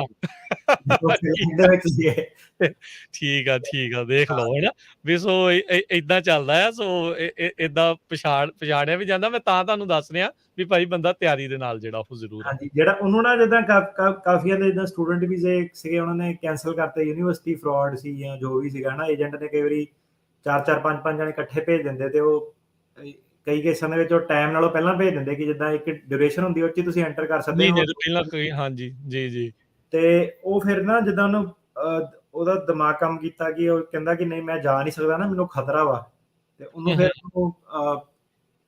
ਭੇਜਣਾ ਪਿਆ, ਉਹਨੂੰ US ਦੇ ਵਿੱਚ ਐਂਟਰ ਕਰਨਾ ਪਿਆ। ਤੇ ਜਿਹੜੇ ਆਹ ਵਾਲੇ ਆ ਜਿੱਦਾਂ ਹੁਣ ਸਟੂਡੈਂਟ ਵੀ ਜਿੱਦਾਂ ਆਉਂਦੇ ਆ, ਤੇ ਜੇ ਕਿਸੇ ਨੂੰ ਸਾਇਲਮ ਦਾ ਰਿਸਕ ਹੈਗਾ, ਉਹਨੂੰ ਜਿਹੜੇ ਸਾਰੇ ਸਵਾਲ ਆ ਕਿ ਕੀ ਪ੍ਰੋਬਲਮ ਆ, ਕਿੱਦਾਂ ਪ੍ਰੋਬਲਮ, ਜਿਹੜੇ ਬਿਆਨ ਆ ਉਹ ਸਾਰੇ ਉਹਨੂੰ ਬੰਦੇ ਨੂੰ ਪਤਾ ਹੋਣੇ ਚਾਹੀਦੇ ਨੇ, ਭਾਵੇਂ ਉਹ ਐਜ਼ ਅ ਸਟੂਡੈਂਟ ਹੀ ਆ ਰਿਹਾ। ਜੀ ਸਟੂਡੈਂਟ ਵੀਜ਼ੇ ਵਾਲਿਆਂ ਦੇ ਪੇਰੈਂਟਸ ਵੀ ਜਿਹੜੇ ਉਹ ਆ ਸਕਦੇ ਨੇ ਕਿ ਨਹੀਂ? ਉਹ ਫਿਰ ਉਹਨਾਂ ਦੇ ਲਈ ਵਿਜ਼ਟਰ ਵੀਜ਼ੇ ਦੇ ਲਈ ਆ? ਹਾਂਜੀ, ਵਿਜ਼ਟਰ ਵੀਜ਼ਾ ਹੀ ਲੈ ਕੇ ਆ ਸਕਦੇ ਆ ਜੀ। ਤੇ ਸਭ ਤੋਂ ਬੈਸਟ ਜਿਹੜਾ ਹੈਗਾ, ਜੇ ਕਿਸੇ ਸਟੂਡੈਂਟ ਦਾ ਵੀਜ਼ਾ ਲੱਗਦਾ ਜਦੋਂ ਉਹ ਗ੍ਰੈਜੂਏਟ ਕਰਦਾ, ਜਿਹੜੀ ਗ੍ਰੈਜੂਏਸ਼ਨ ਦਾ ਇਵੈਂਟ ਆ, ਉਹ ਅਮਰੀਕਨ ਬਹੁਤ ਇੱਕ ਹਾਈ ਲੈਵਲ ਇਵੈਂਟ ਸਮਝਦੇ ਆ। ਬਿਲਕੁਲ। ਸੋ ਗ੍ਰੈਜੂਏਸ਼ਨ ਦੇ ਉੱਤੇ ਤੁਸੀਂ ਆਪਣੇ ਜਿਹੜੇ ਪੇਰੈਂਟਸ ਦੇ ਵੀਜ਼ੇ ਉਹ ਲਵਾ ਸਕਦੇ ਹੋ। ਜੀ। ਅਗਲੇ ਕਾਲਰ ਨੇ ਇੰਦਰਜੀਤ ਜੀ। ਉਹ ਆਇਲਪੈਨ ਲੀਕ ਇੰਦਰਜੀਤ ਜੀ, ਸਤਿ ਸ਼੍ਰੀ ਅਕਾਲ। ਹਾਂਜੀ ਸਤਿ ਸ਼੍ਰੀ ਅਕਾਲ ਜੀ। ਹਾਂਜੀ ਬਾਈ ਜੀ, ਬਹੁਤ ਵੱਡੀ ਜਾਣਕਾਰੀ ਸਾਂਝੀ ਕਰਦੇ ਹੋ, ਤੁਹਾਨੂੰ ਆਪ ਜੀ ਦਾ ਬਹੁਤ ਧੰਨ, ਤੇ ਔਰ ਕਮਿਊਨਿਟੀ ਦੀ ਬਹੁਤ ਵੱਡੀ ਸੇਵਾ ਹੈਗੀ ਹੈ ਇਹ। ਤੇ ਸਵਾਲ ਇਹ ਹੈਗਾ ਜਿਹੜਾ ਫੈਂਸੀ ਵੀਜ਼ਾ ਹੁੰਦਾ ਹੈਗਾ, ਉਹਦੇ ਵਿੱਚ ਮਤਲਬ ਲੜਕੇ ਤੇ ਲੜਕੀ ਨੂੰ ਕਿੰਨੇ ਕੁ ਐਫੀਡੇਵਿਟ ਲਾਉਣੇ ਹੁੰਦੇ ਆ? ਕਿਉਂਕਿ ਕਾਫੀ ਸ਼ਮੂਲੀਅਤ ਹੁੰਦੀ ਹੈ ਪ੍ਰੋਗਰਾਮ ਦੇ ਵਿੱਚ, ਤੇ ਉਹਦੇ ਵਿੱਚ 2-2 3-3 ਹੋਣ, ਤੇ ਉਹਦੇ ਵਿੱਚ ਰਿਲੇਟਿਵ ਹੋਣੇ ਚਾਹੀਦੇ ਆ ਜਾਂ ਗੈਰ ਰਿਲੇਟਿਵ ਹੋਣੇ ਚਾਹੀਦੇ ਆ? ਤੁਸੀਂ ਇੱਕ ਤਾਂ ਪਹਿਲਾਂ ਫੋਟੋਆਂ ਲਾਓ, ਮੇਨ ਜਿਹੜੀਆਂ ਕਿ ਮਿਲੇ ਸੀਗੇ, ਫਿਜ਼ੀਕਲੀ ਮਿਲੇ ਸੀਗੇ, ਤੇ ਉਹਨਾਂ ਦੇ ਆਪਸ 'ਚ ਮੈਸੇਜ ਗੱਲਬਾਤ ਉਹ ਕਿੱਦਾਂ ਕਰਦੇ ਆ, ਕਿੰਨੀ ਵਾਰੀ ਗੱਲ ਕਰਦੇ ਆ, ਈਮੇਲ ਵਗੈਰਾ, ਜੇ ਇੱਕ ਦੂਜੇ ਨੂੰ ਗਿਫਟ ਵਗੈਰਾ ਕੋਈ ਭੇਜਿਆ ਉਹ ਸਾਰੇ। ਤੇ ਐਫੀਡੇਵਿਟ ਤਾਂ ਮਰਜ਼ੀ ਆ, ਲਾਣੇ ਲਾਓ, ਨਹੀਂ ਲਾਣੇ ਨਾ ਲਾਓ, ਕੋਈ ਐਸਾ ਰਿਕੁਆਇਰਮੈਂਟ ਨਹੀਂ ਕਿ ਲਾਣੇ। ਤੇ ਰਿਲੇਟਿਵਸ ਦੇ ਨੌਨ ਰਿਲੇਟਿਵਸ ਦੇ ਦੋਨਾਂ ਦੇ ਲਾ ਦਿਓ ਤੁਸੀਂ, ਕੋਈ ਬਾਹਲੇ ਜ਼ਿਆਦਾ ਇੱਦਾਂ ਨਹੀਂ ਕਿ ਕੋਈ ਨੰਬਰ ਆ, ਠੀਕ ਆ 2-3 ਐਫੀਡੇਵਿਟ ਤੁਸੀਂ ਲਾਤੇ ਬਹੁਤ ਆ। ਜੀ। ਸੋ ਜਿੱਦਾਂ ਤੁਸੀਂ ਪਹਿਲਾਂ ਕਹਿ ਰਹੇ, ਕੋਈ ਜ਼ਰੂਰੀ ਤਾਂ ਨਹੀਂ ਵੀ ਸਟਾਮ ਵਾਲੇ ਲਾਉਣੇ ਆ, ਕੱਲੀਆਂ ਜਿਹੜੀਆਂ ਹੱਥ ਲਿਖਤ ਜਿਹੜੀਆਂ ਚਿੱਠੀਆਂ ਉਹ ਵੀ ਚੱਲਣਗੀਆਂ? ਹਾਂਜੀ, ਜਿਹੜੇ ਇਮੀਗ੍ਰੇਸ਼ਨ ਕੋਡ ਹੈਗੇ ਸਾਰੇ ਨੇ, ਇਹਨਾਂ ਨੂੰ ਆ ਸਟੈਮਾ ਪੇਪਰਾਂ ਨਾਲ ਕੋਈ ਲੈਣਾ ਦੇਣਾ ਨਹੀਂ ਹੈਗਾ, ਇਹਨਾਂ ਦੀ ਕੋਈ ਵੈਲਿਊ ਨਹੀਂ ਹੈਗੀ। ਠੀਕ ਆ, ਇਹ ਉੱਥੇ ਹੀ ਵੈਲਿਊ ਆ, ਇੱਥੇ ਨਹੀਂ। ਠੀਕ ਹਾਂਜੀ। ਹੈ, ਇੱਥੇ ਇਹੀ ਆ ਵੀ ਬੰਦਾ ਜੋ ਬੋਲਦਾ ਸੱਚ ਬੋਲਦਾ ਆ। ਉਹ ਚੀਜ਼ ਉਹਨੇ ਕ੍ਰੈਡੀਬਿਲਿਟੀ ਉਹਨਾਂ ਨੇ ਚੈੱਕ ਕਰਨੀ ਆ ਬੇਸਿਕਲੀ। ਹਾਂਜੀ, ਉਹ ਸਟੈਮ ਨੇ ਫਿਰ ਕੀ ਕਰਨਾ, ਜੇ ਭਾਵੇਂ ਸਟੈਮ ਤੇ ਲੱਗਾ ਭਾਵੇਂ ਉਦਾਂ ਲਿਖ ਕੇ ਦਿੱਤਾ, ਉਹਦਾ ਸੇਮ ਹੀ ਥਿੰਗ ਆ। ਸੇਮ ਹੀ ਥਿੰਗ ਆ। ਉਹ ਫਿਰ ਇੰਡੀਆ ਵਾਲਿਆਂ ਨੂੰ, ਉਹਨਾਂ ਨੂੰ ਫਿਰ ਜ਼ਿਆਦਾ ਹੁੰਦਾ ਵੀ ਜੇ ਸਟਾਮ ਵਾਲੇ ਆਏ ਸ਼ਾਇਦ ਦੂਜੇ ਹੀ ਨਾ ਹੋਣ। ਹਾਂ। ਕਿਉਂਕਿ ਉਹਨਾਂ ਨੂੰ ਵੀ ਪਤਾ ਹੀ ਆ ਵੀ ਉੱਥੇ ਕਿੱਦਾਂ ਬਣਦੇ ਆ। ਜੀ, ਜੀ। ਤੇ ਸਮਾਂ ਆਪਣੇ ਅੱਜ ਦੇ ਪ੍ਰੋਗਰਾਮ ਦਾ ਹੁਣ ਇੱਥੇ ਹੀ ਸਮਾਪਤ ਹੈਗਾ ਆ। ਤੇ ਇੱਕ ਜਾਣ ਤੋਂ ਪਹਿਲਾਂ ਜਿਹੜੇ ਕੋਰਟਸ ਹੈਗੇ ਆ ਉਹਨਾਂ ਦੀ ਅਪਡੇਟ ਕਰ ਜਿਓ, ਓਪਨ ਨੇ, ਬੰਦ ਨੇ, ਕੀ ਚੱਲ ਰਿਹਾ ਹੈ ਉਸ ਦੇ ਬਾਬਤ? ਸਾਡੇ ਜੀ ਪਹਿਲਾਂ ਇਹਨਾਂ ਨੇ ਐਲਏ ਵਾਲੇ ਜਿਹੜੇ ਕੇਸ ਸੀਗੇ ਉਹ ਬਹੁਤ ਪੋਸਟਪੋਨ ਕੀਤੇ, ਜਿਹੜੇ ਜਨਵਰੀ ਵਾਲੇ ਸੀਗੇ ਉਹ ਬਿਨਾਂ ਪੁੱਛੇ, ਜਿੱਦਾਂ ਕਈਆਂ ਦੇ 6-6 ਮਹੀਨੇ ਤੇ ਕਈਆਂ ਦੇ ਜ਼ਿਆਦਾ ਵੀ ਪੋਸਟਪੋਨ ਕਰਤੇ ਆ। ਸੈਨ ਫ੍ਰਾਂਸਿਸਕੋ ਵਾਲਿਆਂ ਨੇ ਤਾਂ ਜਿਹੜਿਆਂ ਦੇ ਵੈਬਐਕਸ ਲੱਗੀ ਸੀਗੀ ਉਹ ਕਿਸੇ ਦਾ ਨਹੀਂ ਕੇਸ ਪੋਸਟਪੋਨ ਹੋਇਆ, ਤੇ ਜਿਹਨਾਂ ਦੇ ਉਹ ਕਹਿੰਦੇ ਕਿ ਇਨ ਪਰਸਨ ਹੀ ਸੀਗੇ ਵਿਦਆਊਟ ਵੈਬਐਕਸ ਵਾਲੇ, ਜਨਵਰੀ 31 ਤੱਕ ਵਾਲੇ ਜਿਹੜੇ ਕੇਸ ਆ ਉਹਨਾਂ ਨੇ ਪੋਸਟਪੋਨ ਕਰਤੇ ਆ। ਤੇ ਬਾਕੀ ਸੁਣਨ ਤੋਂ ਹੀ ਮਿਲਿਆ ਨਾ, ਕਈ ਲੋਕਾਂ ਤੋਂ ਕਲਾਣੀ ਦਾ ਕੇਸ ਲੈ ਕੇ ਆਉਂਦੇ ਕਿ ਫਰਵਰੀ ਵਾਲੇ ਵੀ ਹੁਣ ਜਿਹੜੇ ਸੀਗੇ ਫਰਵਰੀ 15 ਤੱਕ ਵੀ, ਉਹ ਵੀ ਕਈ ਜਿਹੜੇ ਕੇਸ ਆ ਅੱਗੇ ਪੋਸਟਪੋਨ ਕਰ ਰਹੇ ਆ। ਤੇ ਫਿਰ ਦੁਬਾਰਾ ਮੁੱਕਦੀ ਗੱਲ ਇਹੀ ਹੈ ਕਿ ਜਿਹੜੇ ਲੋਕਾਂ ਨੇ ਆਪਣੀ ਤਰੀਕ ਬਚਾਣੀ ਹੈ, ਆਪਣੇ ਵਕੀਲ ਤੋਂ ਕਹਿ ਕੇ ਵੈਬਐਕਸ ਦੀ ਮੋਸ਼ਨ ਪਵਾਓ ਛੇਤੀ। ਠੀਕ ਹੈ ਜੀ। ਸੋ ਜ਼ਰੂਰ ਧਿਆਨ ਰੱਖੋ ਜੀ। ਤੇ ਅਟਾਰਨੀ ਟੇਕਿਆਣਾ ਜੀ, ਬੜਾ ਧੰਨਵਾਦ, ਬੜੀ ਮਿਹਰਬਾਨੀ ਜੀ। ਮਿਲਦੇ ਹਾਂ ਜੀ ਅਗਲੀ ਵਾਰ। ਸਭ ਨੂੰ ਸਤਿ ਸ਼੍ਰੀ ਅਕਾਲ ਜੀ। ਸਤਿ ਸ਼੍ਰੀ ਅਕਾਲ ਜੀ। ਸਤਿ ਸ਼੍ਰੀ ਅਕਾਲ। ਤੇ ਸਰੋਤੇ, ਇੱਥੇ ਸਾਡੇ ਅੱਜ ਦੇ ਪ੍ਰੋਗਰਾਮ ਦੀ ਸਮਾਪਤੀ। ਅਗਲੀ ਵਾਰ ਤੱਕ ਲਈ ਇਜਾਜ਼ਤ। ਮੇਰੇ ਵੱਲੋਂ ਵੀ ਸਭ ਨੂੰ ਪਿਆਰ ਭਰੀ ਸਤਿ ਸ਼੍ਰੀ ਅਕਾਲ। ਸੁਣਦੇ ਰਹੋ ਪੰਜਾਬੀ ਰੇਡੀਓ USA।